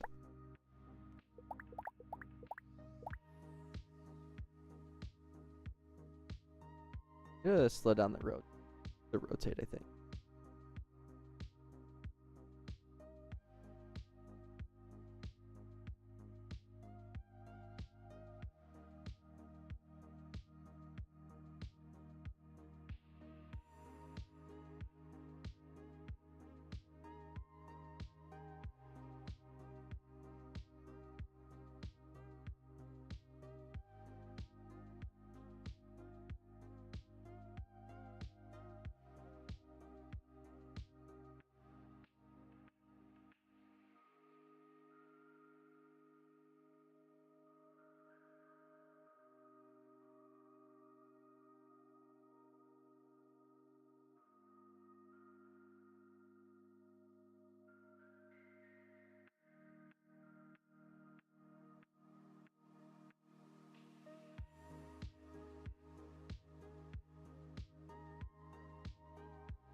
I'm gonna make some constants for this and actually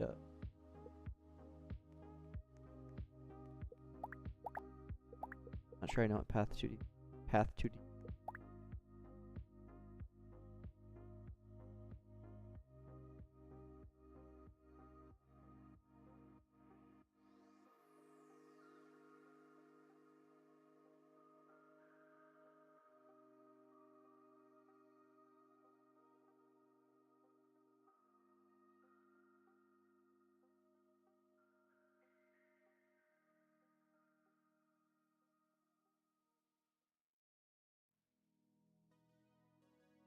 No, I'll make sure it doesn't soft log. Also, the weapon slots, like where they're located on the bot, will change depending on what initial tower you do. For the tutorial, clear.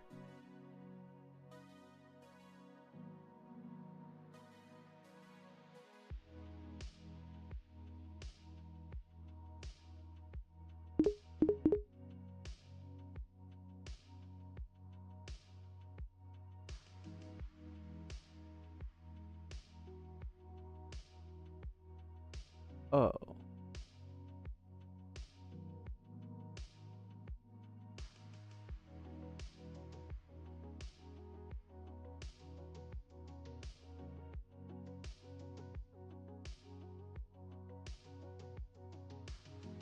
No.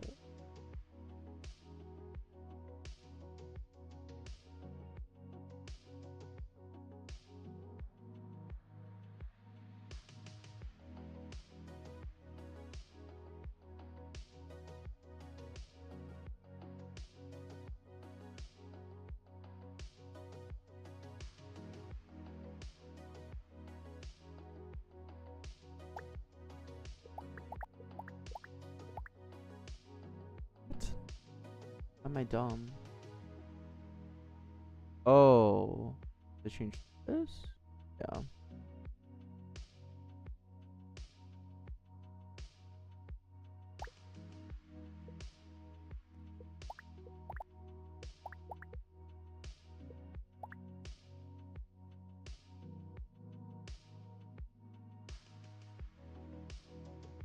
Oh.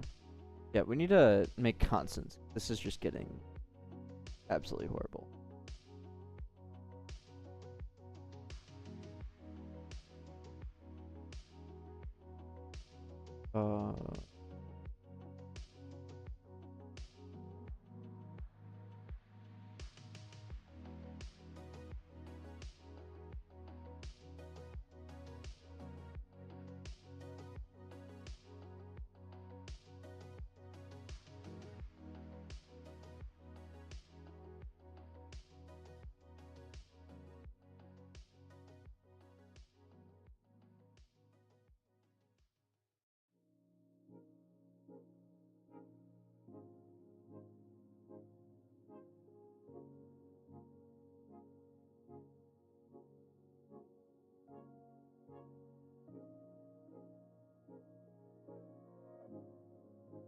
How old am I? I turned 24.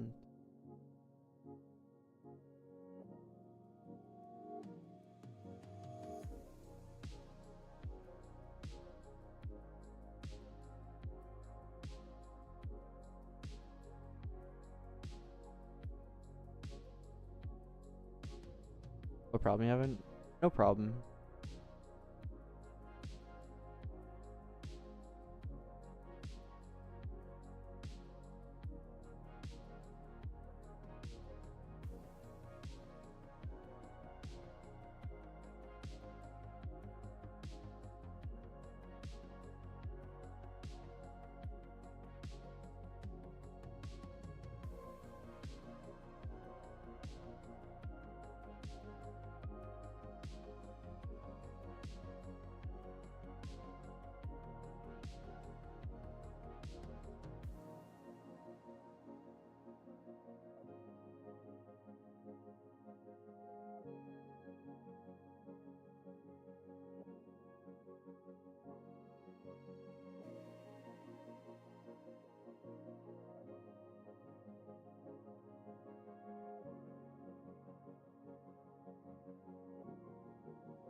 Stands for cumulative sum.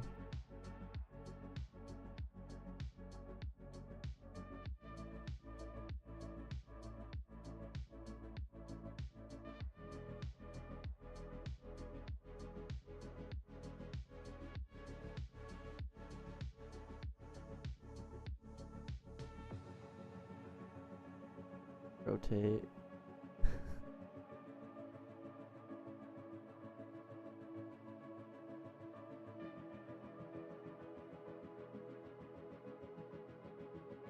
Wait.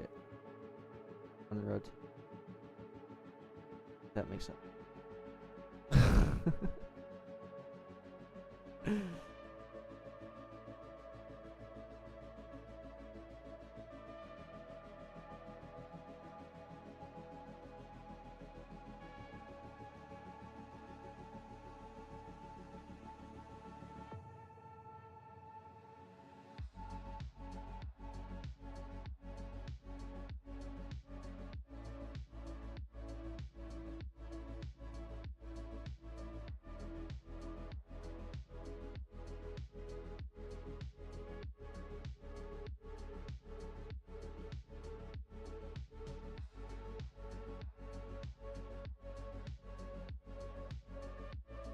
I only have 2 monitors.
Oh.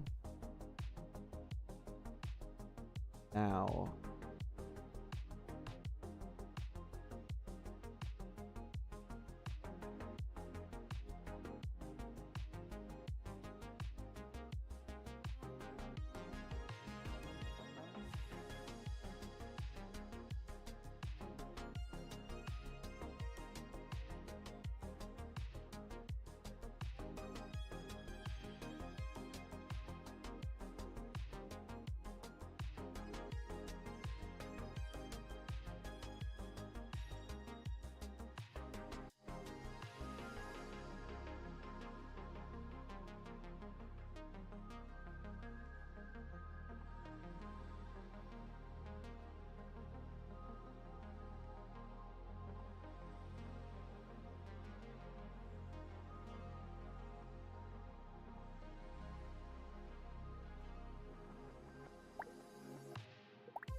Nice.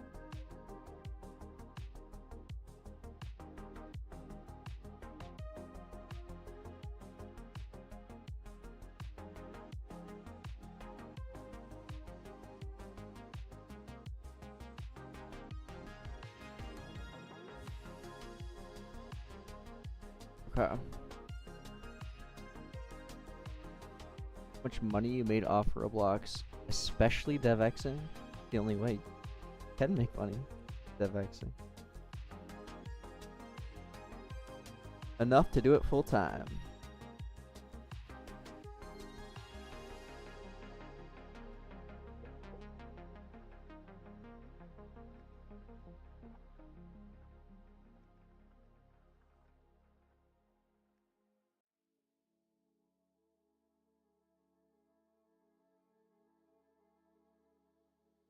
10K. Okay, what?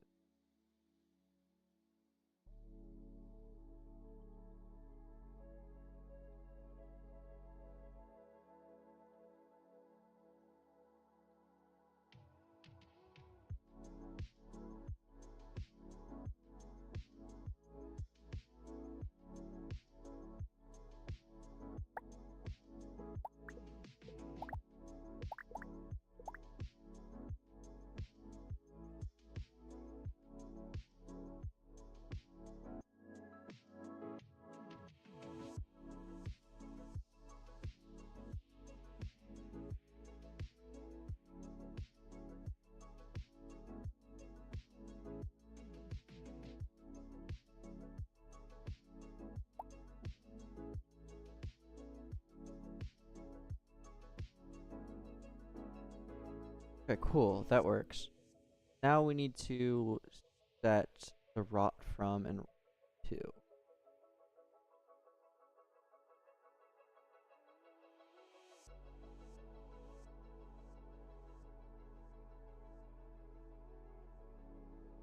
Okay.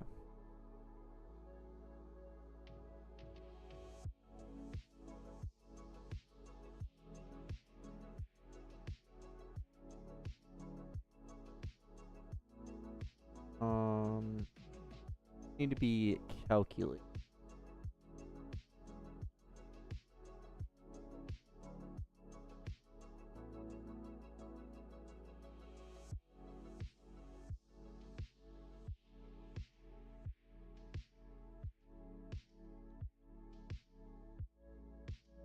Yeah, I saw some. I'm like hesitant about the new premium payout thing because they're removing it and replacing it with a different system, and I don't know if the new system will be any good. See.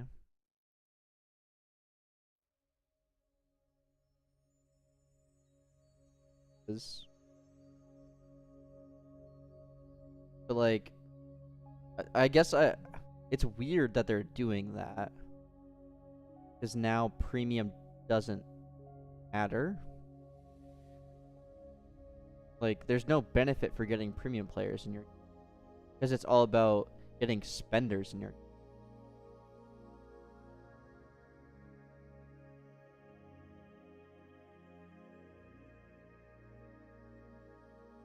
Yeah. So it's just like it's I don't know, it's weird. Yeah, it just like completely removed any incentive to offer premium benefits or get premium players in your game. I don't know. I'm unsure how to think. Like, but like, I don't know. We'll just have to see like the relation between like how it was and how it used to be. Or what? How it was and how it's going to be now.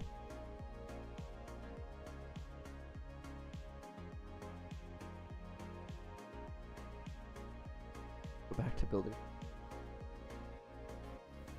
Yeah, we'll see. Maybe they will move premium.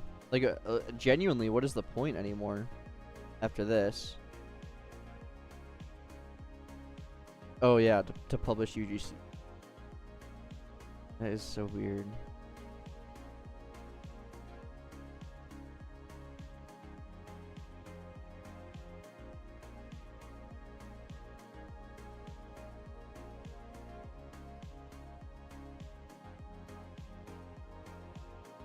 I'm sure it has something to do with money, Ko. I don't think there's any other explanation.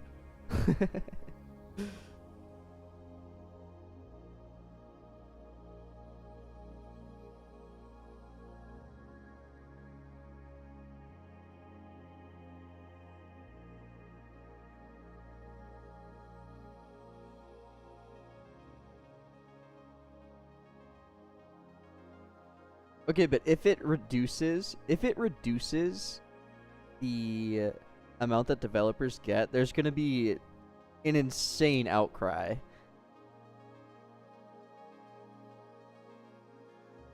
So we'll see.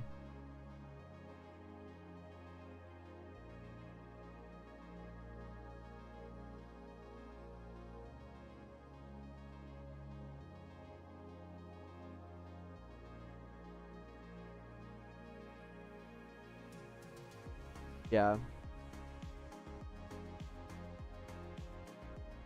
I mean, I get a good amount from premium payouts too. I'd say they take up like 15%.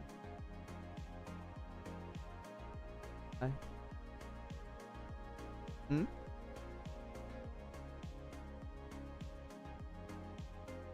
That's all.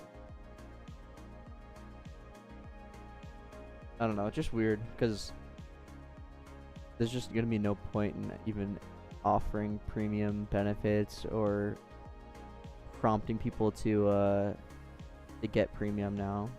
It's all about getting spenders in your game.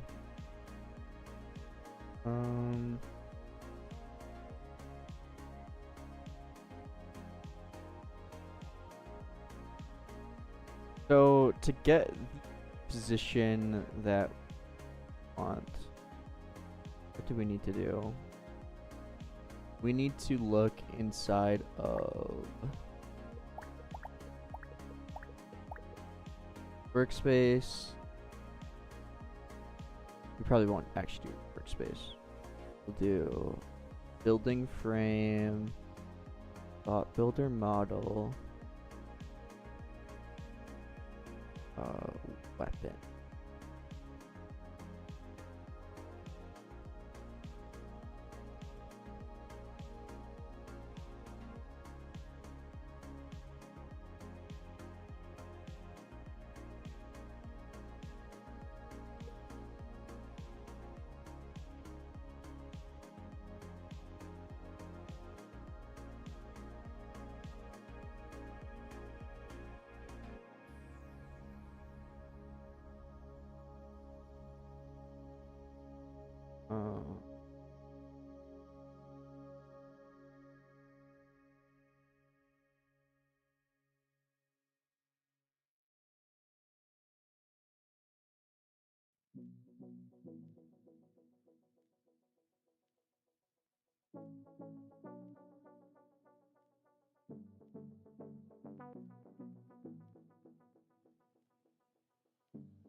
Oh, I guess we can just get model.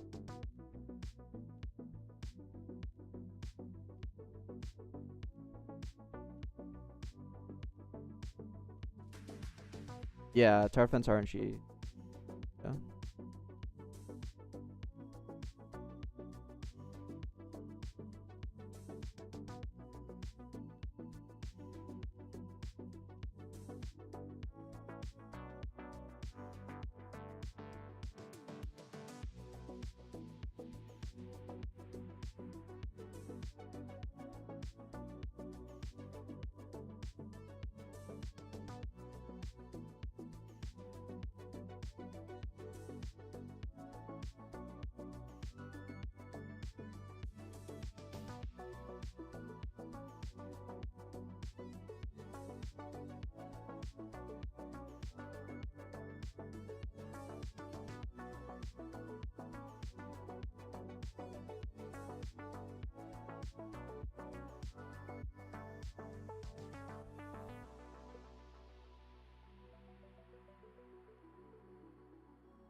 Yeah, I know them.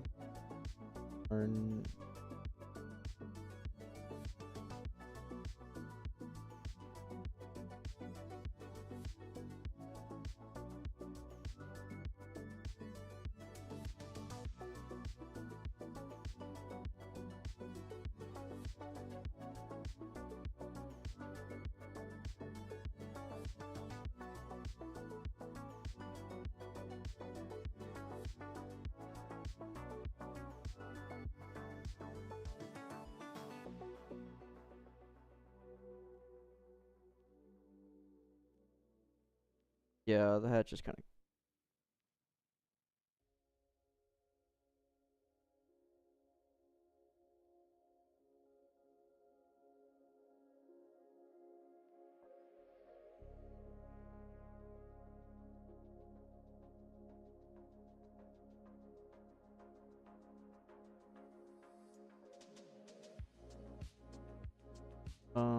Screen pause.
Okay.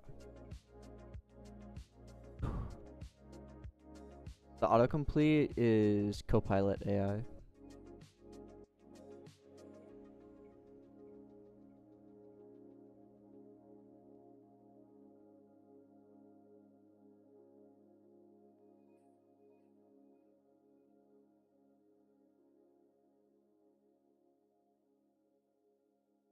Now it should go to the gadget, I hope.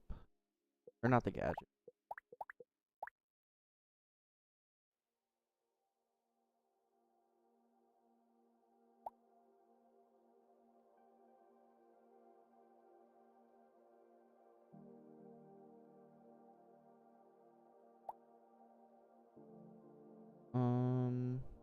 Oh, it's because my anchor point isn't quite right. My anchor point should be 0, 0, I think.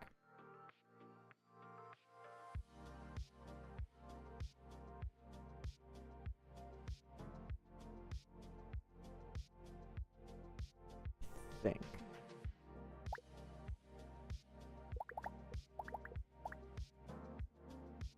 Yeah, there we go.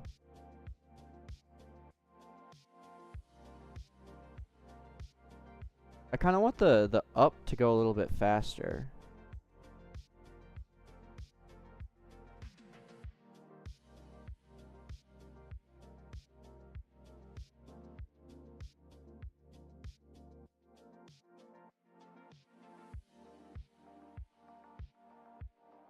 I think that tutorials are actually necessary. Yes, tutorials are absolutely necessary.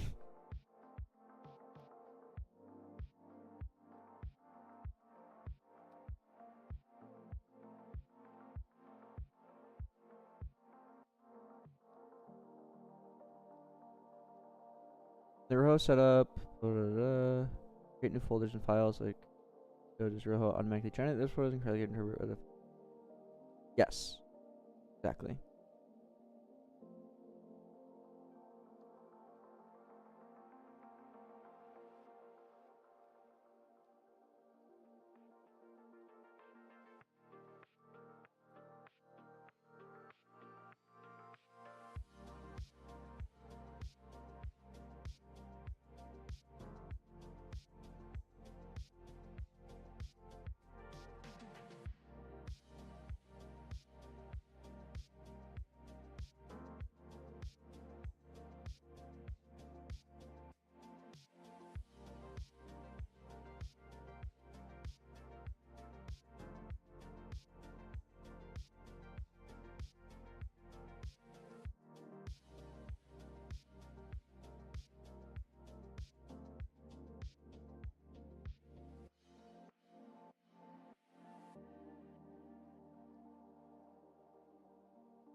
A little goofy.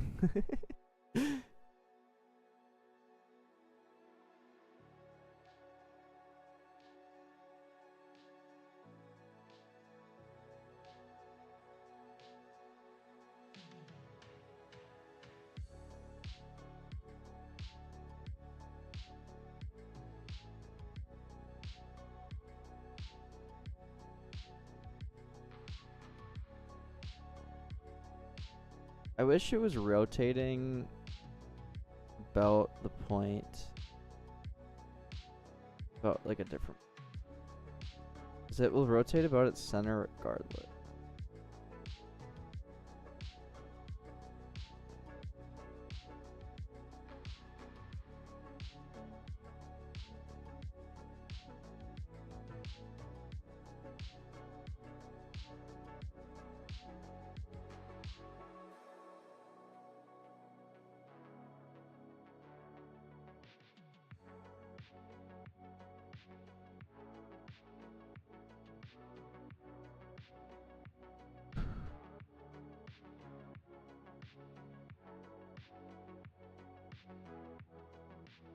Yeah, of course I run ads.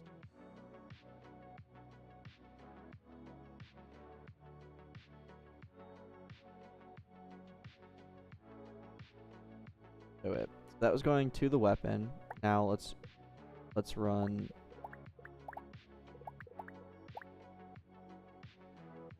Yeah, it just goes to the weapon.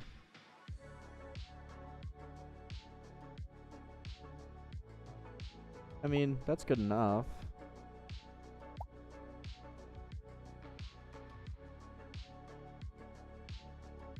Okay. We also need the from part. That won't set up correct.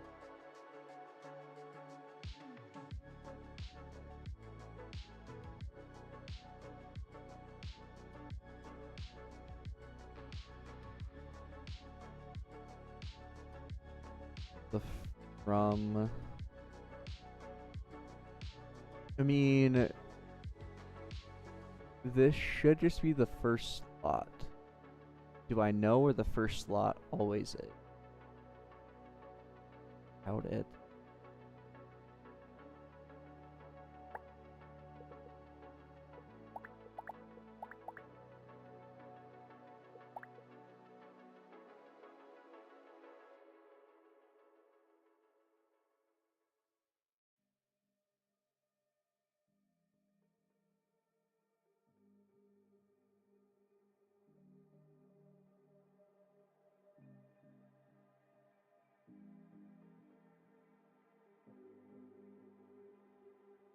Gotcha.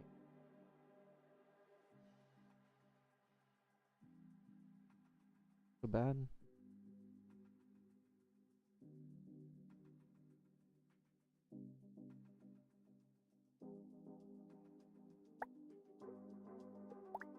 Hey, Astro.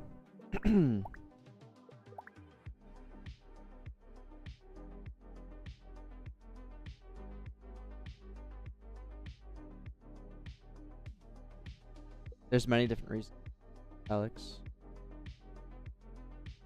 Many different reasons that telling you bad played time can come from.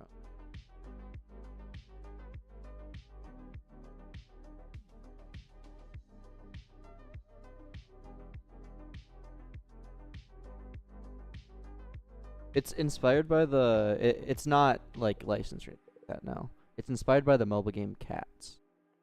I'm doing good, Astro. How are you? We are working on the tutorial right now.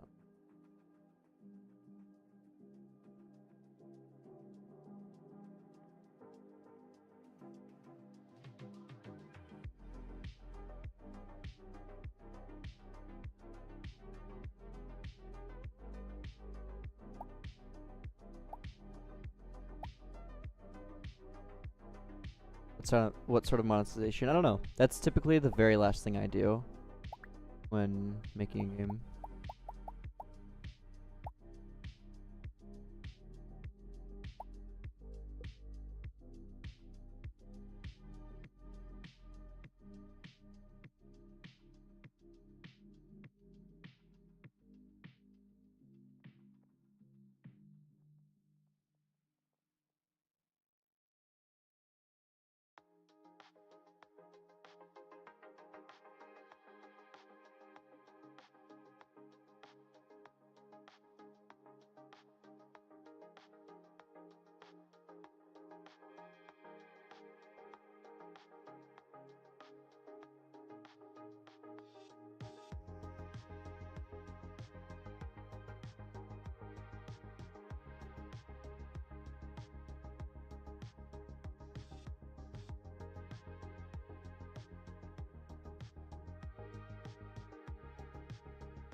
No, you advertise on both platforms.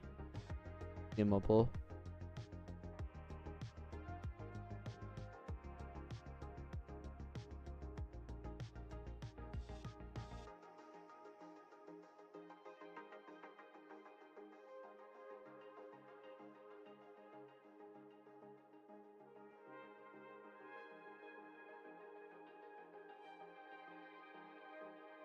Yeah, it does depend on your game who you should market to, but laws make it hard to market to like a specific audience.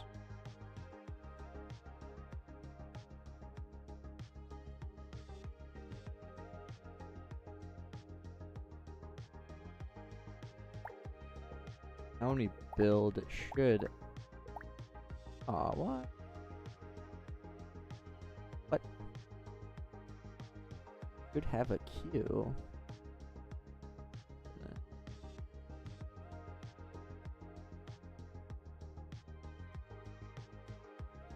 Broke React.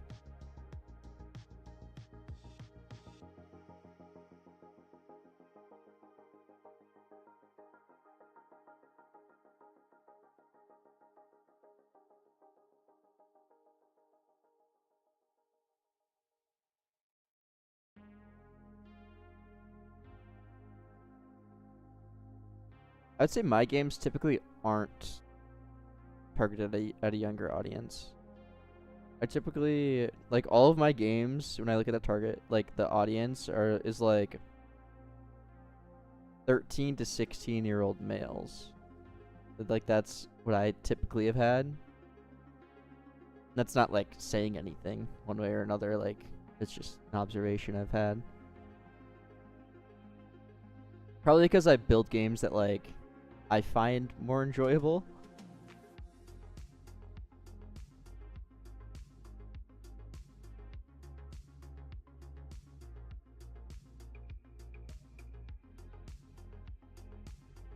Oh. I think it's because that was re-rendering that every time. I hope that's why. Damn it.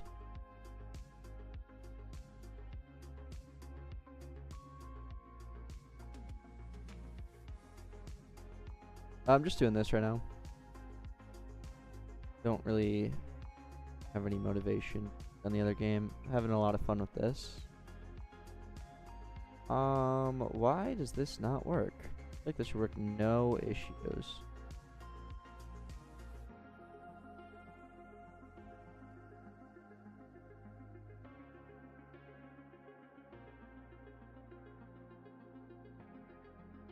I don't s-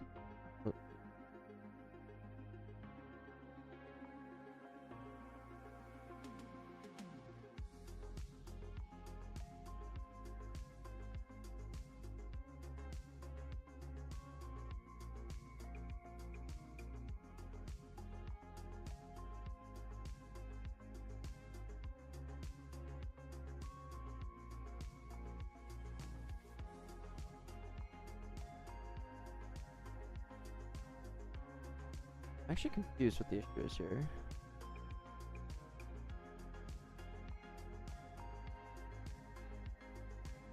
If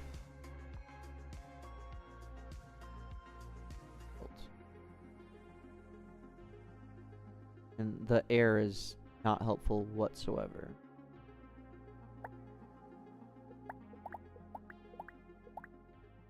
Still get that.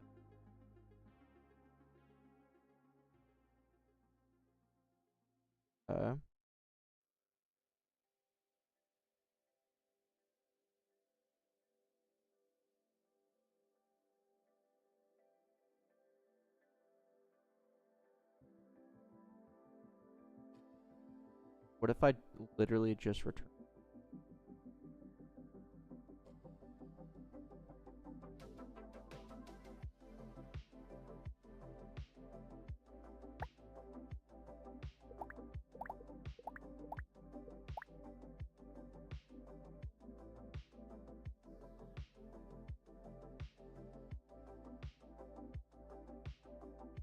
Okay, that's what I was like. I'm expecting that error. I think there's some weird logic going here.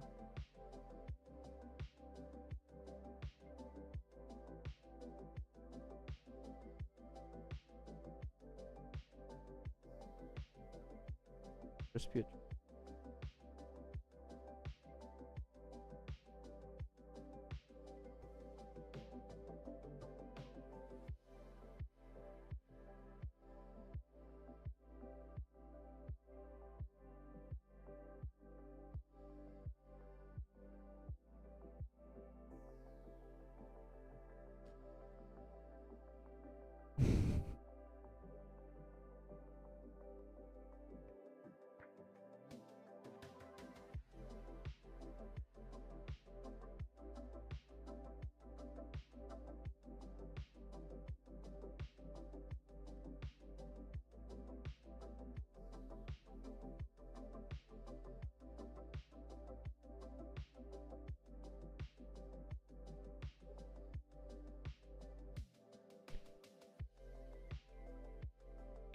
I've been a full-time Roblox dev for like 4 years. But I've been on the platform forever, kind of just coding my whole life. Before time itself. I think what the issue here is this condition.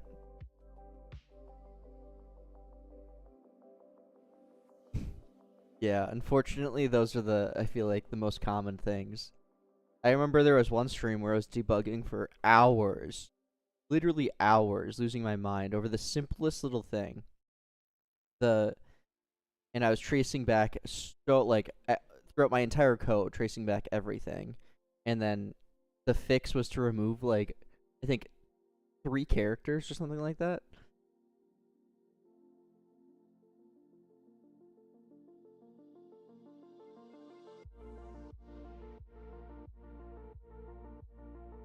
Yeah, yeah, that was. They don't ask you. No, they just put it on your account.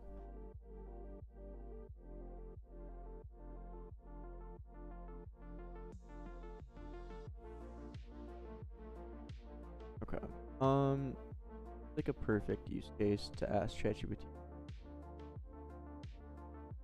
to. Um,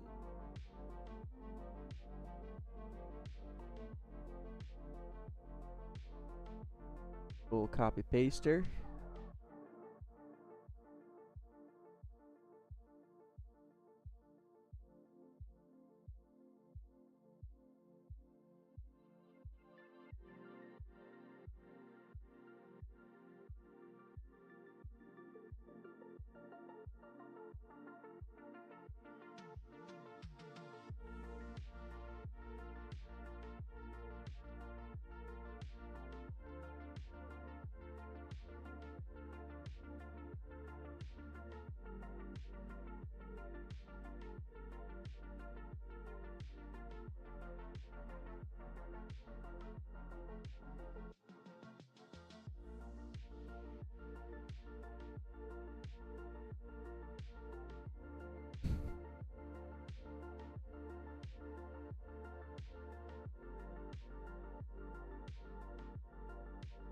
Yeah, I think there was some weird stuff going on where people were like able to basically purchase them, the uh the check marks, and like botting their follower account, stuff like that.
Okay.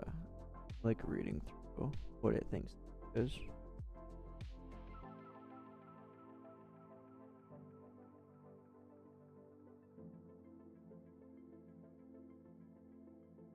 Yeah, I don't know. Definitely a pretty scummy thing. Like that people.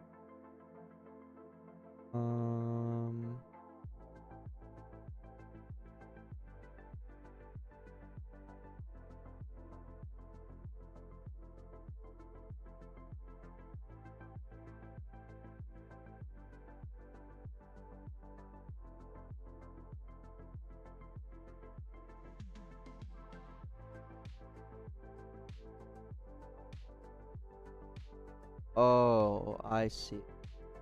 I need to create. So here I have bot select weapons. Like I need to do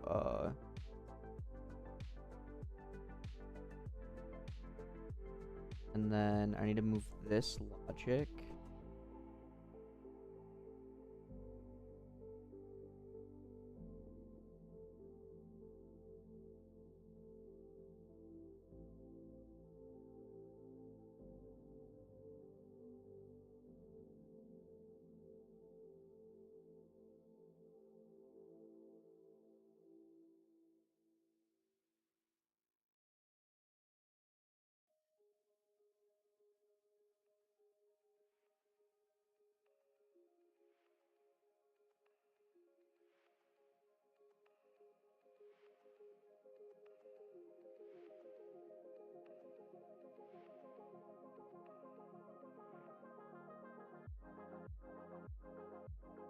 Not weapon select.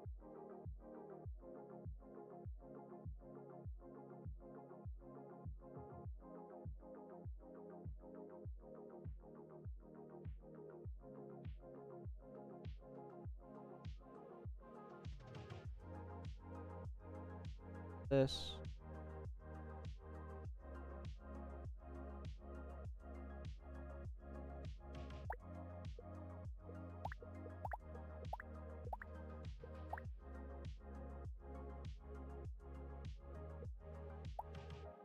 When I build, should stop that.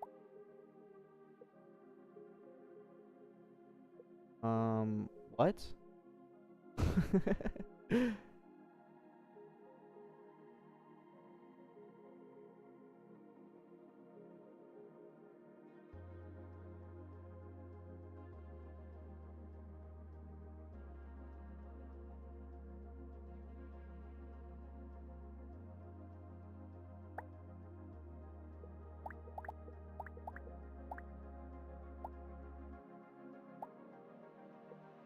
Thing weapon equipped.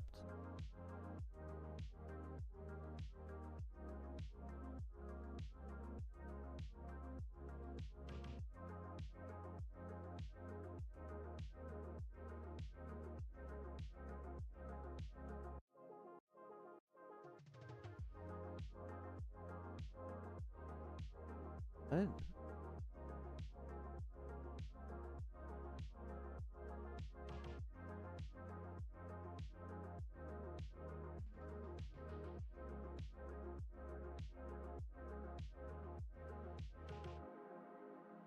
Oh God. Hi. I came back to a raid. Hi guys. Sorry. Not a bot. Hi guys. Welcome. Welcome, welcome. Sorry, I'm like locked in. Are you not, dude? I had everything minimized. I'm locked in. I don't understand why it's not working.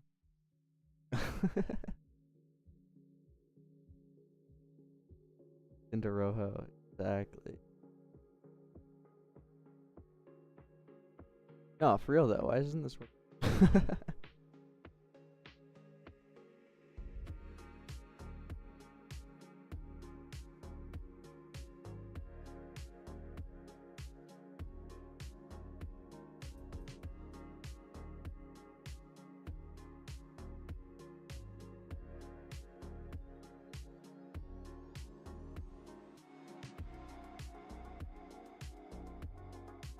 Maybe that'll work.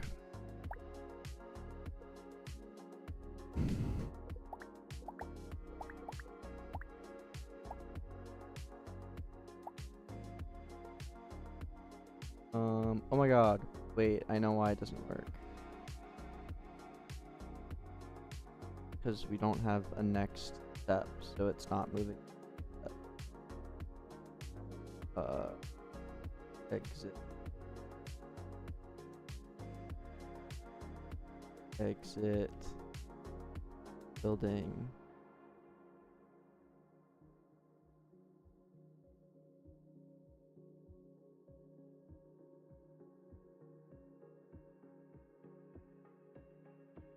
Game looks fire. Thank you, thank you. How do you manage multiple places in game on Rojo project? Typically, you change the way your code reacts depending on the place ID, and just keep everything in one repo still. I would not recommend creating multiple repositories. Place. That will just be a headache and super annoying.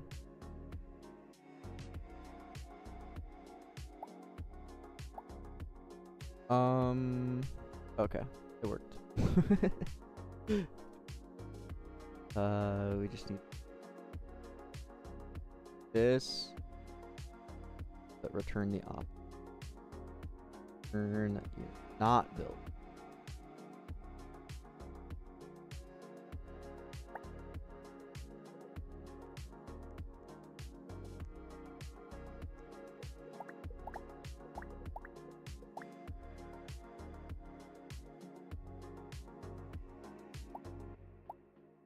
Yay! It worked.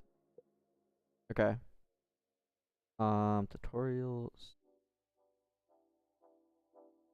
So I just need to make sure that the condition is a Redux useless.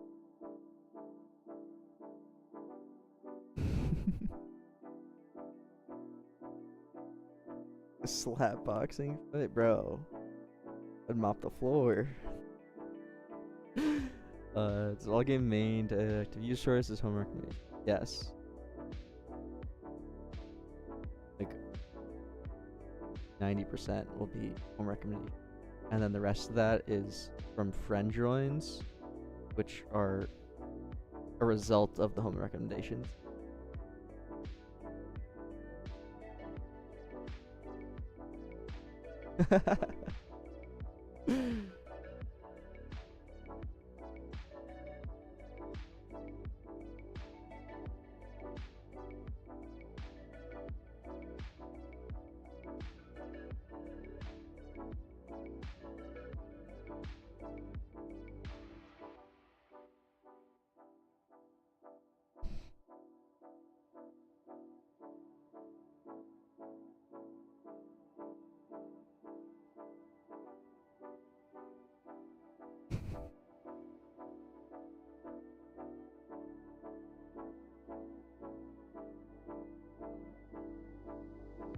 Hi.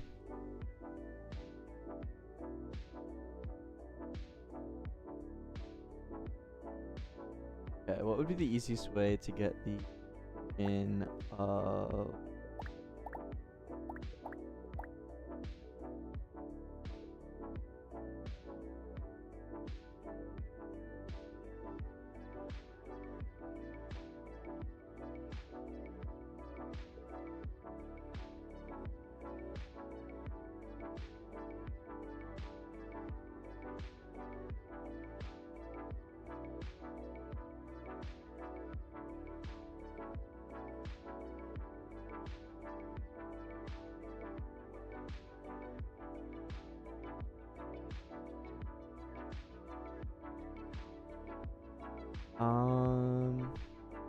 so the issue is that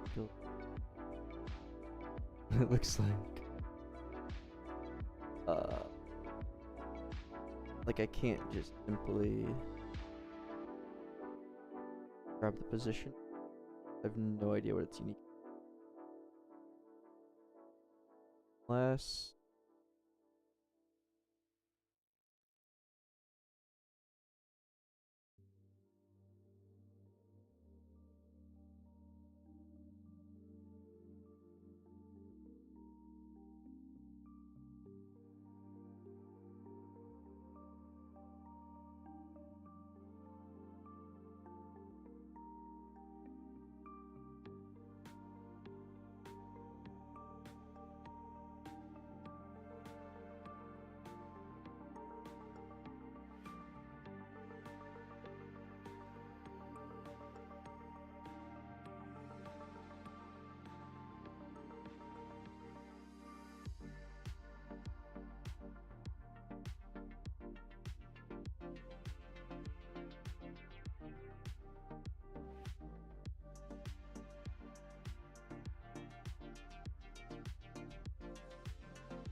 Like, I can't just easily reference.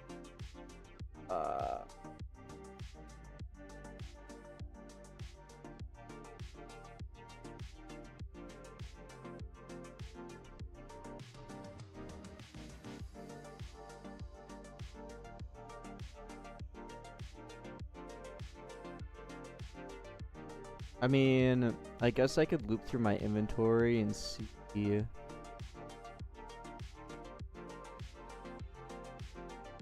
the which one is a whatever it's called, a weapon, and based off of that, grab its unique ID. I have its unique ID, then find it in the inventory. Yeah, Alex.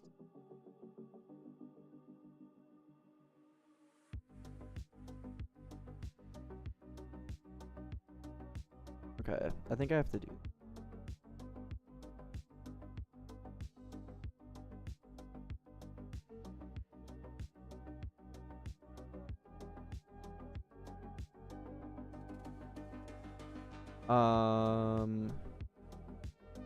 Yes, retention is probably the #1 most important stat. Day 1 is the most important, and D7's like the third most important stat. But D1 is typically regarded as the most important stat. Too bad, Co. No donations allowed. Hi, Martin.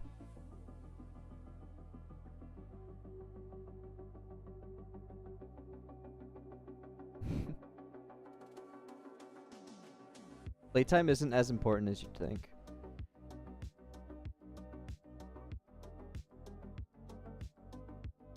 In fact, Roblox has started to essentially, I don't want to say hinder, but any playtime greater than 1 hour in a day is essentially useless.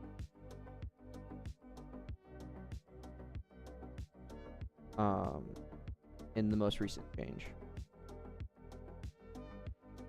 Retention's more important than income, Martin. 1 hour is what it is.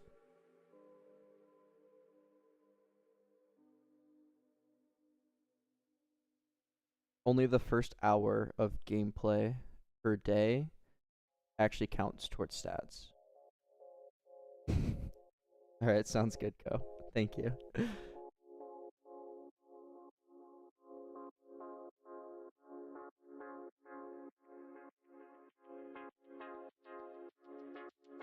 Which one, Nix?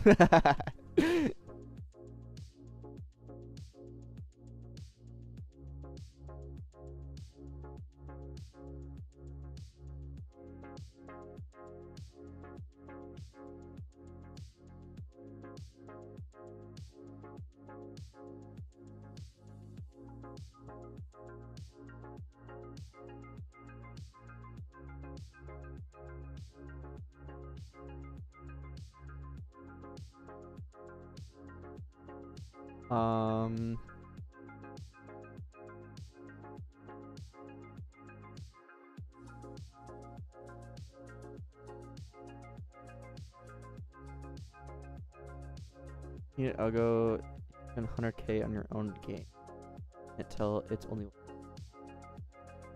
I don't know if that would impact it or not.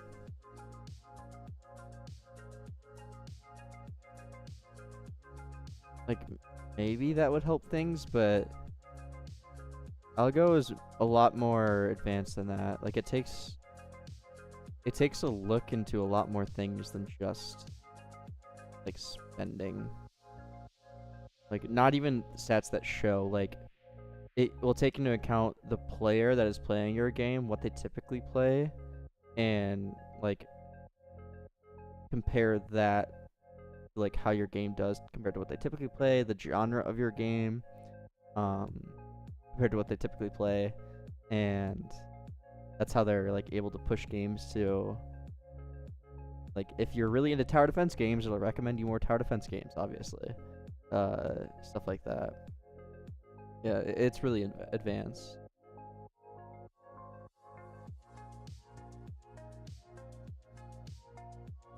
Players that will give them the best benchmarks.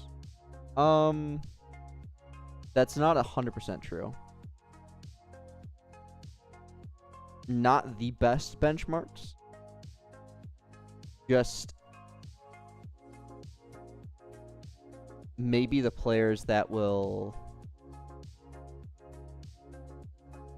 I guess it depends what kind of benchmarks you're looking for.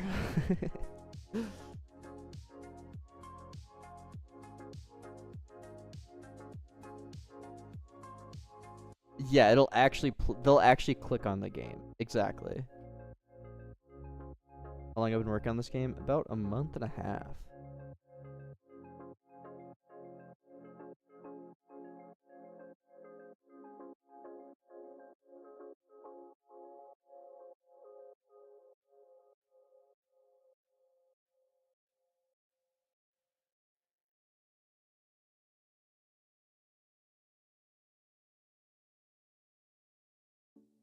Been new.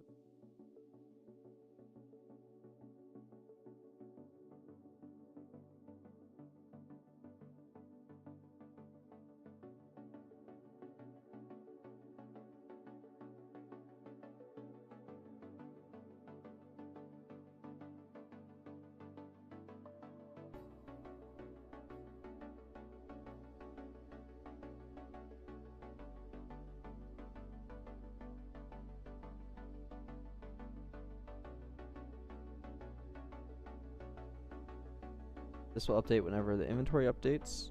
I want to loop through the inventory to get the unique ID. So I will say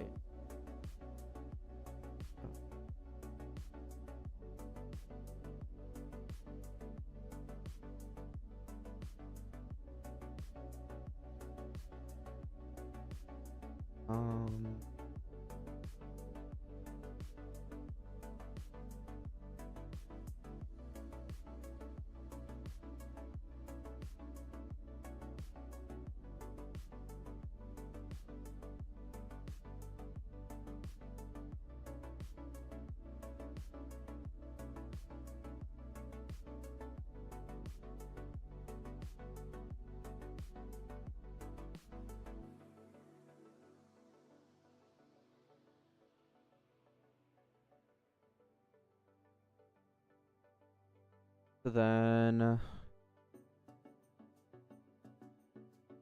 loop through the inventory for part data in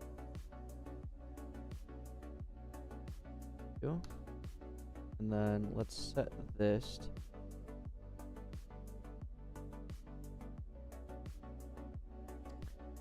to template part inventory if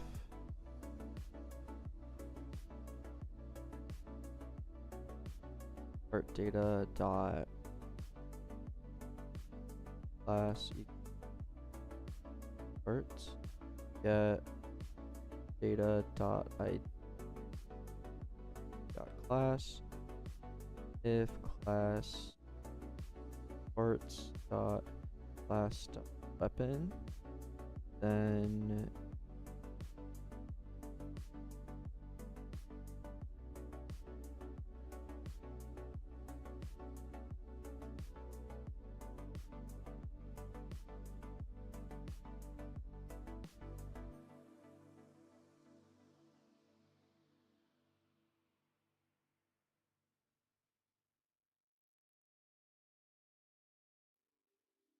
that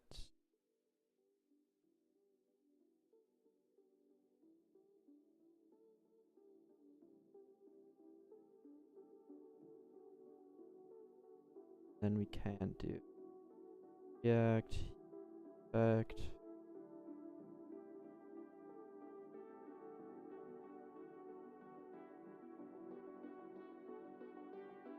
if Then we need to do get the actual instance. Local.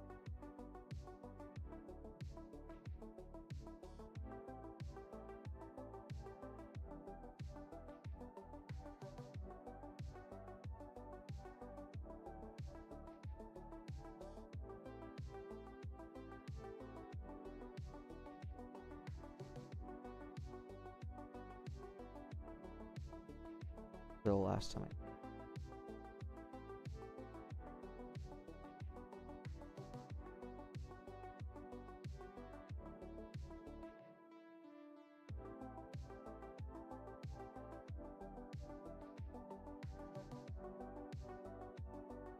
What was this actually?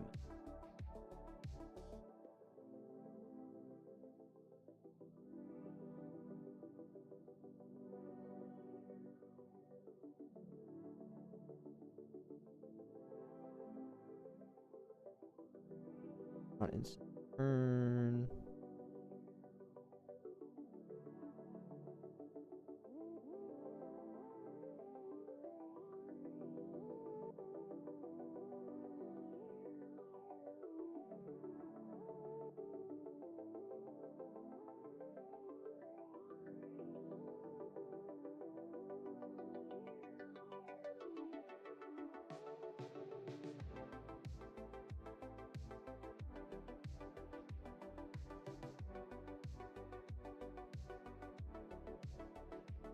And after all of that, we do instance get properly change signal absolute position.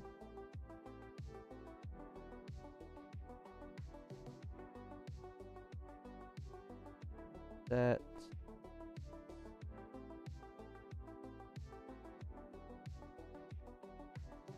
from pause.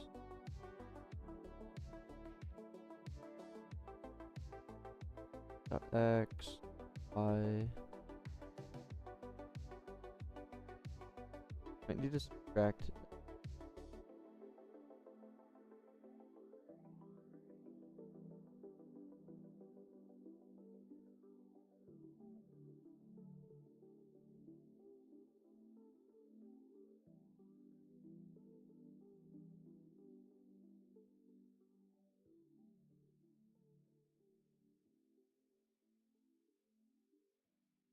Here.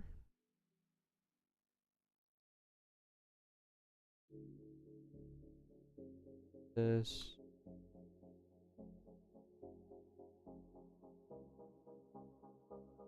Then I think absolute position doesn't take into account that. Also have to do local set service get that.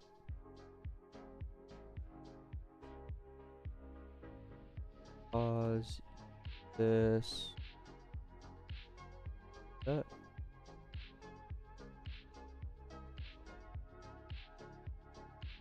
Okay.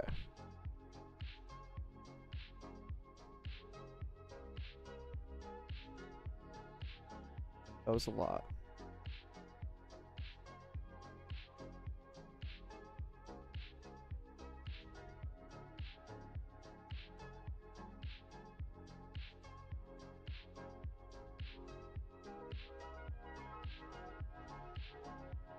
This works. It'd be a miracle.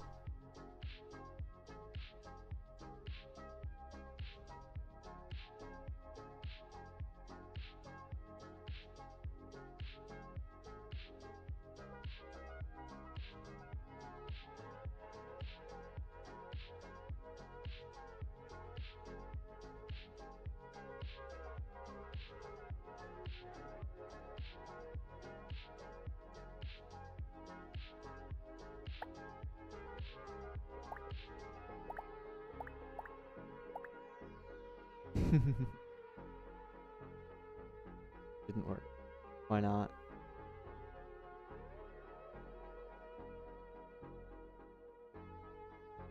It didn't air. That's weird. Gotta at least not work for me.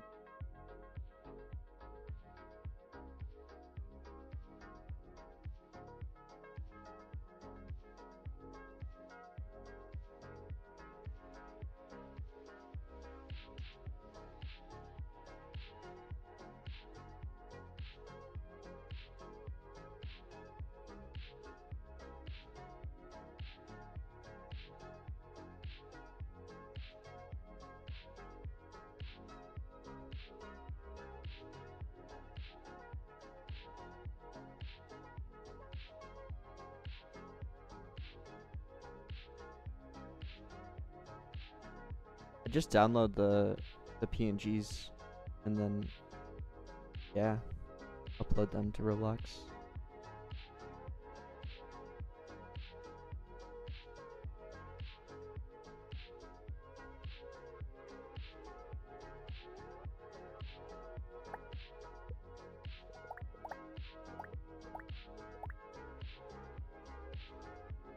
Nothing.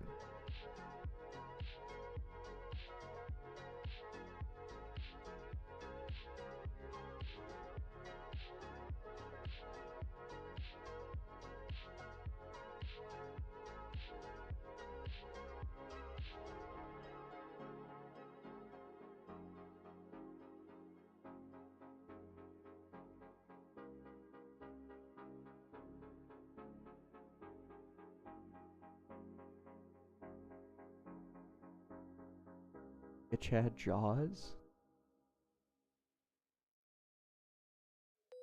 So this is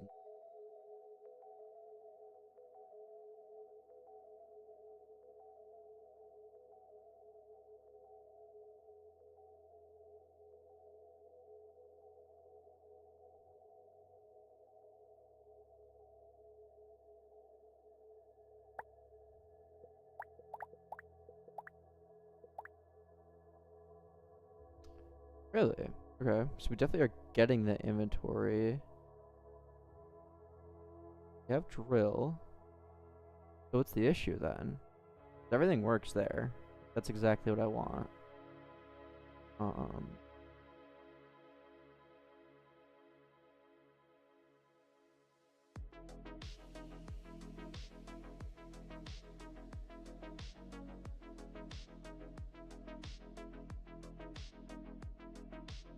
I have a whole video on it. Go.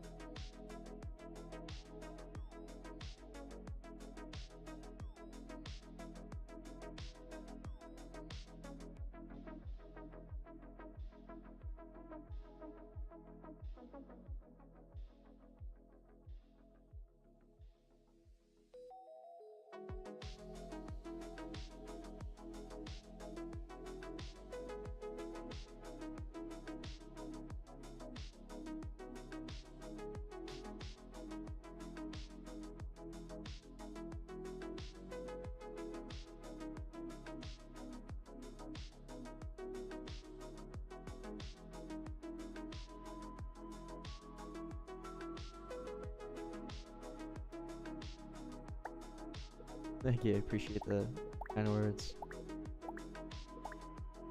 Yeah, so it's nil. That's kind of like what I was thinking. Oh, we really just need a reference to it through React. Doing it this way is so bad.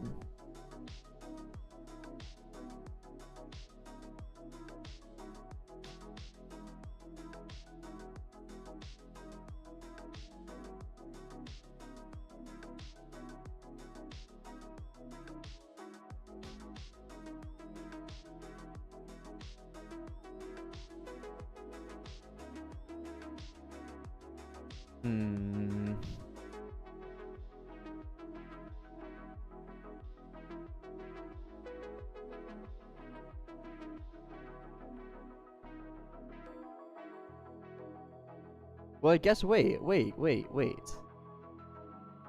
don't necessarily need the button's position. We can just position it based off of the bar. We don't need the specific button. Like, we can position it based off of this bar instead. And then just add an offset, because this is always constant. See? But the issue is that this isn't necessarily constant.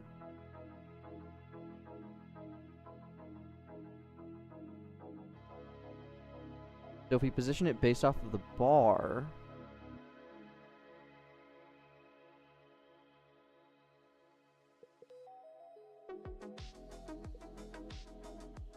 then we don't need to worry about all this BS of like getting the unique ID, getting your inventory,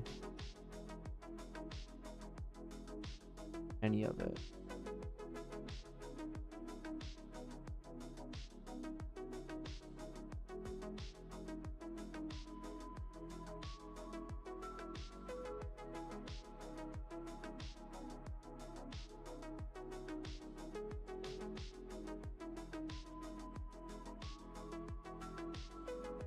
And we can just add a reference to the bar.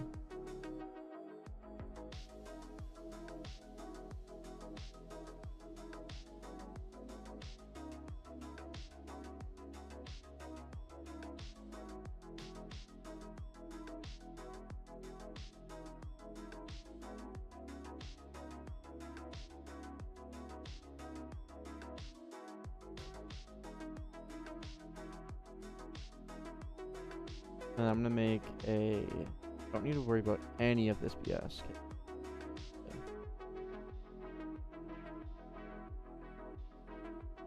I'll do local add refs. Ref.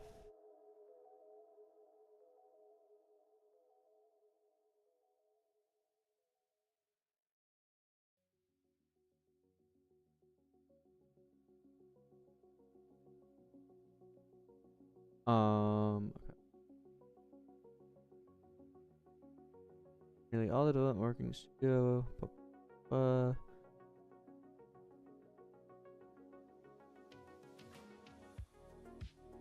I honestly don't know off the top of my head. I know, like, I've never had to do that, so I don't really know, unfortunately. I've always just started my projects in VS Code. I'm sure there is some tool to like sync back, but I think you're gonna have it's inevitable that you'll have to do factoring.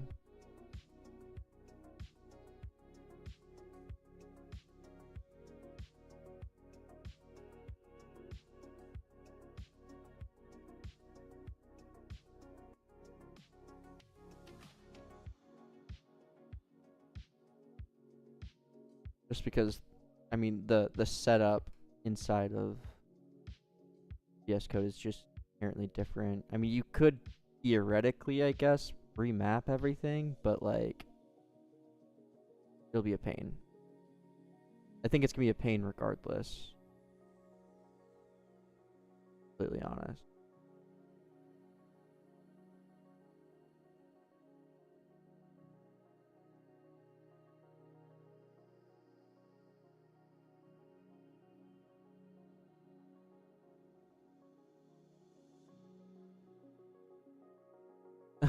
Thanks, Dev. I appreciate it.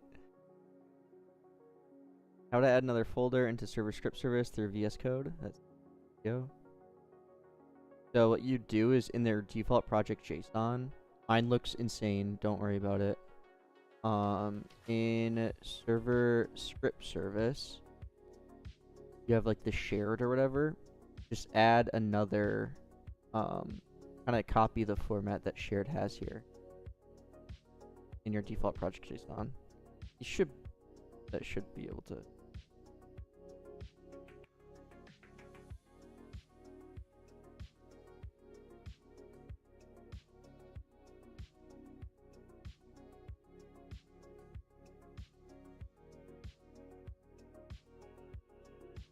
Makes a script though.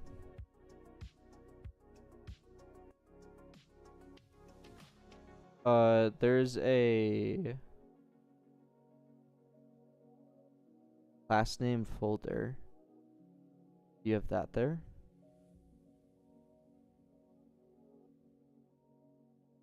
and then like physically create a folder wherever it's supposed to be.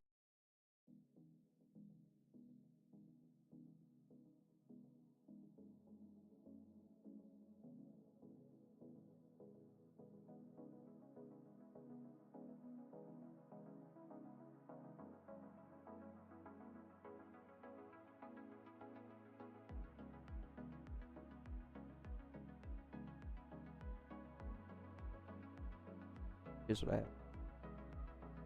Poly packages.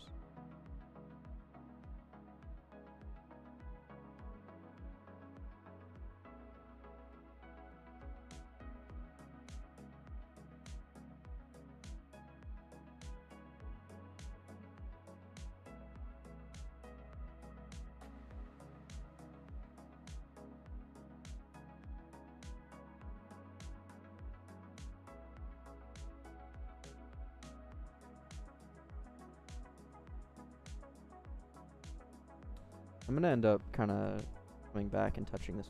I don't like how it's set up currently. Also, I still need to do like the whole sorting of it. Yeah, so I have my own data service, like data handler, but that's a wrapper around profile service. So in a way, yes, I do use.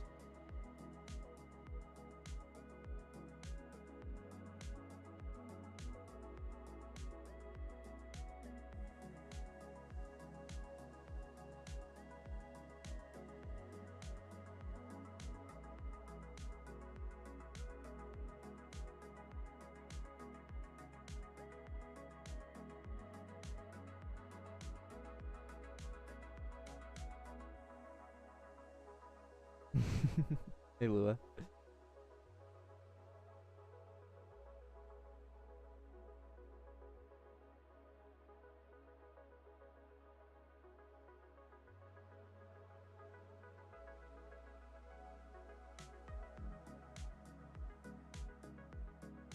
Yeah, I wouldn't use it for global leaderboards.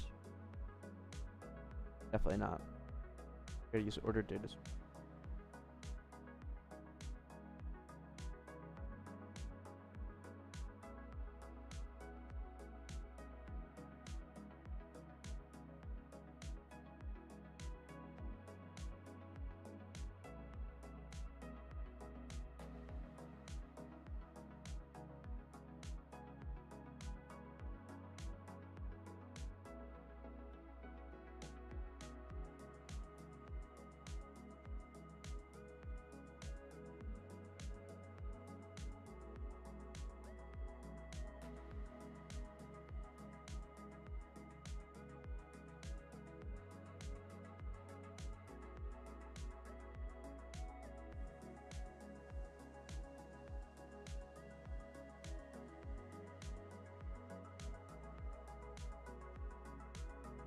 And so, okay.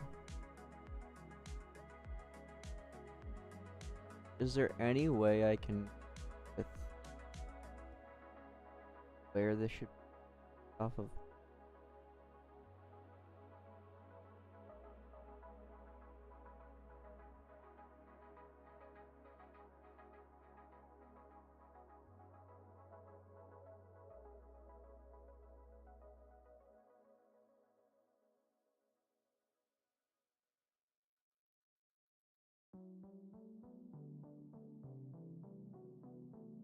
Guess I could go all the way down.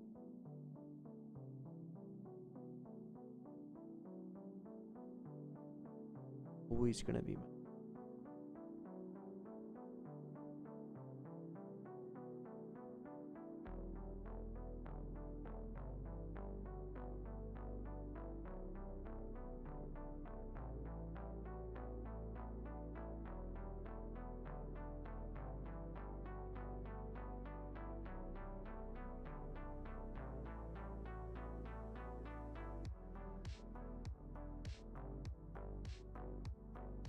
Ugh.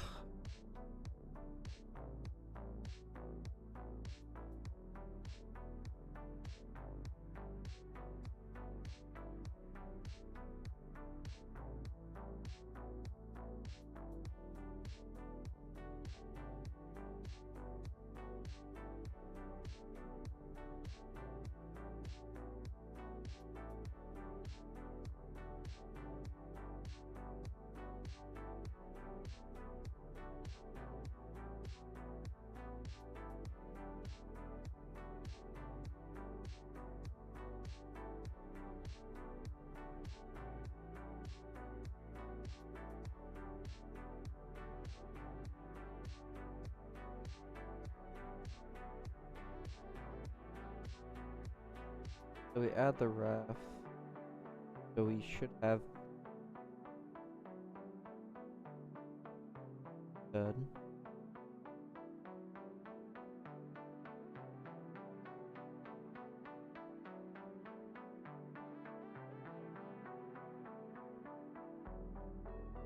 Then inside of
then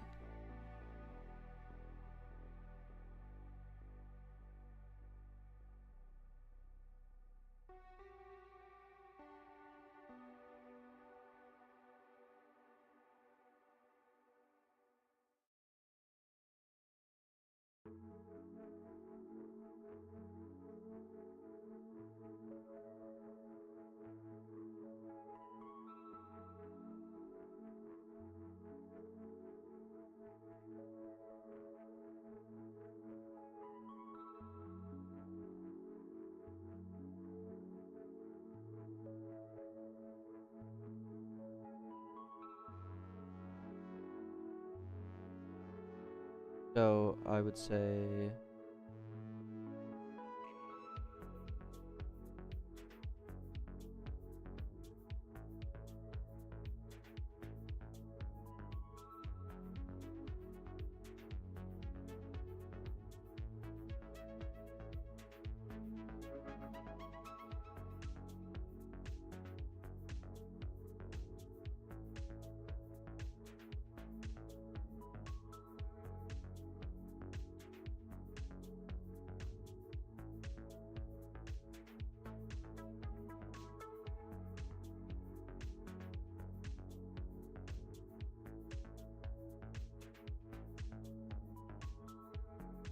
our pot.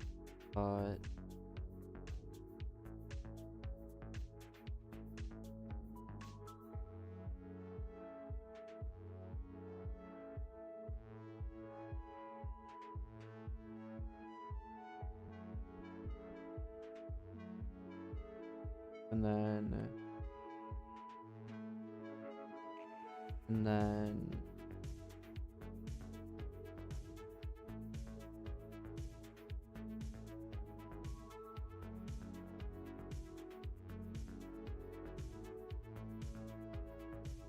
okay. Because when I made that module, it did.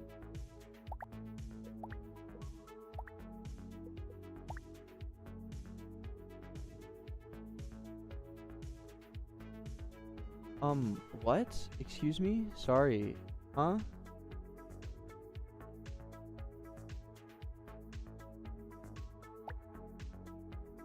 Why? Why are we doing?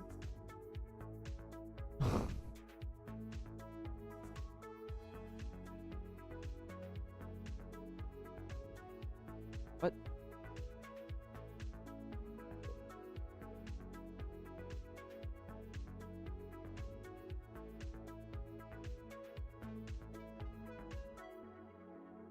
Did I mess something up or something? What's happening?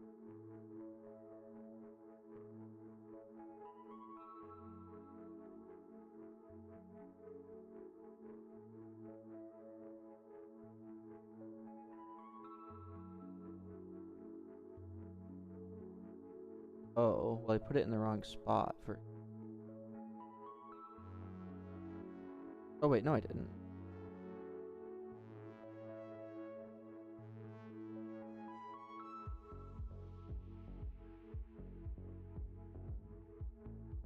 Tell me why the bottom bar now decides it doesn't.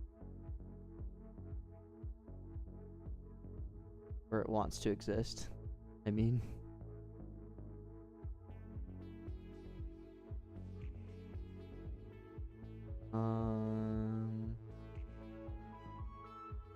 Oh, it's because of the hook.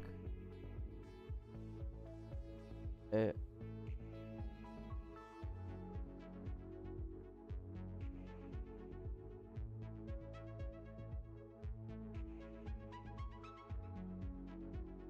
Dots.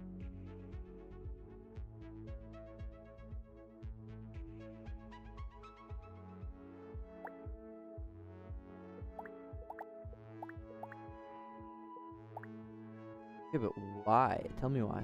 Name one reason. One reason, please. Absolute position, absolute size. Name one reason. I can give you 13. Bro.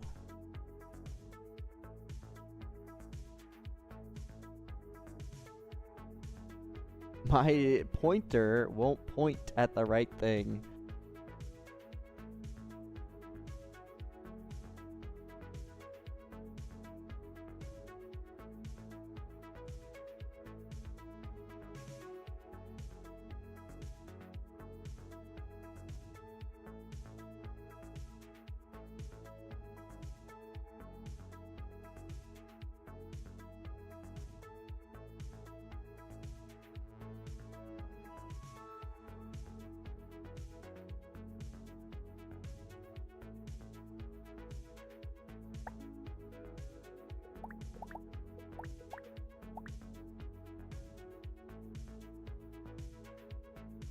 Ow.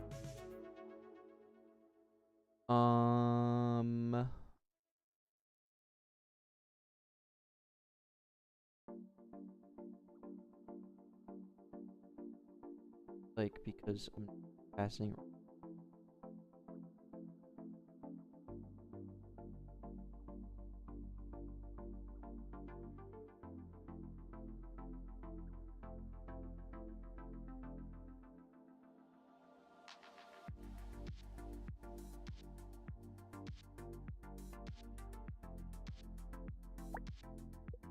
I think I do.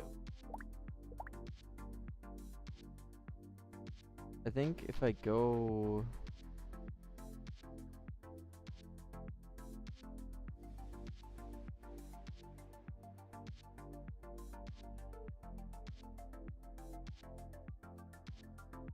Something weird.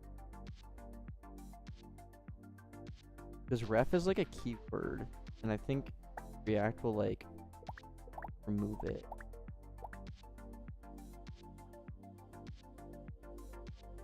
Funky.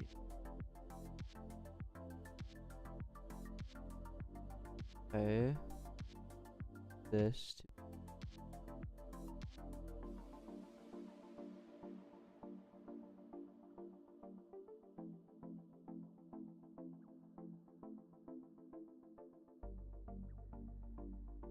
There.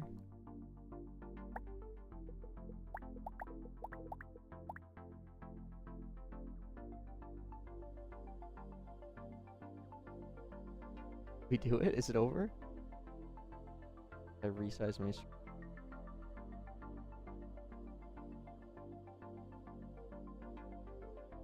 Why is that still so high though?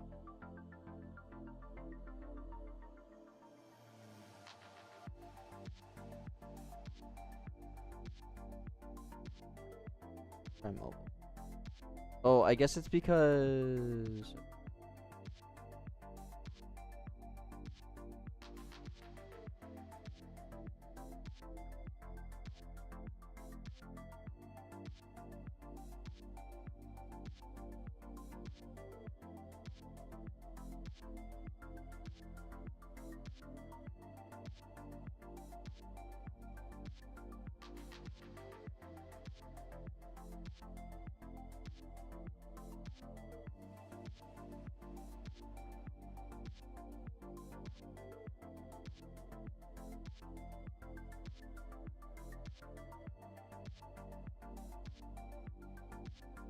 there is a minimum size, so maybe we just add 50.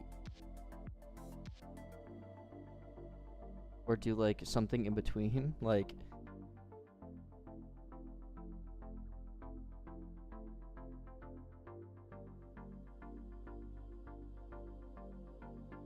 I don't know. Or plus, yeah.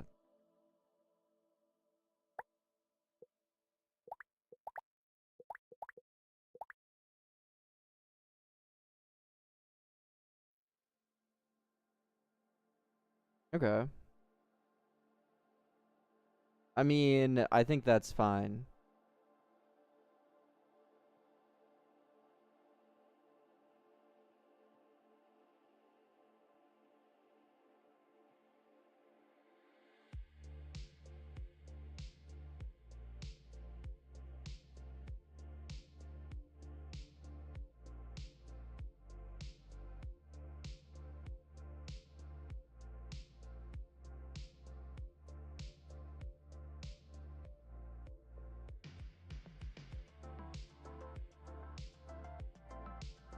I don't like that this goes like up here. I wonder why that happened.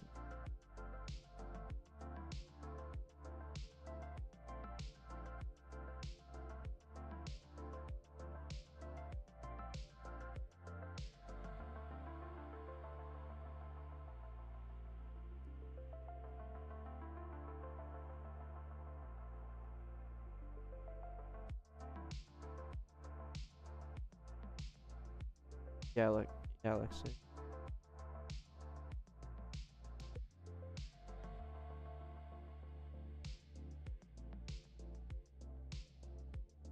That should be the part that should.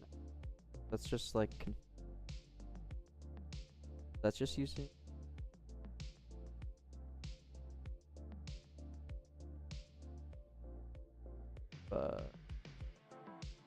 Okay, it's good enough. It's good enough. Actually.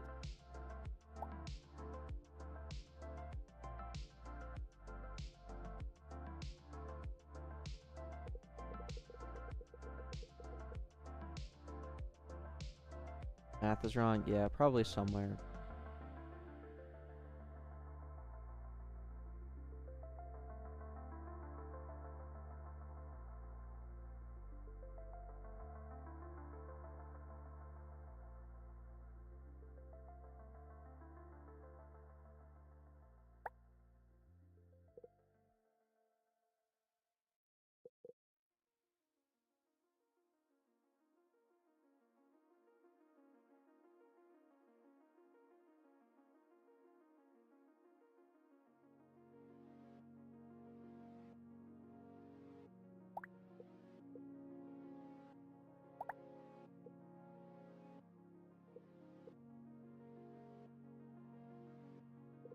Okay, it doesn't look like the weapons are really.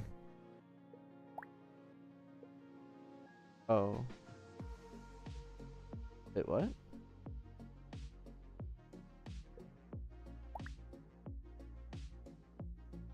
Okay, that still works.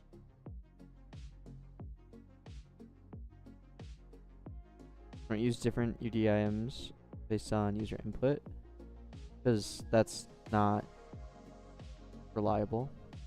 user input doesn't determine the position of things.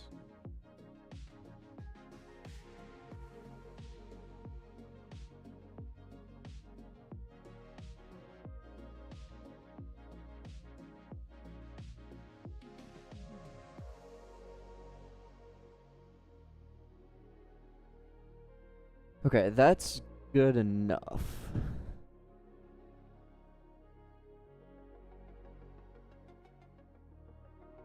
Whenever you feel like it, I like doing it. I don't know. I like doing it because it like makes me feel like I'm making good progress, if that makes sense.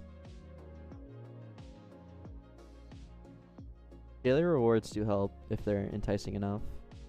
There's plenty of other mechanics to increase retention.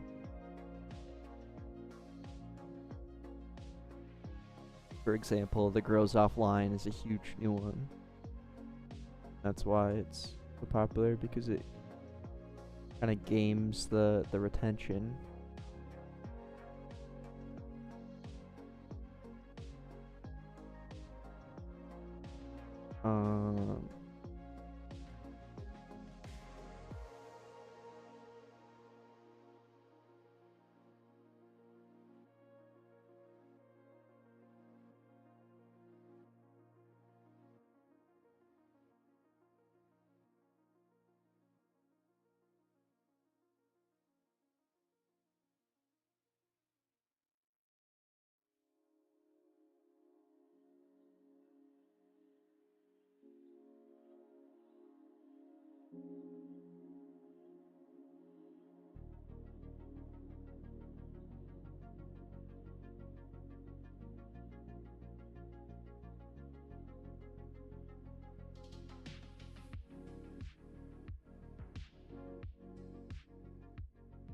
Yeah.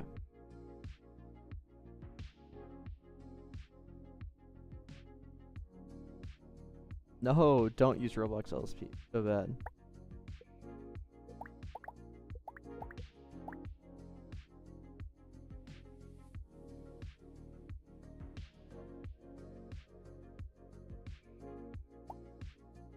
What's not working?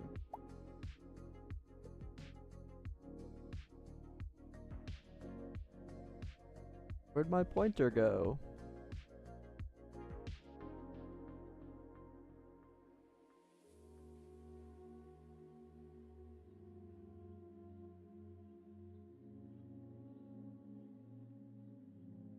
Well, Roblox LSP won't help you with that.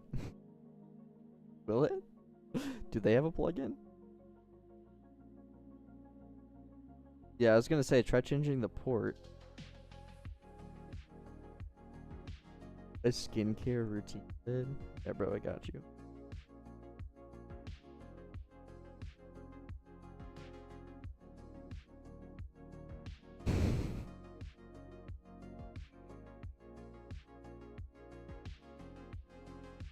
I think they should buy that not.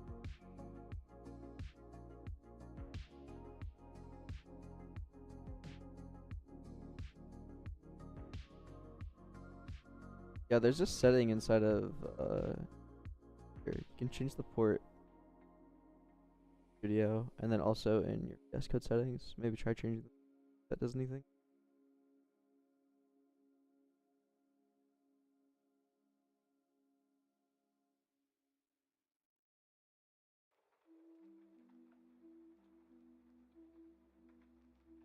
Like, actually though, why didn't I?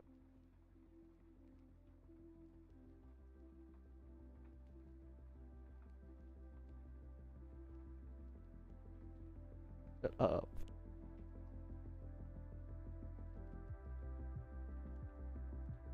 Yeah, user. I do actually want to do that.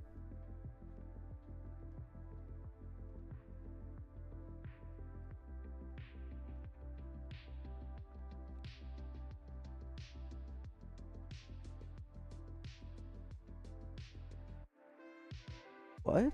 Why doesn't this work? It should be like.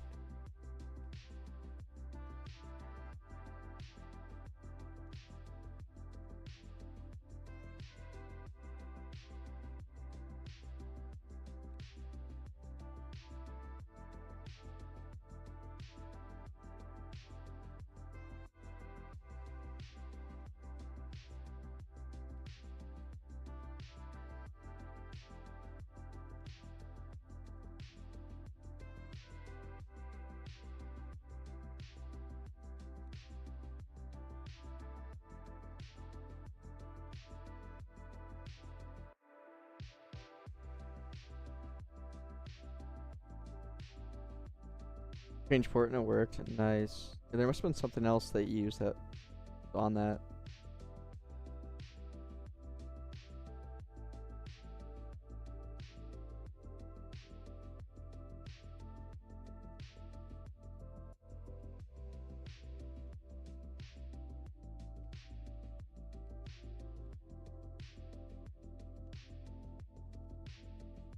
You shouldn't have to change it depending on the project, but I don't know.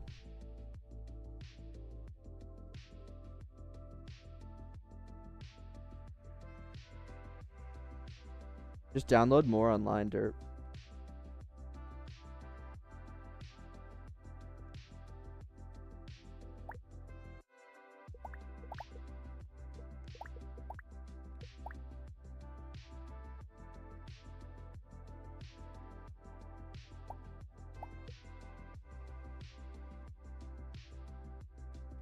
Are we like actually happening?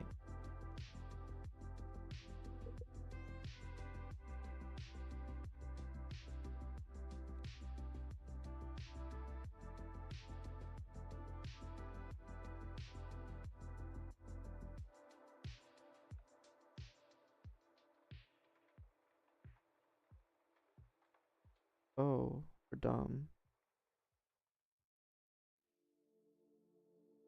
Negative 100 scale instead of my. Oh.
Oh, what's up, bro builder?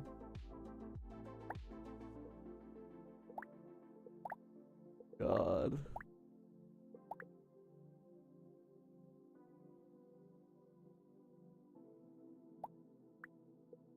What? What just happened? What? What is happening? What did I just do?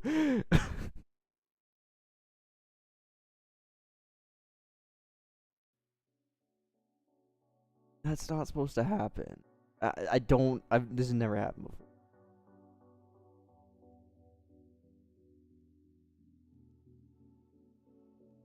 What?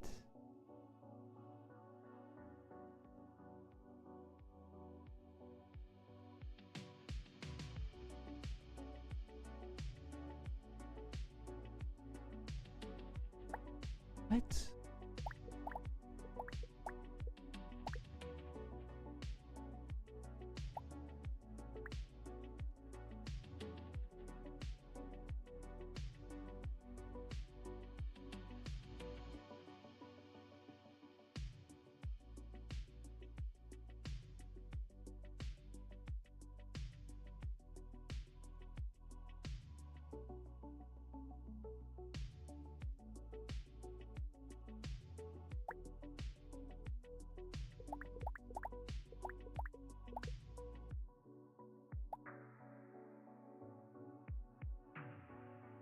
Can't build.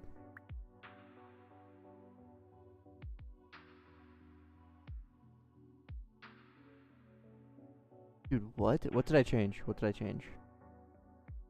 Changed nothing. I did nothing.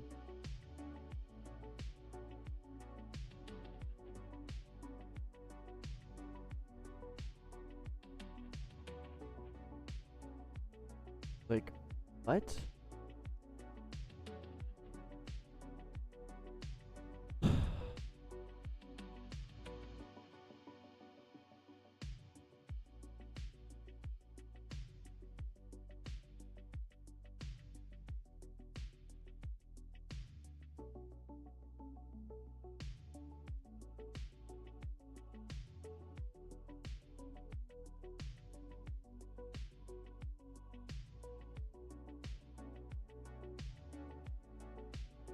So confused. I didn't do anything, I promise.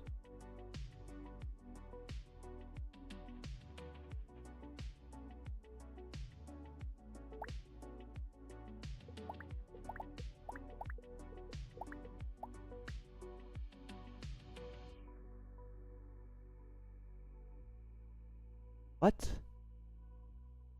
What's happening?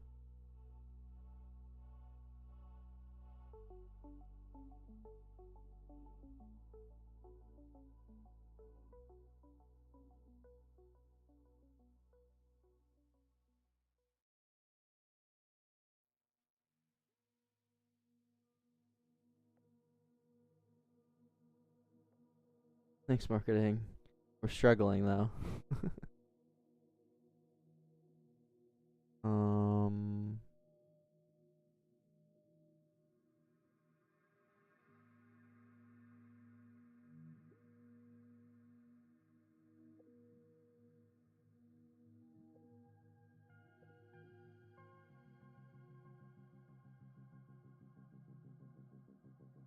Like, actually though, what's happening? Well, it's not even getting here. It's like here.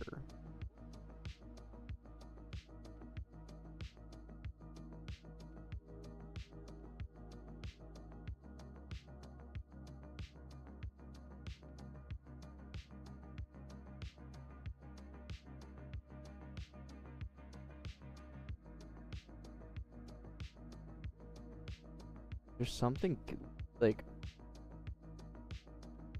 was it like the load error? Load? Like I literally can't build all of a sudden.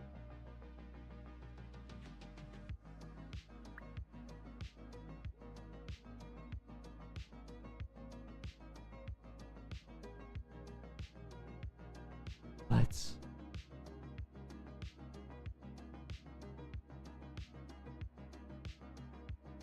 Oh my god! I'm so dumb. I've done this like 5 times today. From offset. I think the menu was so big, I was interacting with the right sidebar that would like click done and you would leave. It was so big. It was 800 times larger in the Y direction and 100 times larger in tail. I've done that so many times today, I feel like.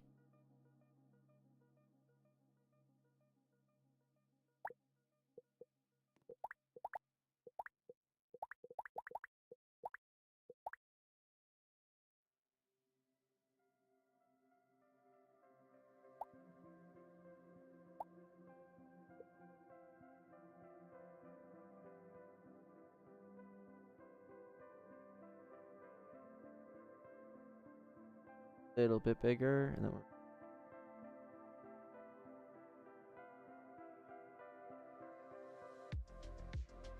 we're size to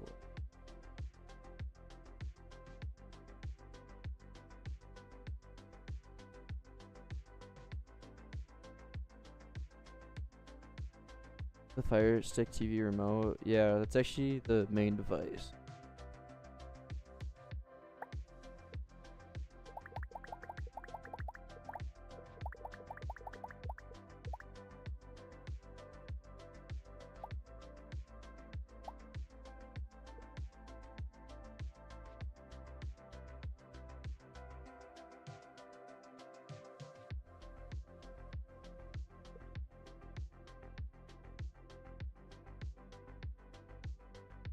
not gonna click them at me.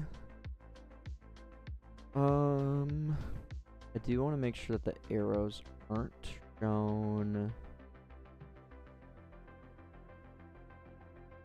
Hide.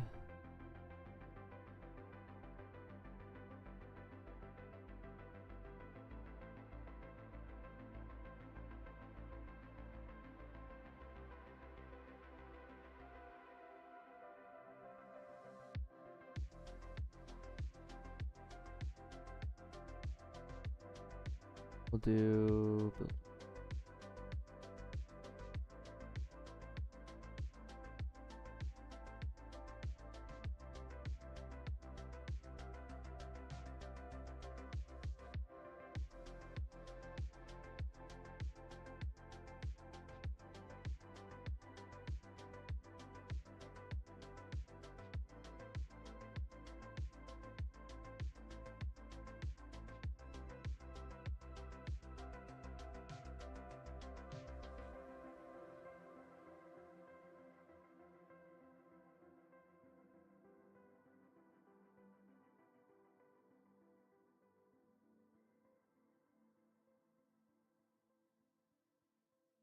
here.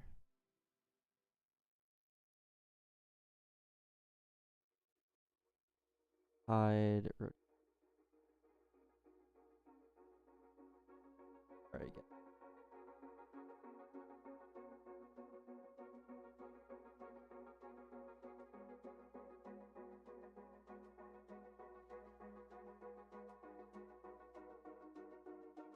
Exit building. Hide. Rotate arrows. Also on the right sidebar, we need to hide the S button.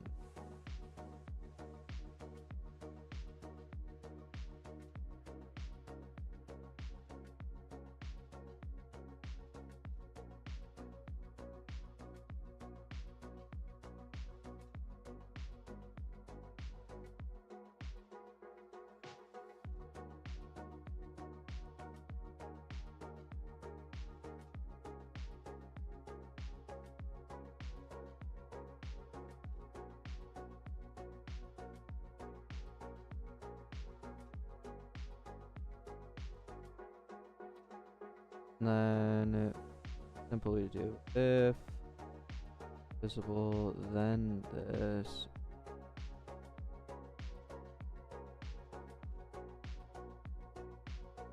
If a vis, then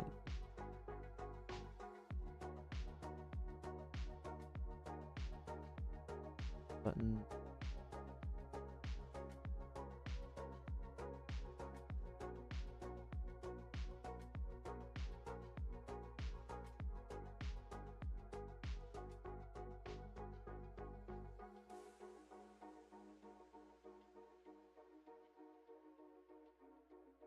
I guess we also need to say on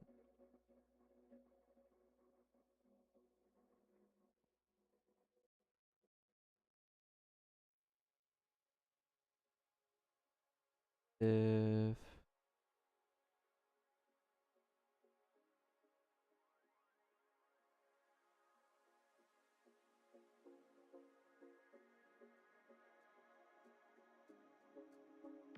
move dispatch from render.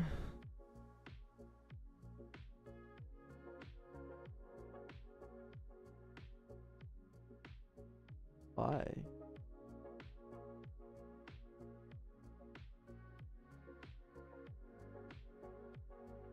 What would we dispatch from there? Dispatch when we build something. Yeah, this is React. React Lua.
Okay, so it's not done, isn't visible or anything.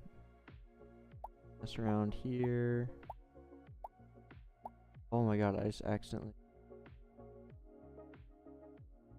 Okay, that's good to know.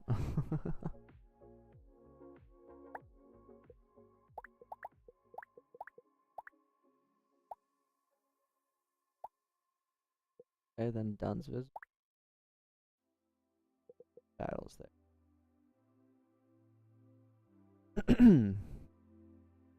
Yeah, blocks.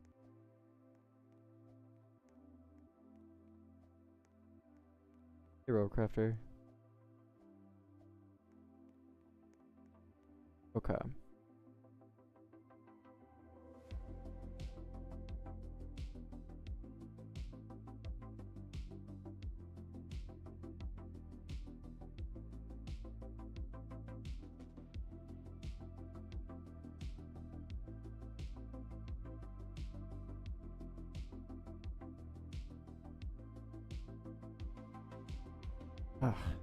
Like, I really want to, like, genuinely, completely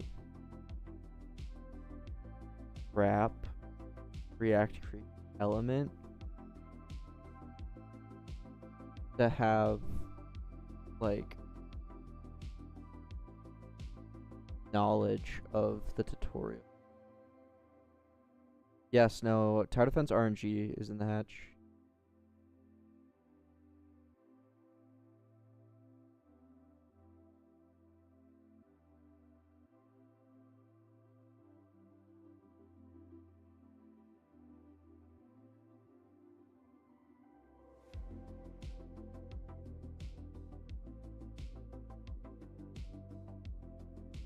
Auto completion sensitivity. Yeah, maybe in settings. I don't know. It definitely is a little annoying. I honestly don't know. I remember there was one day it was just trying to add a comment to every single line. It was so annoying. I have my own data service that handles all data management.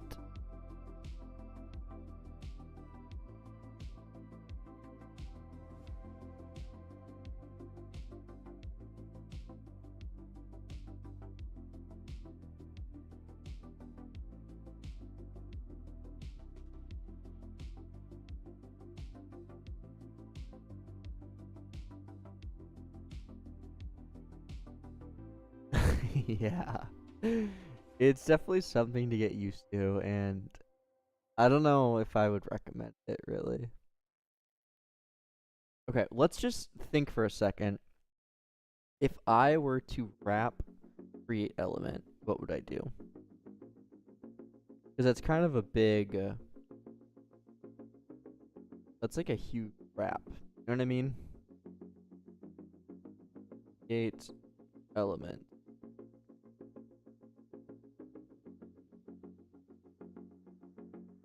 Function.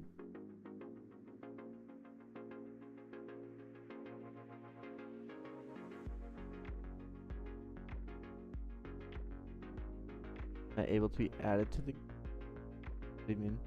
Like the test?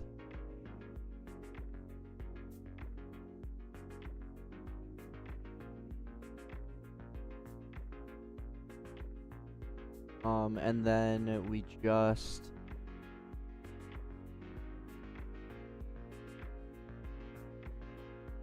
Robo, I'm trying to make it really easy for me to map out things in the tutorial. Like I really hate the idea of having my tutorial logic spread across every script it like touches. You know what I mean? Like I don't want to have to be going into my right sidebar and saying use tutorial visibility and render it if some visibility check passes.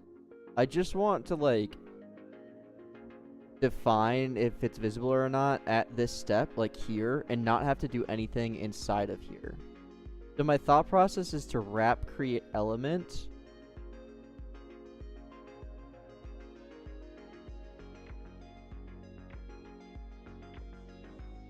my thought process is to wrap create element behind like a check, which would essentially do the same thing but wouldn't require me to do all this, if that makes sense.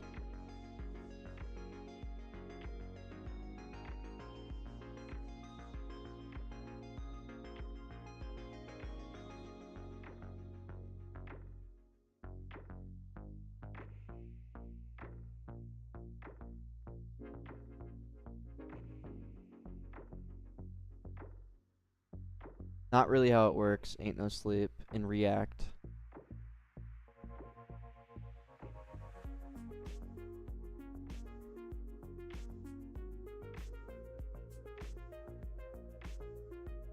Because even if I look like inside of my like nothing is named either, which makes things like extra difficult. Like if I go and look into like you'll see how everything is like 1, 2. Like I can't just be like go to this thing.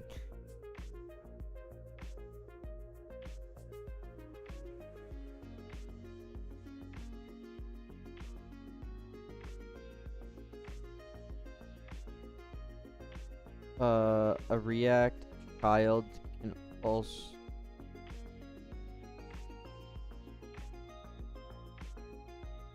why just why? Because it's just a like if I look into like I'm creating the elements here. They don't need a name. They don't have a name. So like because in React you're typically never like you're never interacting with the actual instances. That's kind of the whole point.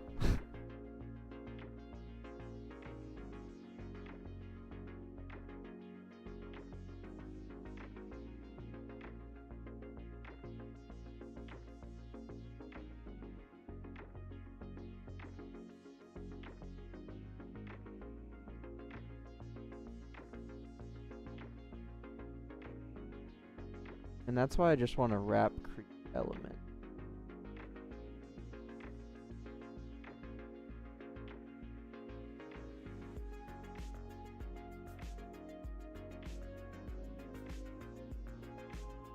You can still set the name. It's not a flaw. It's like interacting with how do I even explain this?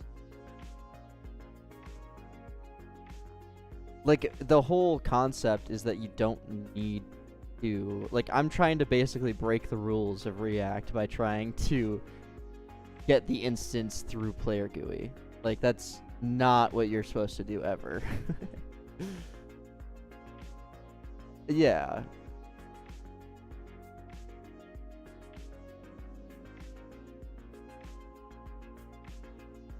I don't think pointless is the right word.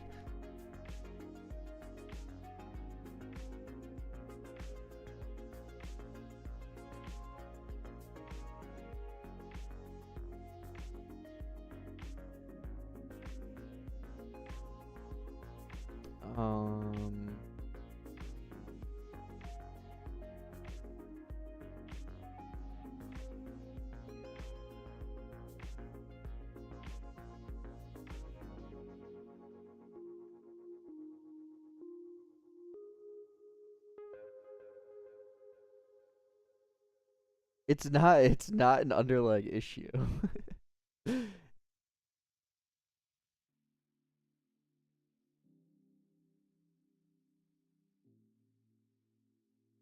Well, what I was thinking, Robo, is to have like a tag here.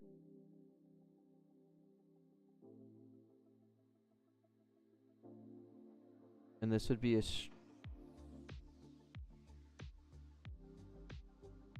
where's the title say tutorial? Because that's what I'm working on. The tutorial for the game. Unless I'm not understanding, Robo, what you mean.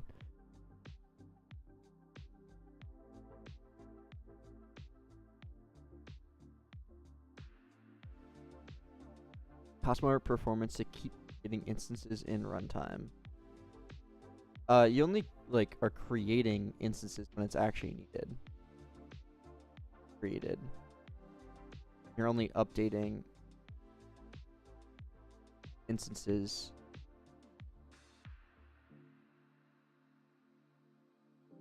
when they need to be updated.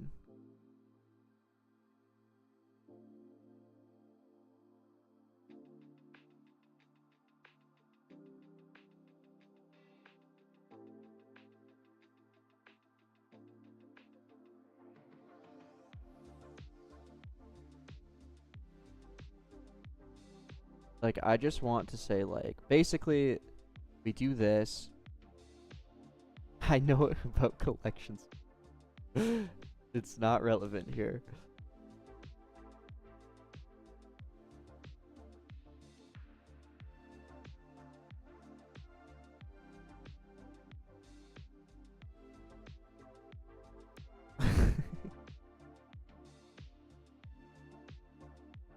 And we could simply use the hook.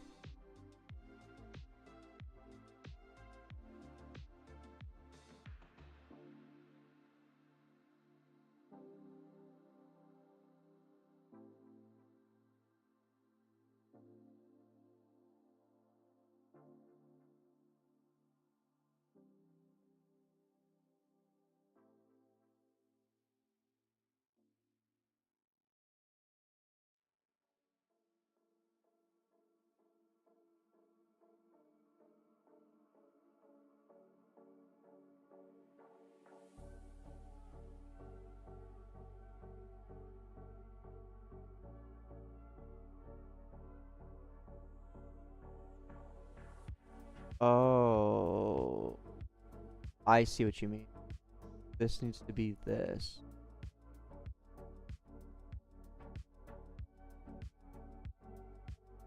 But then that just my entire life.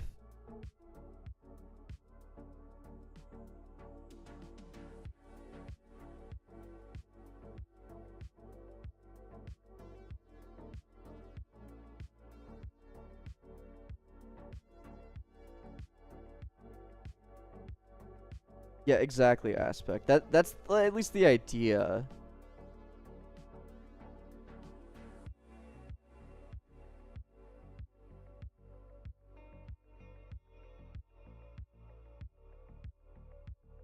Like, unless we just have some key inside of props.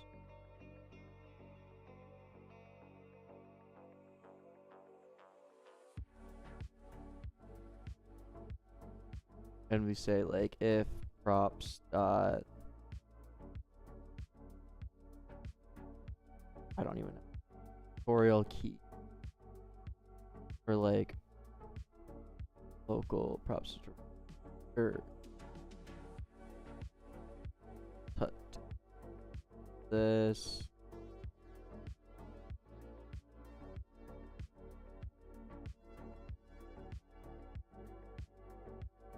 And then we guard it.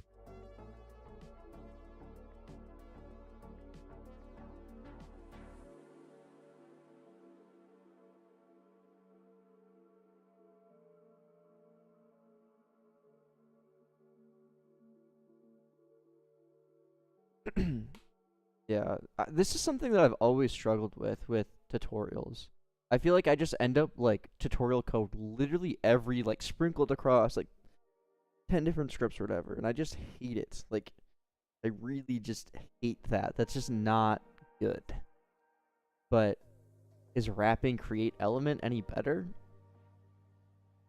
You know what I mean?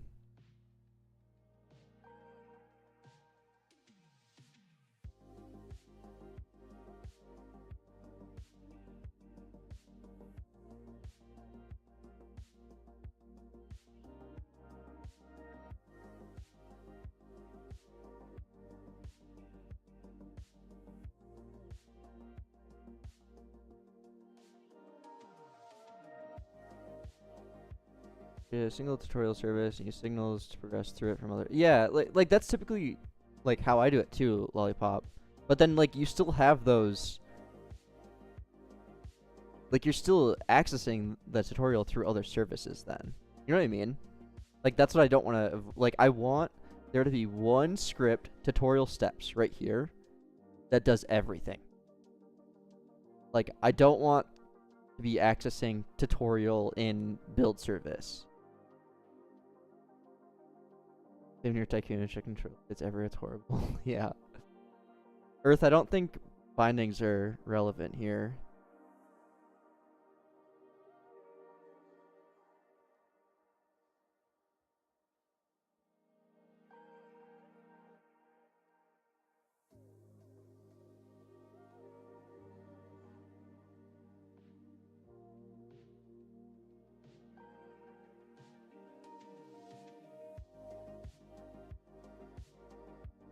Yeah, but you still are firing the signal in the non-tutorial service.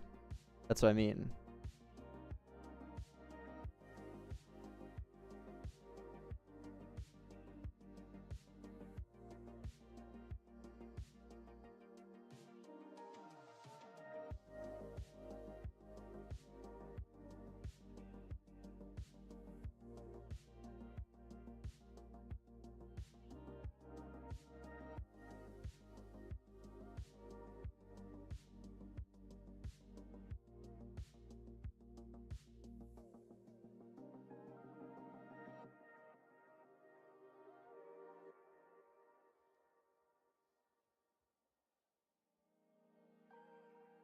So essentially, we have tutorial key, and then it would then use tutorial visibility if this exists.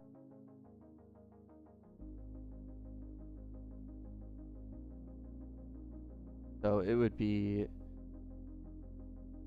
I'm going to early return. If not tutorial key...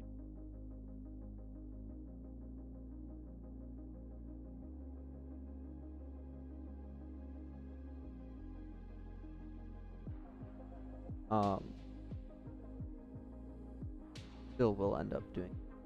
That's a little ugly, but I plan on having on here. So really simple check, which many things won't have a tutorial key, right?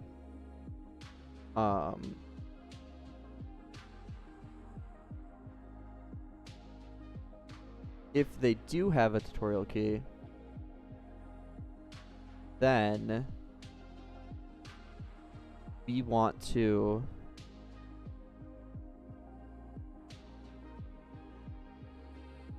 basically do local visible equals use tutorial visibility tutorial key, and then if not visible. So then instead of me having to do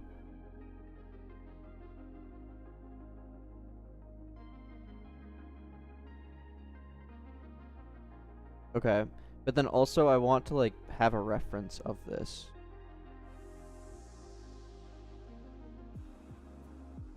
So we'd also do local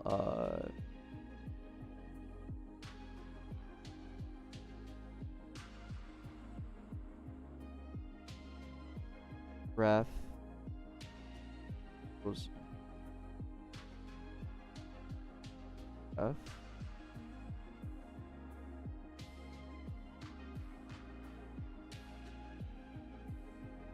And then we would do react effect. I want to run this one. We do tutorial info, not tutorial info. Steps. Add ref. Cut key. Ref. Okay. And then inside of props,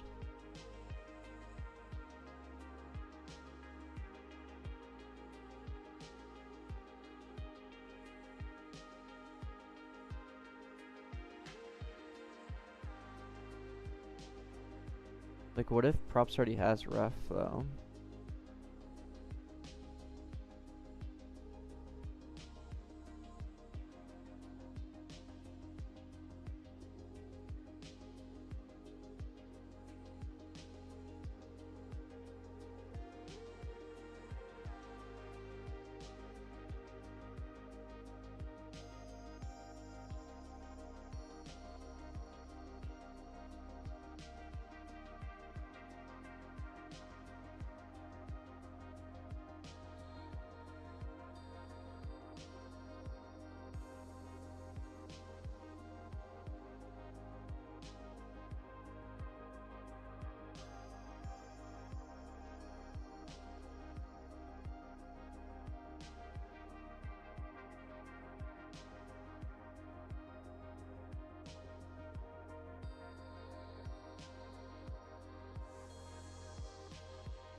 We need more than just controlling the cursor, though.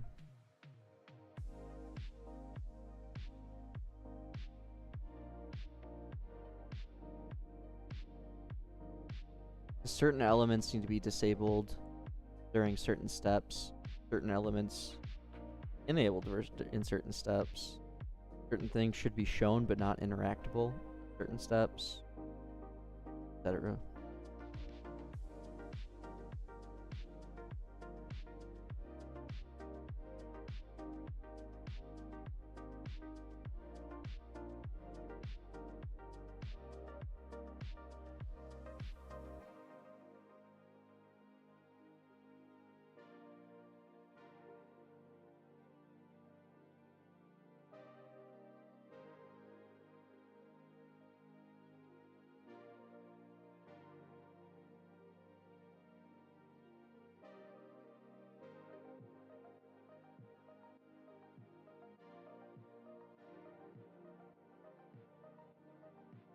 So now, like, theoretically, I could just say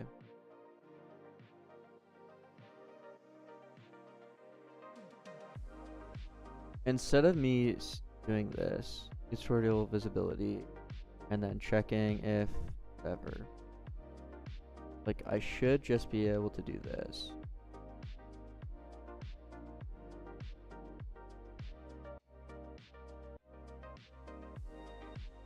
Create element, this, like that, and then say tutorial tag, tutorial key, clash button.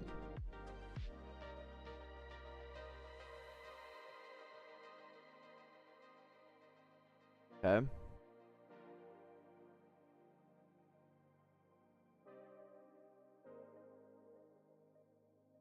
That's a lot cleaner.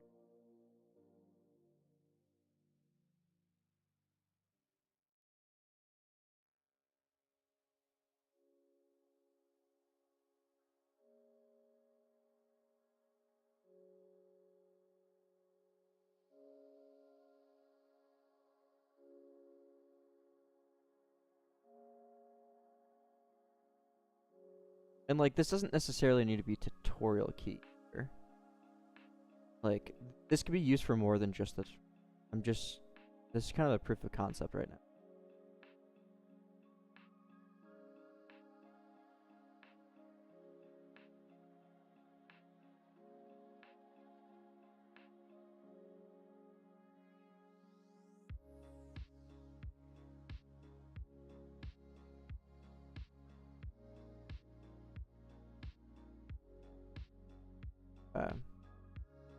Let's this even.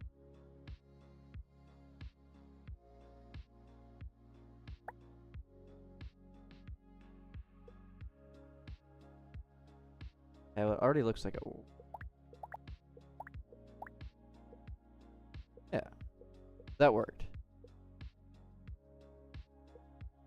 And now I also have a reference to... Okay. So this is kind of what I was thinking when I said just wrapping it.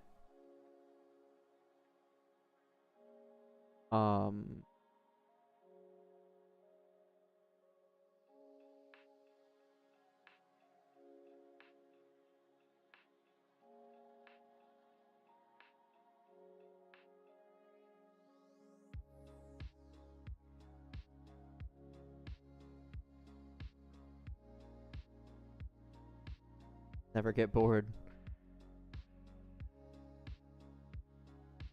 I don't know. I need to think about this some more though. Like, this is kind of the, like, I think I kind of showed the concept here of being able to do this, and then the tutorial key is there. Yeah, Robo. That is something that I'm kind of thinking through. Like, how does that work?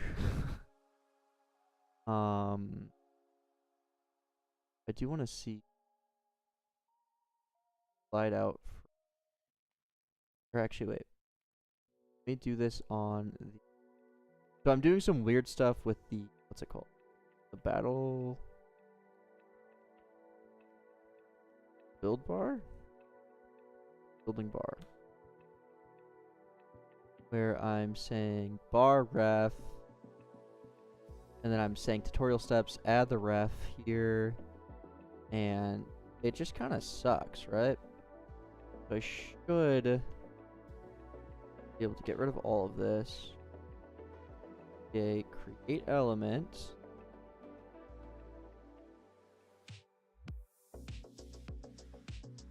And instead of past ref, tutorial key. And that would take care of everything. It would get the ref. It would...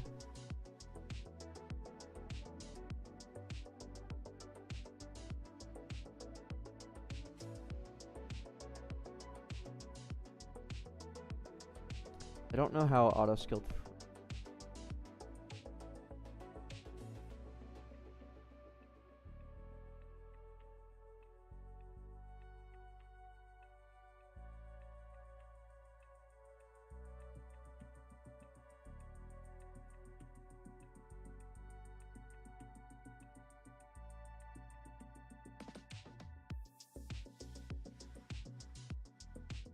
Search a bit on that.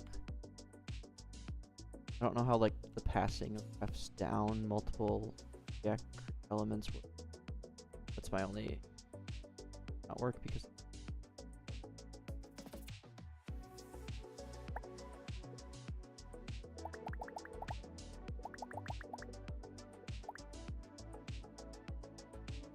No, with...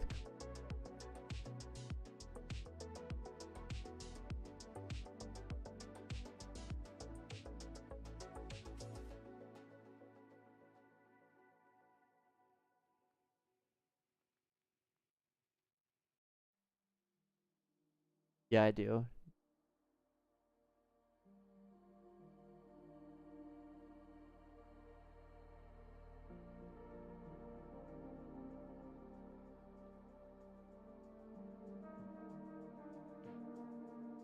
Did I do...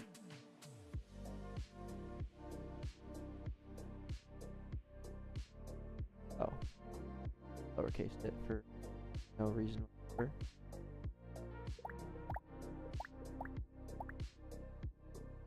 Okay, right.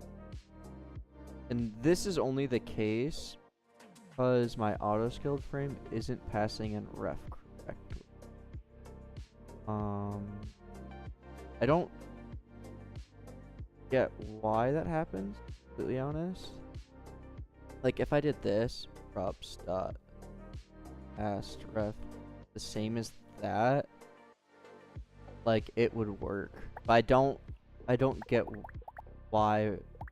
Like, there's some internal workings that React is doing that's like destroying the ref key on the react.create element call, because now it'll work fine. So this was kind of react.forward ref. Okay. React forward. Oh, amazing. Okay, wait. I gotta read about this. Thank you for that. React Lupa. Gotta read the documentation.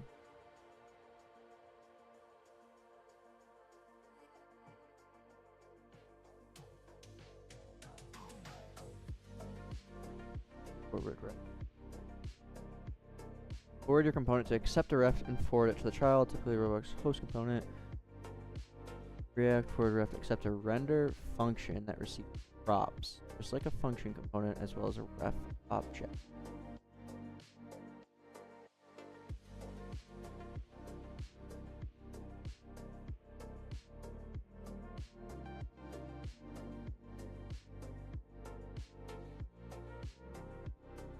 And then assign its ref with fierce.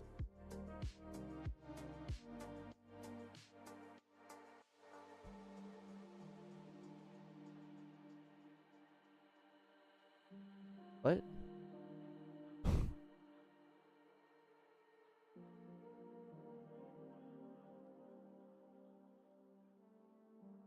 React forward ref accepts a renderer function that receives props, just like a function ref, and then assign its ref with the renderer back.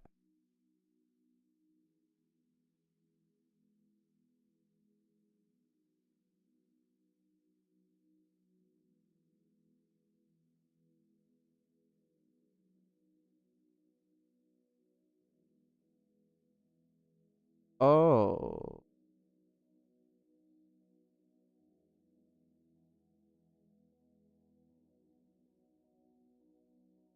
So inside of auto scaled frame is where I need to the ref. So I should have props comma ref. Is that what's happening?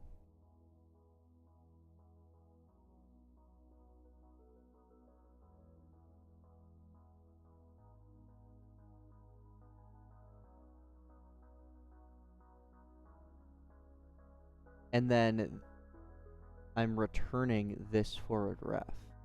So instead of it being return function, I'm returning react forward ref.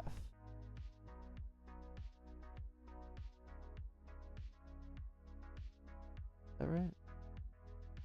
And then function.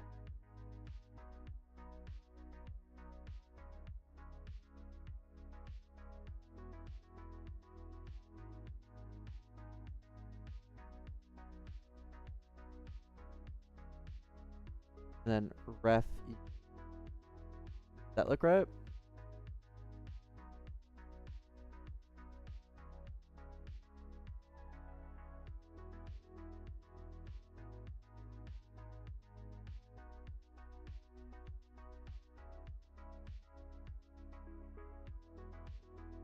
Really goofy, but it makes sense.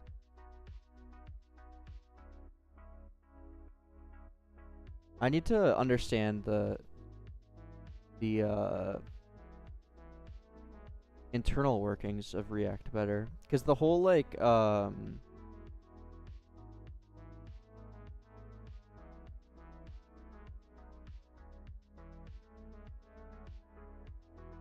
the whole ref and children, like the keywords that are kind of like hidden in a sense, is they're kind of tricky. I think this makes sense. Okay.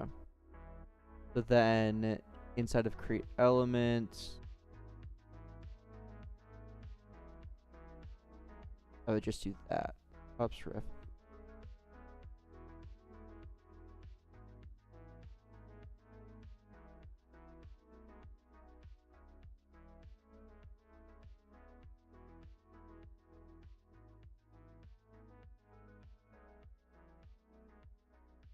And now that solves my issue having to do some dumb get past ref. Yes. Okay. So that solves that issue. That's good. Interesting. That doesn't necessarily solve the issue of what if create element already had a ref. You'd be overwriting it. Ref table of reference. Is that allowed?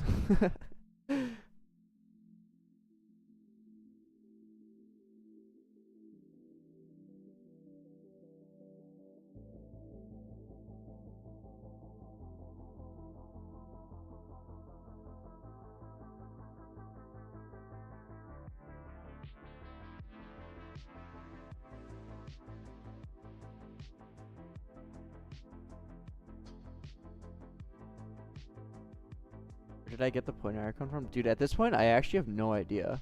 I've used it in my last, like, 3 games, I think. And it's just the same sprite sheet. I have no idea.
Oh.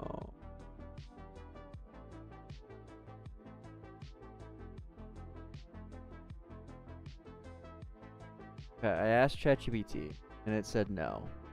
But it gave me a potential solution.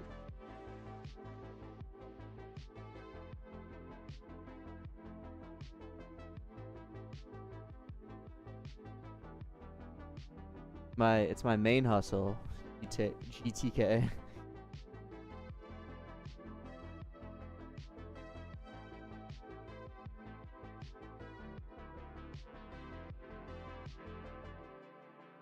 The ref can be a function. So basically, I need to do if props dot ref, then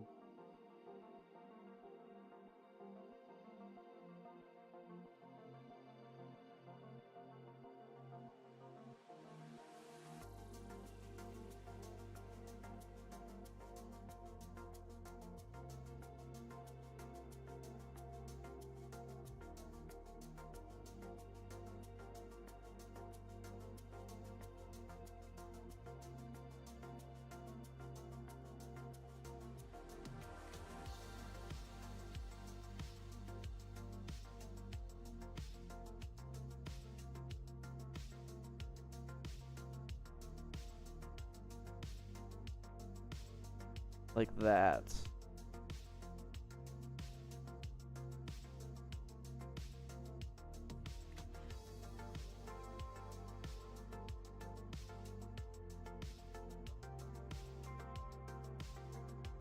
apparently works.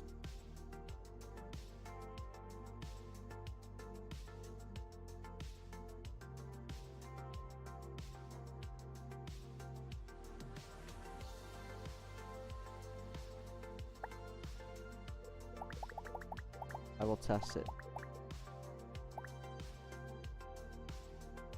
Okay, so this still works.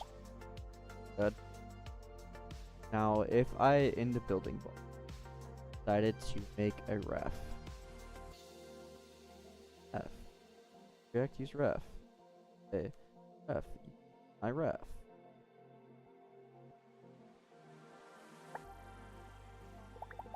Does it? Does. And actually, let's actually check it works. Print.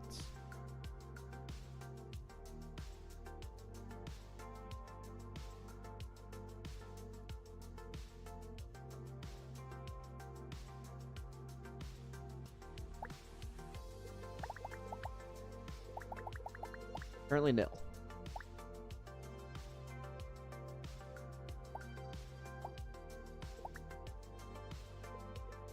Still nil.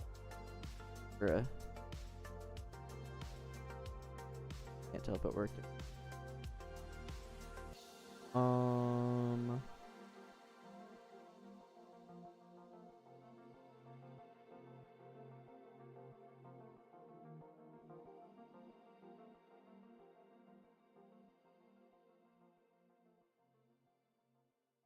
I just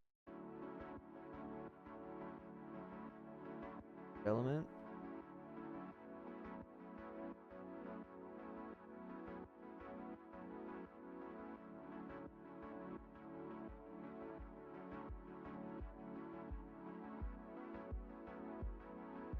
Actually up.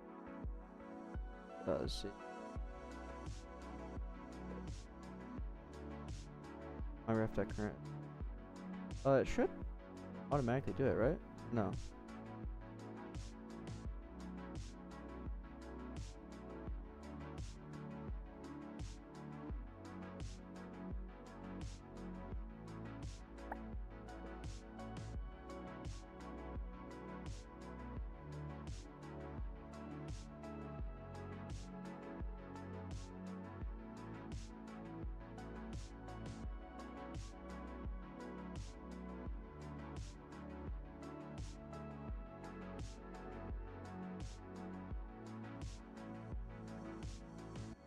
Okay, so that seems like it didn't work.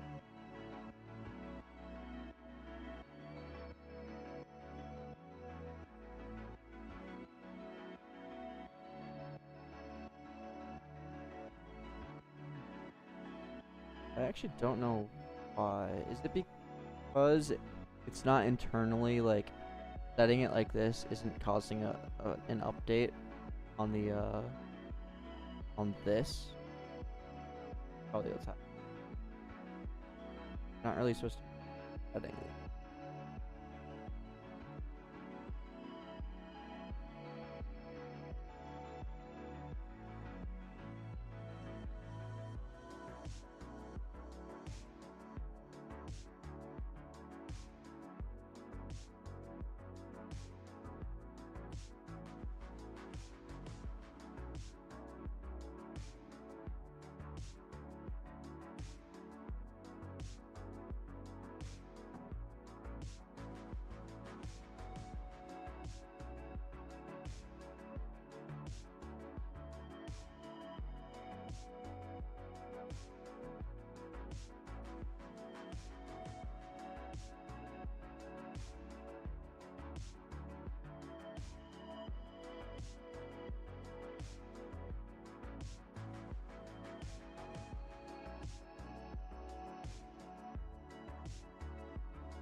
I don't know. I'm gonna have to research it some more, I think.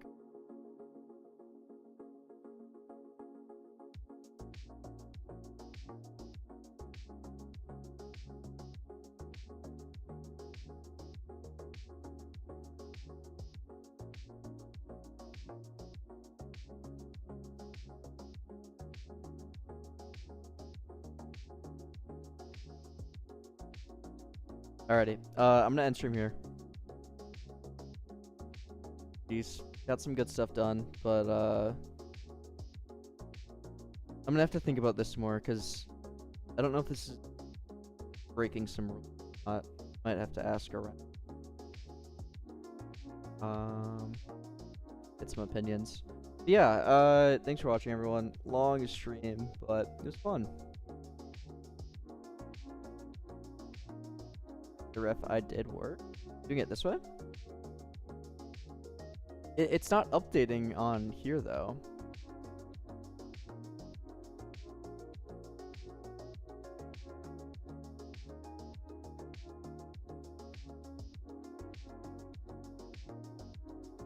Because, like, if I only change this, this will print out the correct thing. They do the same thing, really. Because now it prints out building bar. But if I just do my wrapper, it will print out nil. That leads me to believe that it's not updating correctly. Interesting. I don't know. I'm gonna have to look at it like a lot to kind of understand internal workings of it. Yeah. This was fun though. Thanks for watching, everyone, and have a good night or morning or afternoon. Goodbye.